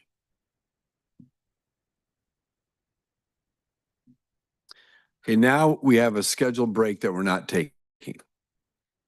But if you need to take a break, please do. That way, Amy. Just if you need to get up and go ahead and take a break. But we're going to continue because we have some important discussion.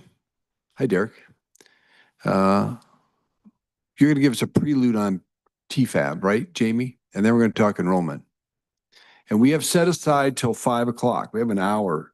Yeah, so we're going to give you Yeah. a quick update on the tuition TFAB process. We're also going to give you a quick preview of cost drivers for next year, and then we're going to pass it off to Derek. So, yeah. Okay. Good afternoon, everybody. I know most of you, but my name is Angela Chong. As a reminder, I'm our Vice President for Student Life, and I have the privilege of co-chairing TFAB with Jamie Moffitt. This is going to be a reminder for most of you about our process and how the process runs. So the Tuition and Fee Advisory Board is an advisory group, meaning we undertake all of this work to make an advisory recommendation on undergraduate tuition. Also on our administratively controlled mandatory fees, course fees, housing fees, and graduate tuition proposals each and every year. The board is made up of 22 official members. That includes students, faculty, and staff. You can see the breakdown up there where we do have 2 representatives from our associated students, and then 2 other nominated undergraduate students and 1 graduate student. We have 2 faculty, one of which who is drawn from the Senate Budget Committee, and then a myriad of staff members with different expertise from around the institution. Just a reminder too, that all of our meetings are in person, although we do allow for our members to come in virtually if needed to make sure that we have everybody there and we're as accessible as possible. But most importantly, we are each and every one of these meetings is open to the public. And we do have guests just about every meeting. We have them introduce themselves and they ask good questions. And it is a good way for folks who are interested in learning more to join us. So we've been busy. This fall term, we've had 4 meetings, and we spend the fall term really doing intensive training. This is, for the new members of the board, this is a lot of content heavy pieces. So we give a lot of historical and comparative data and information on the UO budget. We give background on the Public University Support Fund, and then we go into quite a bit of depth on our guaranteed tuition program, which takes a minute to wrap your head around, as well as our financial aid programs, long-term financial projections, and the university's plan for cost management moving forward. Our plan for the upcoming winter term is also up there. On January 13th, we co-host a forum with our associated students at the University of Oregon. And we are, working with our folks on associated students that are on the board to plan just how that looks and what kind of, what the conversation structure will be like. Then the board reviews proposals on those administratively controlled fees, course fees, housing fees, graduate programs, and any other proposals received. And then, of course, we discuss our undergraduate tuition rates. Those recommendations go to the president, and then the president hosts with some help, hosts a forum in February to be able to go over those and hear from our community at large. So the president receives input during that forum and then finalizes recommendations to all of you very good people in March. There is a very transparent website that I invite each and every one of you to check out. We always post the upcoming meetings. And then we also have all of the meeting materials and notes for every single meeting. So if anyone ever misses a meeting, it's all up there and very, very transparent. And we keep this updated. The amazing Debbie Sharp is our project manager, and she makes sure that this website is updated within days after each and every meeting with really comprehensive material. So that is our overview of the process. Any questions? All right. Okay. I'm just going to spend a couple of minutes on a preview. And I say preview because we literally just finished this analysis. So we've not discussed this with TFAB yet, but we will be doing so in January. Every year we take a look at the E&G fund, and we are not trying to capture every single thing that could possibly go up in cost. What we're trying to do is to get a handle on what are the major things that if we just want to run the university next year, the way we're running it this year, what's going to be more expensive that we need to do. And so here you can see the breakdown. By far our largest category, as always, because it is our largest expense, is compensation. And so we have three components of that here. And I'll show you in another slide what they break down to on a percentage basis. But for faculty, staff, and GE salary and OPE, there that's simply looking at our negotiated labor contracts, our announced salary programs, and essentially running those out against our payroll. It's a lot of people. It is 22.2 million. It is a lot of folks in there when you look at the numbers of people that are working on E&G funds. I do want to be explicit. If we did not have the contracts run out, we assume 3% increases in these numbers going forward. And so that's what's embedded in that. Medical costs were required by state law to participate in PEB. Every year they raise the rates on those programs in December, and we often see shifts in terms of faculty and staff moving maybe from individual status to family status or something like that. And so we estimate those rate increases. We're looking at about 2.4 million. Blended OP is a little bit confusing. So last year PERS rates went up substantially, but we did not see a huge increase in the charges to campus with blended OP. And that's because we had some carry forward funds. And I mentioned earlier in the meeting that we have to negotiate with the federal government to set these rates, and they have very specific ways that we have to do the calculations. And one of those ways is if in a particular year we don't spend down all of the funds that are sitting in the agency fund that makes payments for healthcare and benefits, we apply them to a future year. And so last year we had a one-time buy down of rates because we had a bunch of money sitting in that fund. Well, going into next year, we'll have spent most of that carry forward, and so we will not have that buy down. So another way of thinking of this is that one-time fund was kind of masking the increase of PERS this past year. So we are going to see a $6.4 million impact from that. Institutional expenses, as you can read, is utilities, insurance, debt for academic buildings. These are areas that especially utilities and insurance have gone up quite a bit in the recent past, and so we separately estimate those. And then we do leave aside $1 million for recurring critical or strategic investments. When you add that all up, it's 33.8 million. This is not the right slide. Cody, where are you? What? Oh, okay. We have a different slide that we're going to show you later. When's later? Maybe tomorrow. That shows what this represents on a percentage basis. So in total, it's about 4.8%. The piece that we'll show you in this new slide that we'll get to everybody is if you look at all of the compensation related expenses off of our compensation base, I think they come to about 5.5%, I want to say. It's just you're looking at separate components here, which is why they each look individually lower than 4%. We can get this. Yeah. Where did you find that? In the email you sent me. Oh, okay.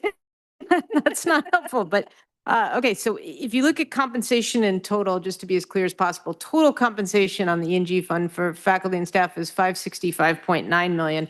If you add up each of those different cost increases, that is going up 22.2 million because of salary increases. It's going up 2.4 because of the medical cost increase, and it's going up 6.4 because of blended. If you apply all those cost increases to the base, that is a 5.5% increase. So we actually met with Andy earlier and got some feedback. And so in the future, we'll show this to you in a different way that I think will make that clear, and we'll send that around to everybody. Institutional expenses are going up about 3.1, and it is true that overall, when you look at these cost drivers, basically they're going up 4.8%. Now, the other thing that's on this slide you'll get that we didn't have on the original version is when we did our budget cuts, the total budget cuts were 29.2 million. But we weren't going to see the impact of all of those this coming year. And so the ones that are hitting in full next year represent about 11.6 million of that 29.2. And so that is going to offset some of these increases because we're going to have these increases going into place, but then we're going to have the impact of budget cuts. And so what you're going to see at the end of the day is the net cost increase, when you look at both of those, is going to be about 3.2%. Does that make sense to folks? I know I don't have those numbers up, but that's, so basically you've got these cost increases, but then we have 2 years of rolling in the budget cuts.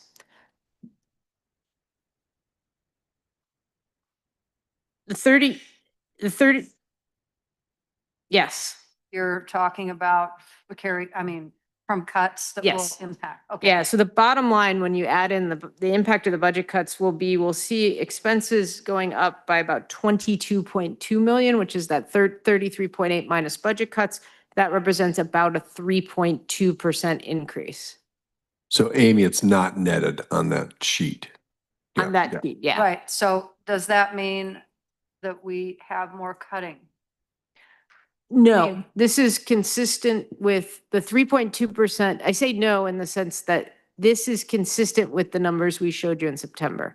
So in September, there is, if you look out on the projections, when we did the long-term projections, we did see that the amount of cutting that we had done had really narrowed the gap. Now, next year was the biggest number. I want to say it was something like 8 million, and then it got smaller and smaller into the out years. These numbers that we're seeing are very consistent with what we showed you in September. They're just portrayed in a different way. And so as those numbers showed, we got to the point where we were within a couple $1 million on a $700 to $800 million budget. And Amy, these are expenses, so we haven't talked about revenues and the like. Yes. I make up all the difference. Yeah. Okay, and then this slide just, because I know we want to get to Derek and enrollment. This slide just shows you kind of the history of when we've done these, and these are projections each year that are done very early to try to think about what costs are going up. It kind of gets you a sense of where we've been. And the one thing I'll point out here is the last couple of years, we have had larger numbers on the wages side, and you can see that. You can also see that the blended OPE, last year we had that $7.2 million 1-year carry forward. And this year we're seeing that coming off. And so we're feeling more of the impact in the underlying PERS costs. So that is where we are. And again, we'll get that other slide around that hopefully will make it a little bit clear to folks. But essentially the main message I want to say is we looked at this in great detail, and it's very consistent with the long-term projections that we shared with you in September in terms of the impacts. There's nothing surprising here in terms of what we're seeing. Okay. Thank you, Angela. Thank you, Jamie. All right, Derek. Sporting that green. Look at that yellow. Absolutely. That's great. Well, thank you for letting me join you at the end of, I know what has been an incredibly busy day. And I certainly don't want to stand between you and what we have to do, but certainly want to spend some time to have a discussion about enrollment. I will not belabor you with a ton of slides. We'll go through some content slides, but really I hope to engage each of you, especially those with questions, in a dialogue about where we think we are right now with enrollment and what we hope to be in the future with respect to our enrollment here at the University of Oregon. Just as a debrief, I know Jamie and Brian and Kelly went through quite a bit of detail with respect to where we landed in the fall with respect to our incoming ducks. And so you'll see that that's about 6,000. That's our new and transfer students. Almost a quarter of them are first generation students. So big obligation met, particularly as a public institution, as a flagship institution, and I think a destination, particularly in the state of Oregon, but all around the country and the world. Our largest sender is still California, though that number continues to decline. And for those of you who might have seen an LA Times article, you might have seen that Oregon is sort of the top receiver of students from California. Even though we are experiencing some declines, again, something to be a bit proud of for as long as it will last, and we'll talk about that a little bit later. This is the fourth class in UO's history that is this large. So this is the fourth largest class. So even though we're down from where we projected to be, we are still up with respect to where the university has historically been in incoming students. Another good thing about our incoming class is that 66% of them are coming to us with college level credits in advance. Now that's a combination of AP credits or advanced placement, IB, International Baccalaureate, or college credits. Some of those are taking through dual enrollment. Some of those they might be taking in summer prior to their arrival with us in the fall term. But this is the highest in UO's history. And our students are coming in with an average of 29 credits, which is a really amazing thing for us. Our retention rates continue to be between 85 and 87% over the last several years. No major changes there, so that tells you about sort of the strength of the incoming class. Again, this is one of the focal points of Oregon Rising goal number 1 is to increase that retention rate, which of course will play well into increases in the 4- and 6-year graduation rates. But we've remained quite steady over that. So not a major improvement in that area, but some improvements that we hope to have in the future. I'll hope to report to you in the coming years. So I got here about 5 months and 10 days ago. And about 30 days into that, we opened up our early action application for incoming freshmen. And with that, we announced something really major with the team. And so I want to say thank you publicly for those of them who are watching instead of reading applications right now, which is what they should be doing. But I want to say thank you to each and every one of them. This is the first year that we implemented a full read of every application that we receive. And to pay due respect to each of our applicants, reading all of their materials instead of what we call reading on the bubble, which is a common enrollment practice. You read sort of your highest part of the pool, and you might read those for scholarship purposes. You might read them for selective admission programs. And then you sort of read the students who are on the bubble, the students who otherwise might not get in. That tends to be what some institutions would consider efficient, but not necessarily effective in learning about your applicant pool. And so what we undertook this year is a full read of every application that came to UO, which is a big turnaround. I do compliment the team for taking that in stride. Reading 26,000 applications in a very compressed time frame is no easy feat. With that, we not only told them to read every application, but they have to do so with a single admission decision release date for early action. So they will be reading, and we will hope to release our early action notifications to students in the middle of this month. So just in about 2 weeks, we hope to sort of press the button. I'm oversimplifying that, but press the button and let all the students know where they stand with respect to their early action applications to UO. That, we believe, has 2 prominent features, the first of which is one, moving away from what we call a rolling admission cycle. It builds the momentum up to saying, I'm excited about going to UO. Many of you who have students who've gone to college within the last several years, you'll see those sort of release dates. I'm waiting on my admission decision from name the institution. They post it on social media. They're really excited. Everyone's getting decisions around the same time. It builds up quite a bit of momentum. Rolling decisions don't do that, right? I got mine on Thursday, Carl got his on Friday, Jamie got hers on the following Tuesday. Doesn't really build up the momentum, doesn't necessarily demonstrate the same interest. The same thing is true when we think about what you can know from an applicant pool at one time. When you're not working with the selective admissions process, you can admit as you go because you're going to admit most of the students who apply.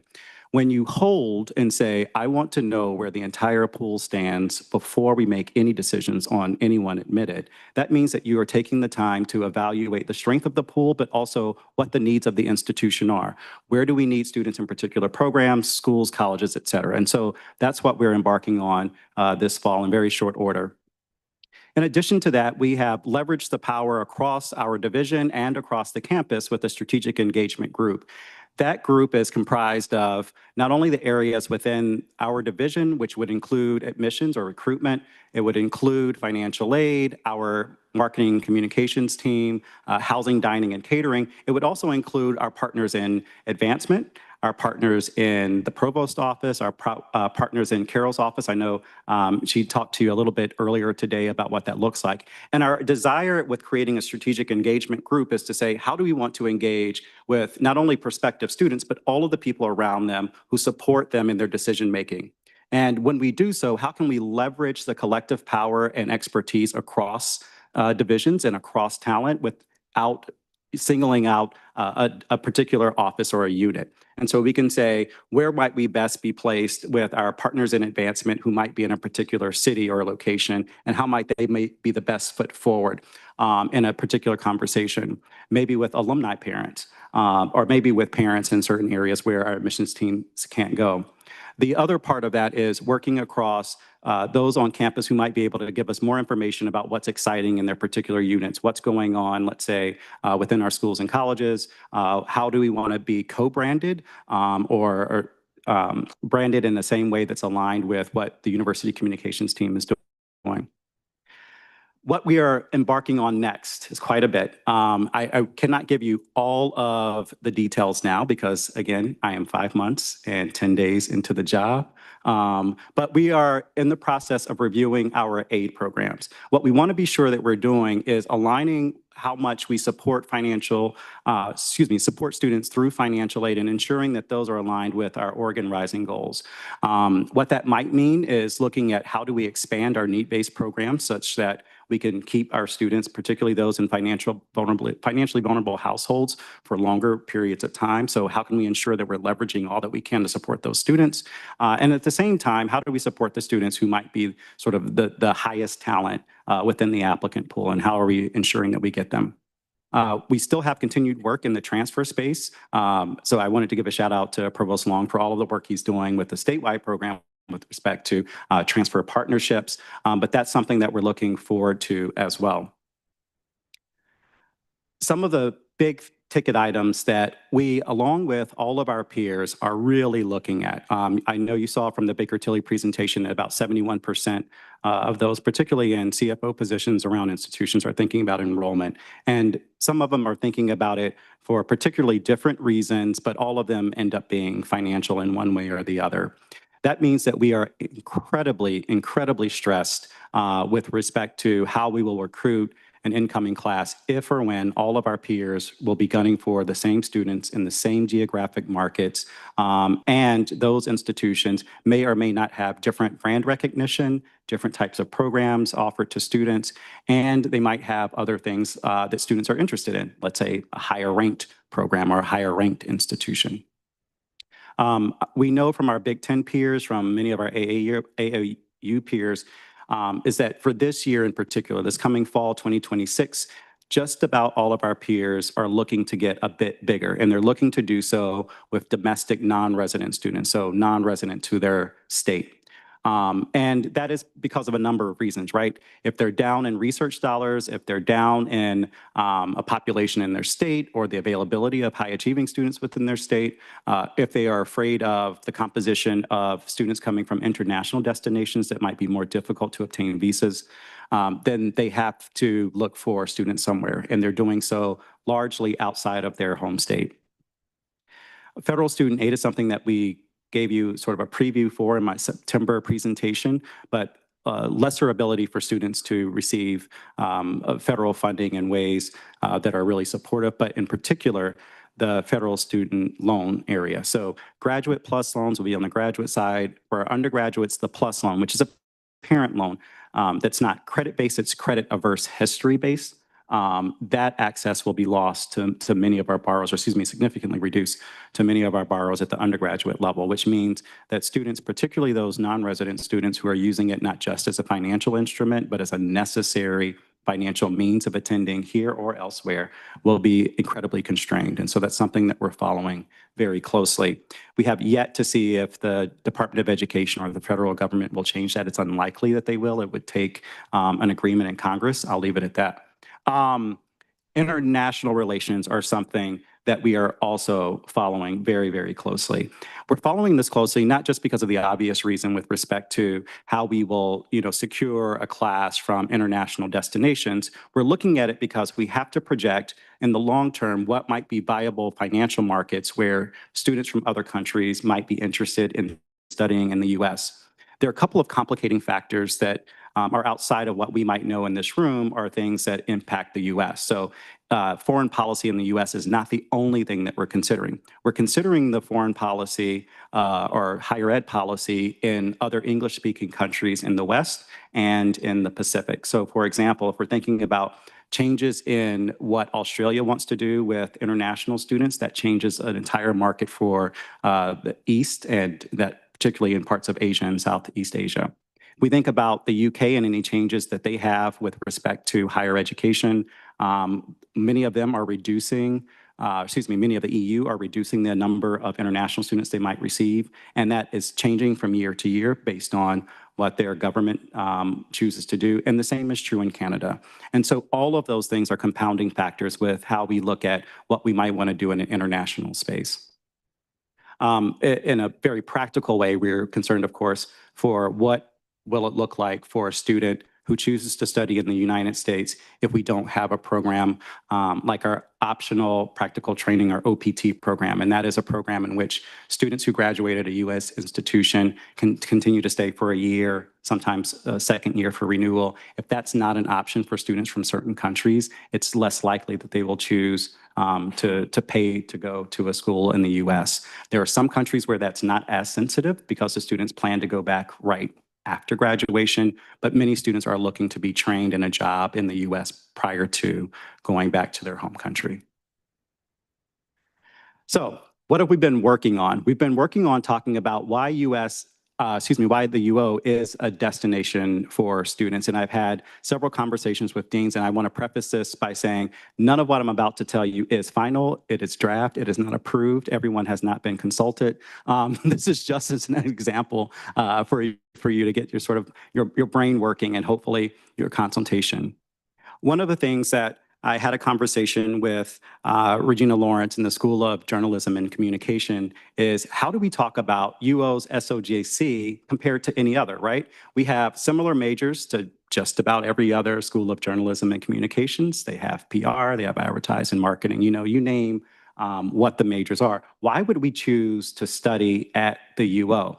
Now, many people will say, well, why not?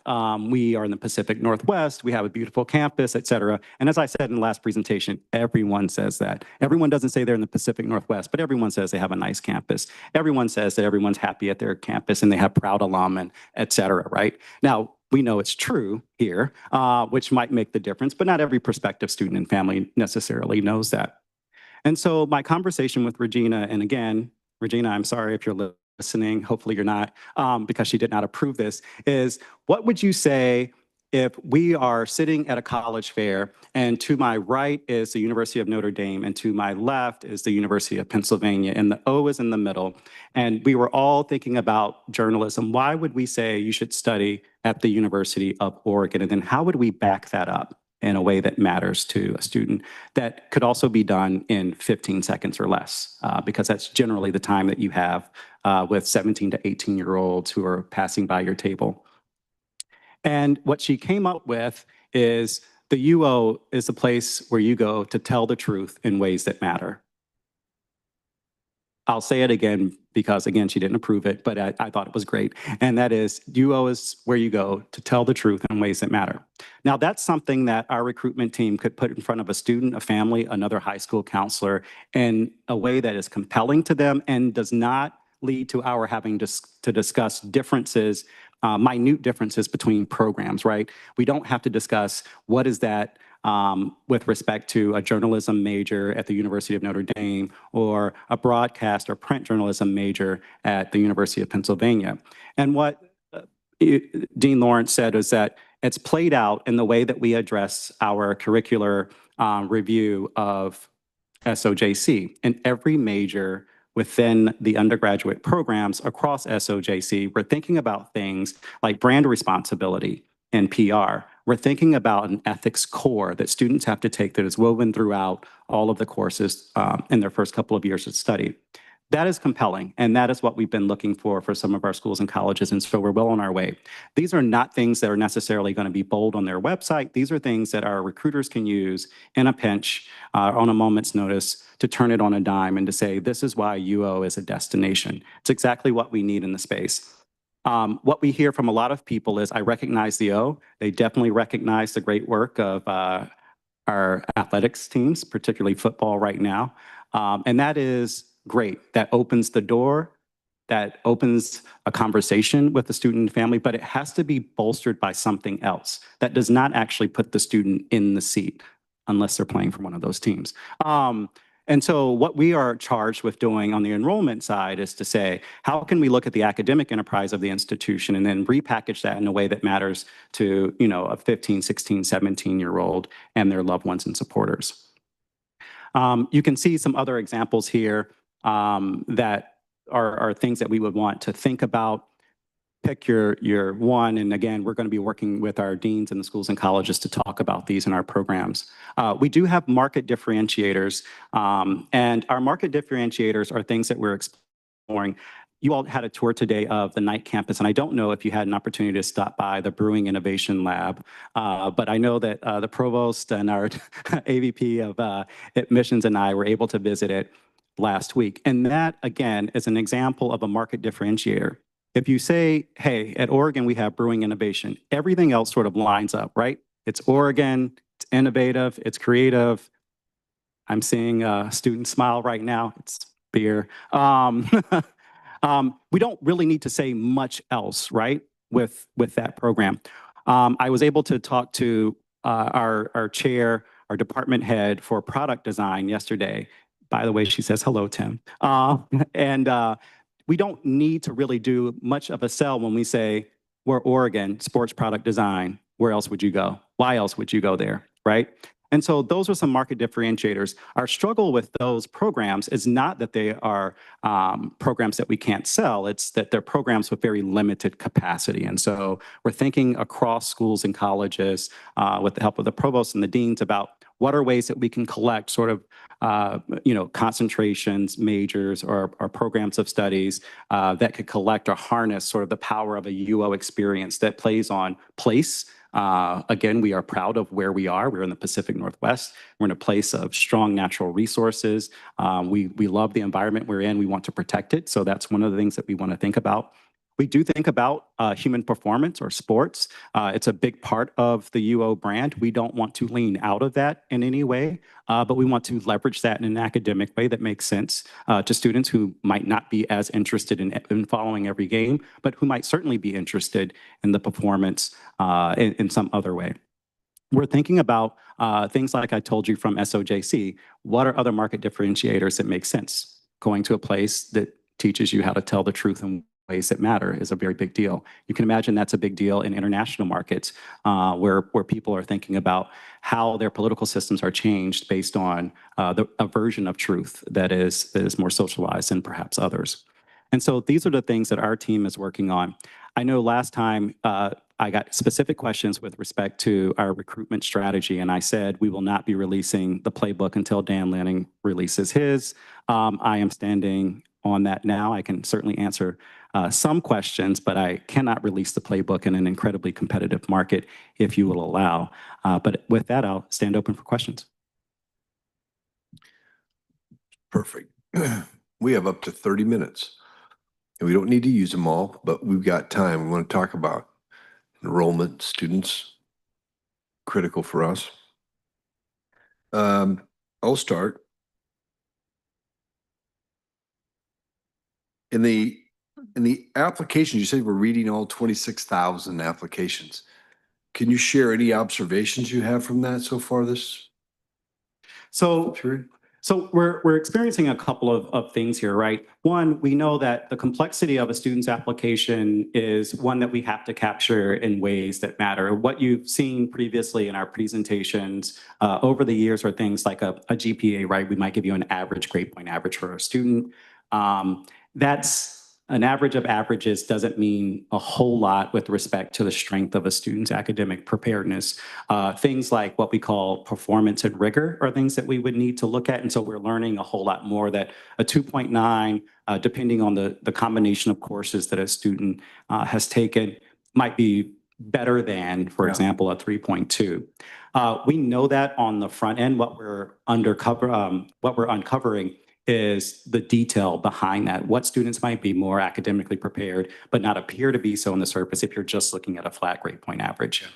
There are other things with respect to student interests that we're learning. So I know that someone might ask questions about AI because everyone asks a question about AI in some respects. So I shouldn't expect to get away without answering that.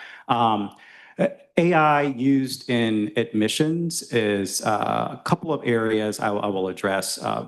I won't go into sort of the students' use of AI and completion of things like application or essays and things like that.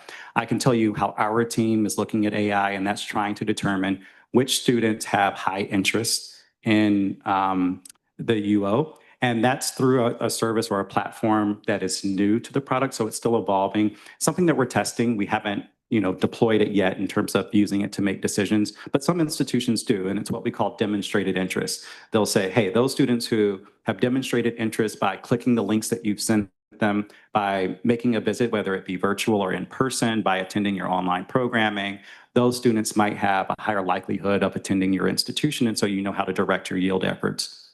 That is something that we would tell students that we're looking for before the application process. So it's not something that we're looking for this current cycle, but it's something that we're exploring using AI because we're able to pick it up in ways that a common system wouldn't be able to do.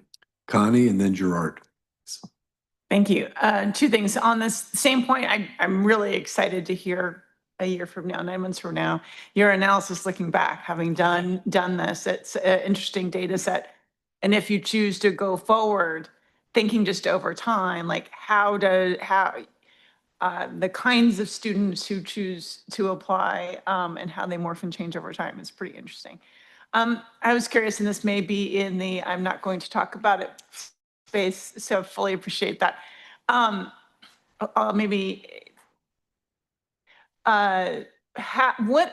If you were, and I loved the Dean of the School of Journalism and Communications, I love that. When you're looking at those students who are very high achievers, who could quite possibly go to any institution, what's the plan of approach for students such as that? Yikes. That's a good question. I mean, and I can talk about the plans of approach. It really is student specific, and we have to figure out ways to scale it, right? Some students are, no matter how high achieving they are, they might want to get as far away from home as they can or stay as close to home as they can. Some students are interested in a program. Some students are interested in where a boyfriend or girlfriend or loved one might be going to school. Some people are interested in what the tour looked like. So some of the things that we think about are what students tell us at the end of the day in a survey. That's capturing an audience that will tell us sort of post-decision making why you chose to go to UO or why you chose not to go to UO. We know some aggregated things, but I would say it's not clean to use with a 16, 17, or 18-year-old. So when we think about approaching them, we think about time along the continuum of their journey. So thinking about how to gain or build interest to prospective students as 16-year-olds is a big deal for us. But that's almost like crowdsourcing. that's talking to them about the spirit of UO, that's, looking at what social media networks they're using and what are people saying about the UO that talk about a student experience. A little bit later than that, then we're thinking about academics more, right? They're determining what they want to study and why they want to study it, and does it line up with where they want to go. For many of our students, it will be a financial choice, no matter what the conversation looks like. And for others of our students, there will be a hook that we find that might work for them. We have an incredible tour or visit program, both virtually and in person. And I will say, what we get by far is that students who visit campus are students who are likely to attend the UO. And we're very proud of that. There are other things that are market differentiators for our high achieving students in particular. Clark Honors College is a prime example. They love the idea, one, of being celebrated for the hard work they put in, so to sort of have that meritorious stamp on saying not only you're admitted, but you're admitted to the Clark Honors College, but also the environment that CHC provides for the students, the smaller classes, the interdisciplinary approach. And so those are some of the hooks that we might use for them in time. There's some development to that we still need to do. And so that strategic engagement group will be looking at that over time. One last, probably crazy question.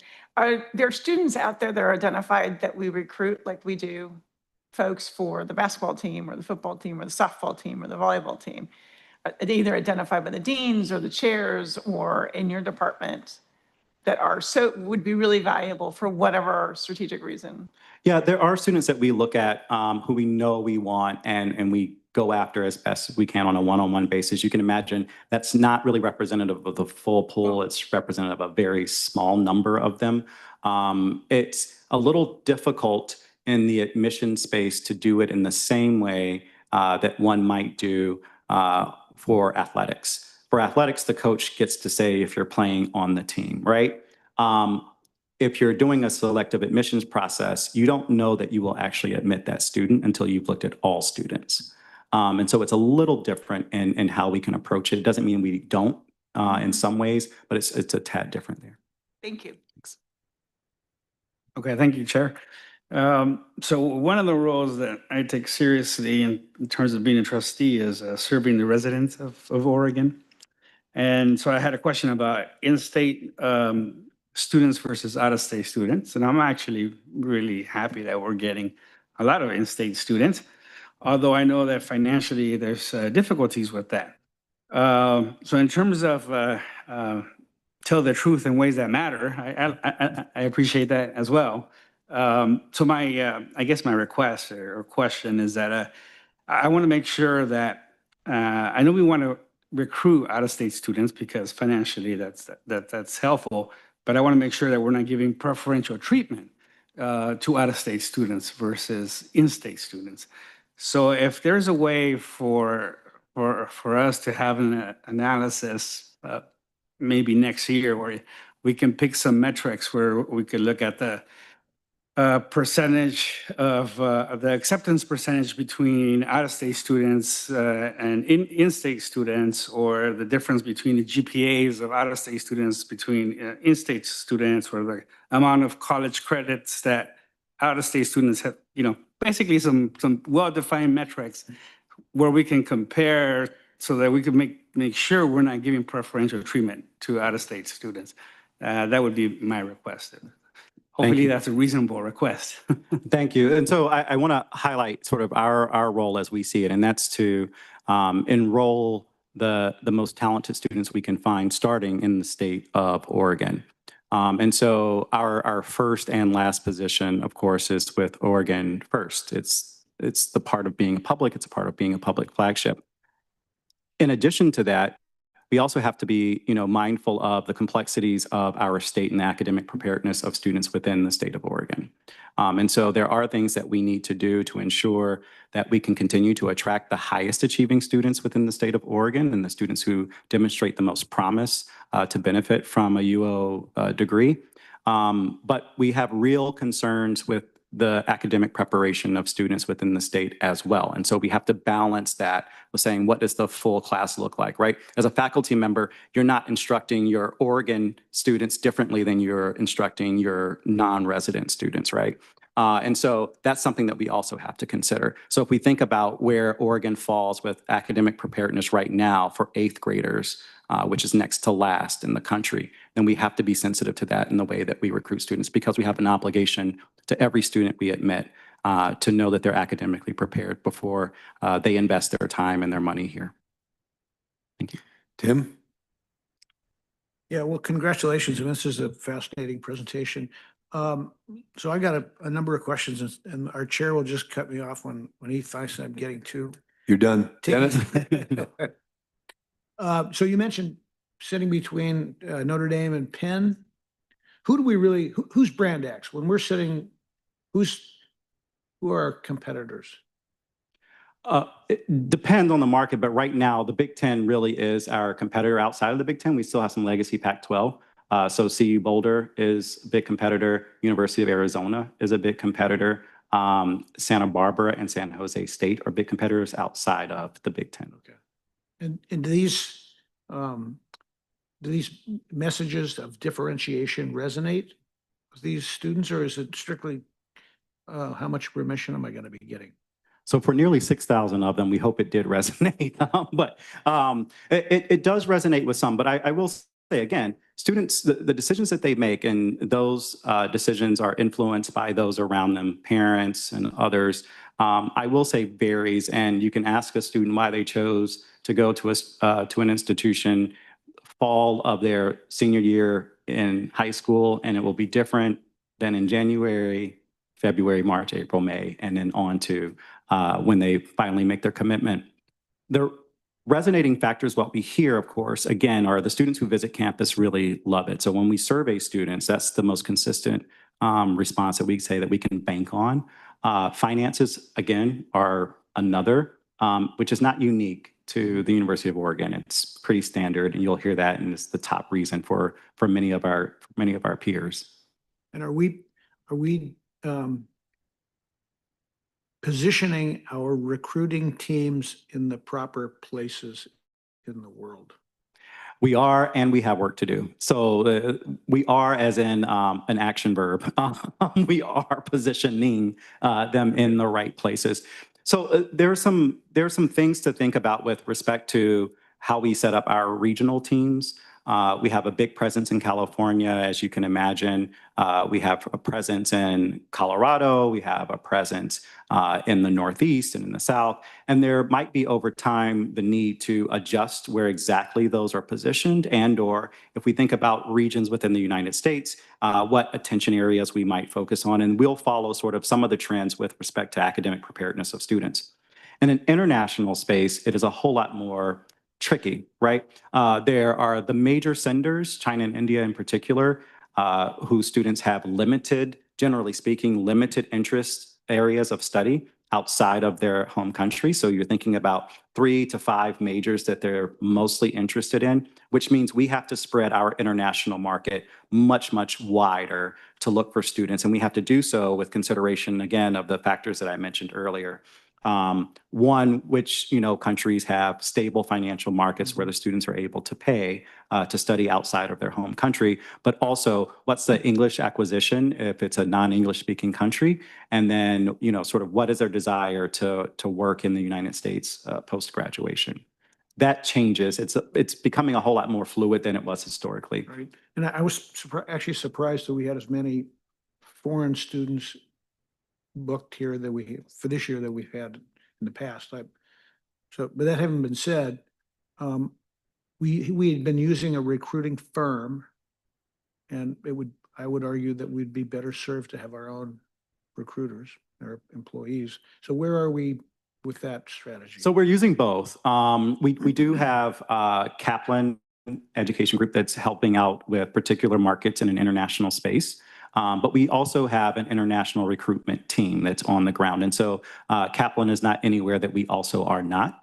There are some advantages of having the firm. Primarily, it's on the ground logistics, and so that they can have someone there in a particular country or space all the time. That partnership is very new, and so we're still evaluating the contract and the usefulness of it over time. So we just had a meeting last month about that group. Those numbers so far are very small, not just with us, but for all their other partners, and it's because they're newer to that particular type of market. Kaplan, as you know, is a very large organization, but this is a newer form of business for them. Okay, thank you. Dennis? Thank you. Good to see you, Derek. Likewise. Two points, and hopefully none of them fall into the the secret playbook. I was interested to see your stakeholder engagement group bullet point. I think I talked a little bit in September about this idea of like, where does overall responsibility for revenue sit? And I think things like attrition, increasing yield, attracting transfer students are ways to increase some of the revenue, but might have some stakeholders that are not just your shop that can influence those. So I'm curious to see your plans to use that group over time, or broaden the way you think about using it. And then the second is a question, and it's probably things that we already do, but I just might not have a lot of familiarity with it. But we're thinking about TFAB and forecasting. We're looking at a lot of costs, and I'd be curious how much we obviously have enrollment numbers and targets that we're thinking about when we're doing TFAB, but how much of those numbers are driven by what you're seeing in the market and what we're seeing in the early, in the fall application numbers. Because at the end of the day, our costs are real, but the market is also real. And so how do we measure, how do we marry up our cost drivers with our, what we think is realistic in the market? Sure. So to the first point about the strategic engagement group, we'll be interested in, as well in terms of what we evolve into over the next several months. It's a very new way of our attacking that problem or challenge. And so they are learning and working together very well. So we're happy to report that, but we'll see what evolves from that. What I suspect will happen is that we'll have to expand the group in the next several months when we think about ways that we yield students, and then we'll have to decrease it to a manageable size throughout the year. So it might be one of those groups that expands and contracts throughout the year based on the timing. With respect to the second point, there is no scenario in which an enrollment projection based on the market will ever meet the need for a stable financial forecast. So we work very closely together, but our costs, as you know, will stay a certain way, and the market will do whatever the market does whenever it does it.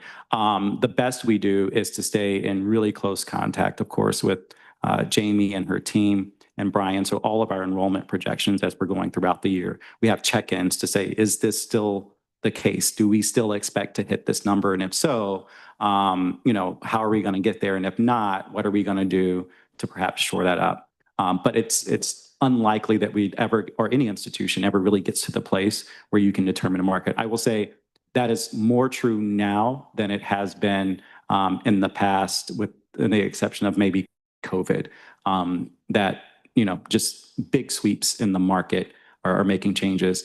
We can predict things like enrollment growth based on the number of high school graduates in areas. We can predict things like what does a ranking do with respect to students who have interest in you. What we cannot predict are changes in federal student aid, like big sweeping changes, changes in the international market, changes in political climates, depending on a state and whether students are attracted or not. Those are the things that we can't really predict, and those are becoming more unpredictable in the current environment. Totally makes sense. And I think, I guess there's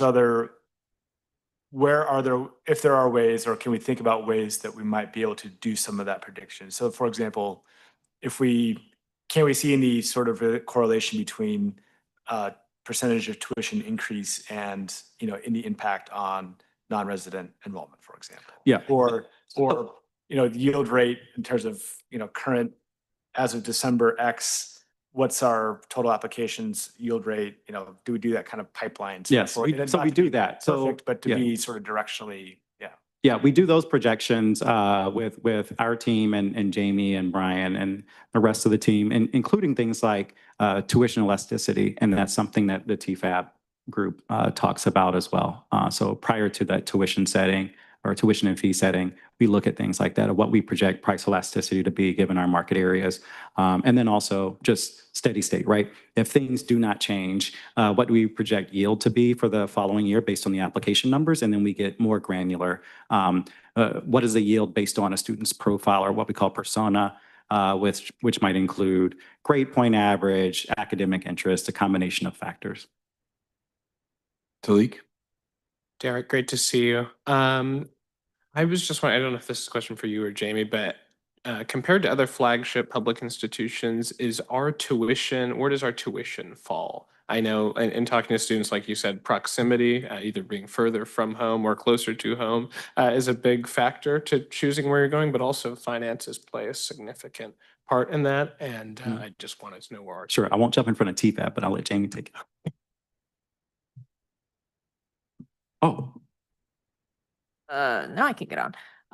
So TFAB looks at the gross tuition levels every year because that's published and we can take a look at it. And traditionally, particularly when we look on the non-resident side, we have been higher than the average of like the other AAU public institutions. Now, we do have a guaranteed tuition structure, and I'd say at this point, probably over a third of them do as well. Many more schools have adopted that.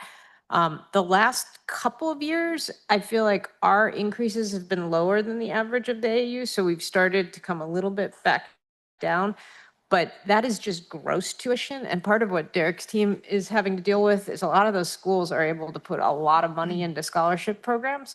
And so what any individual student might see as their net price may be more challenging for us. But the latest round we had, we were above, not by a ton, but above the average. And those are, a wonderful set of schools as well. Jenny and then David. Are you seeing any waning in the appetite for higher education, or is it as strong as ever to get a college degree? What a loaded question. Thank you. And at the end of the day as well. I think nationally what you'll hear is that, there is a waning appetite for higher education, that students are interested in other types of credentials. You'll hear some people say that students are desiring to be a part of the gig economy, or they want to take some time before pursuing secondary or post-secondary education. That's not reflected in the numbers with respect to public flagship institutions. So I can't say that it's not true at all. What I will say is it's not necessarily the case at public flagships, almost all of whom have experienced some growth in the last several years and continue to do so, whether it be in application numbers or actually students enrolled in classes. Hey, Derek. This might be in the realm of playbook, but I'm curious, one thing that was really interesting to me to see was the discrepancy between the overall acceptance rate, which I think was 88 or in the high 80s, and then specific programs like architecture or the Clark Honors College or business have much lower acceptance rate. And so I'm curious, is there any way to leverage those specific programs to boost overall like yield or just, quality of student, even if students aren't going into those programs? Sure, and we do. And what you'll probably hear from the Clark Honors College is that every year they set a target for us. We over-deliver on it. And they take it in stride. But we do sort of overshoot our targets in those high interest areas and high interest programs. And so what we have to think about is capacity and quality of the programming. If we overload them too much over time, the quality, of course, is diminished based on the capacity for faculty or other experiences that students value. What we are working on, and I know Dean Paulson was here earlier, but what we're working on is how do we think about other programs to create concentrations that are specific interest areas that students might like, that can have some interdisciplinary play where it's not banking all on one host department all the time. And so that's an interest of interest to us. And so we're trying to work with our schools and colleges, of course, and the provost to determine which of those differentiators might matter in the yield space. Does that answer your question? Great. Where's my art? He was supposed to deliver art to our division, and we have yet to receive it. So, David, that's a challenge. There's a challenge. No, it's not due yet, but I just wanted to come. Derek, are you going to be at McMorran tonight? Yes, I will be. Okay. So we got one final question, and then you can corner him tonight. Well, so I was really excited about the 1/4 of our admits this year are first generation goers, and I'm assuming a large percentage of those are from Oregon. Yes. Okay. Overwhelmingly. So that's like 1,500 students. And so I was wondering about the Pathway Oregon program and how many of those scholarships, if you will, are we able to give to the 1,500? Or Right. So the Pathway Oregon is both grade point average and GPA based. It's not necessarily based on first generation status, though most of our first generation status students would be in that group. So most of them are accommodated in some way of Pathway Oregon, provided they've met that grade point average threshold. What we are exploring and what I couldn't get into quite in the slide is, are we able to expand the eligibility for Pathway Oregon, and/or are we able to increase what we provide in Pathway Oregon beyond tuition and fees? And that's a serious discussion with respect to sort of what does it look like in the state of Oregon again, and preparedness, but also what do our finances look like and what we need to pull from one area or another to get that done. But that's something that we're looking to do. But to answer your question in short, most of our first generation Oregonians are within that Pathway Oregon overwhelmingly, or those students are overwhelmingly first gen. what number do we have each year of Pathway Oregon students? I can get those exact figures Yeah, I was just for you. curious. Will do. And on Pathway Oregon, does the state put money into that, or is that just all our own part of our remission program? Or Yeah, so it's basically the way we structure the program is we're guaranteeing that we're covering tuition and fees, but they are Pell eligible students that are eligible. And so they're getting a federal Pell award, they're getting an Oregon Opportunity Grant, and then we're also contributing the difference for tuition and fees. And my memory, it's been a while, is it's something like 25% of our residents are on that program. So I think it's something like 700 students in the entering class per year, or 800, something in that range. We can get you the exact numbers, but just to give you a sense. So it's a significant portion of our resident students that are on that program. But the only reason we're able to do it is that we're combining aid from various sources. thank you. Along the same lines, another, I find stunning statistic, leveraging the Oregon Tribal Student Grants, that we have 220 enrolled members of tribes in our student body now. And I think that's up from like 30 some, not more than 4 or 5 years ago. So it shows the power, yeah, as I said, of the Oregon Tribal Student Grants, as well as reputation. So one of the things that Derek is working very, very hard on is communities of, influencers and all. And I think this is a wonderful endorsement of the work going on in the Log House and the quality of the education we're providing, that the tribes are trusting their students to the University of Oregon. And Trustee Tyson, 661 in the incoming class is the number. Thanks. Derek, anything else is the final word? I'll see you in McMorran. All right. Thank you for your All right. support. Thank you for being here.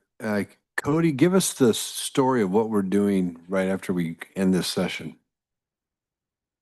So we'll adjourn for the day. We have a few minutes, and then we have dinner tonight at McMorran House. That'll be starting at 5:30. So right out front here of FAC, we'll have a shuttle for those who don't have their own transportation to head over there. It runs till 7:30, and then we'll shuttle folks back to the hotel.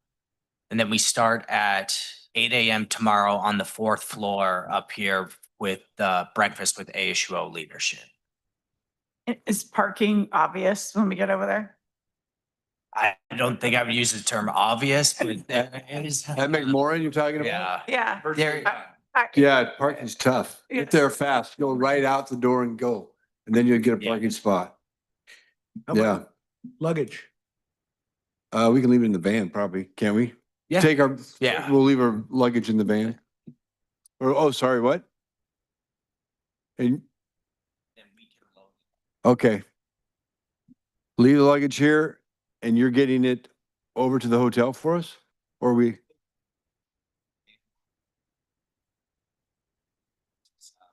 Okay. All right.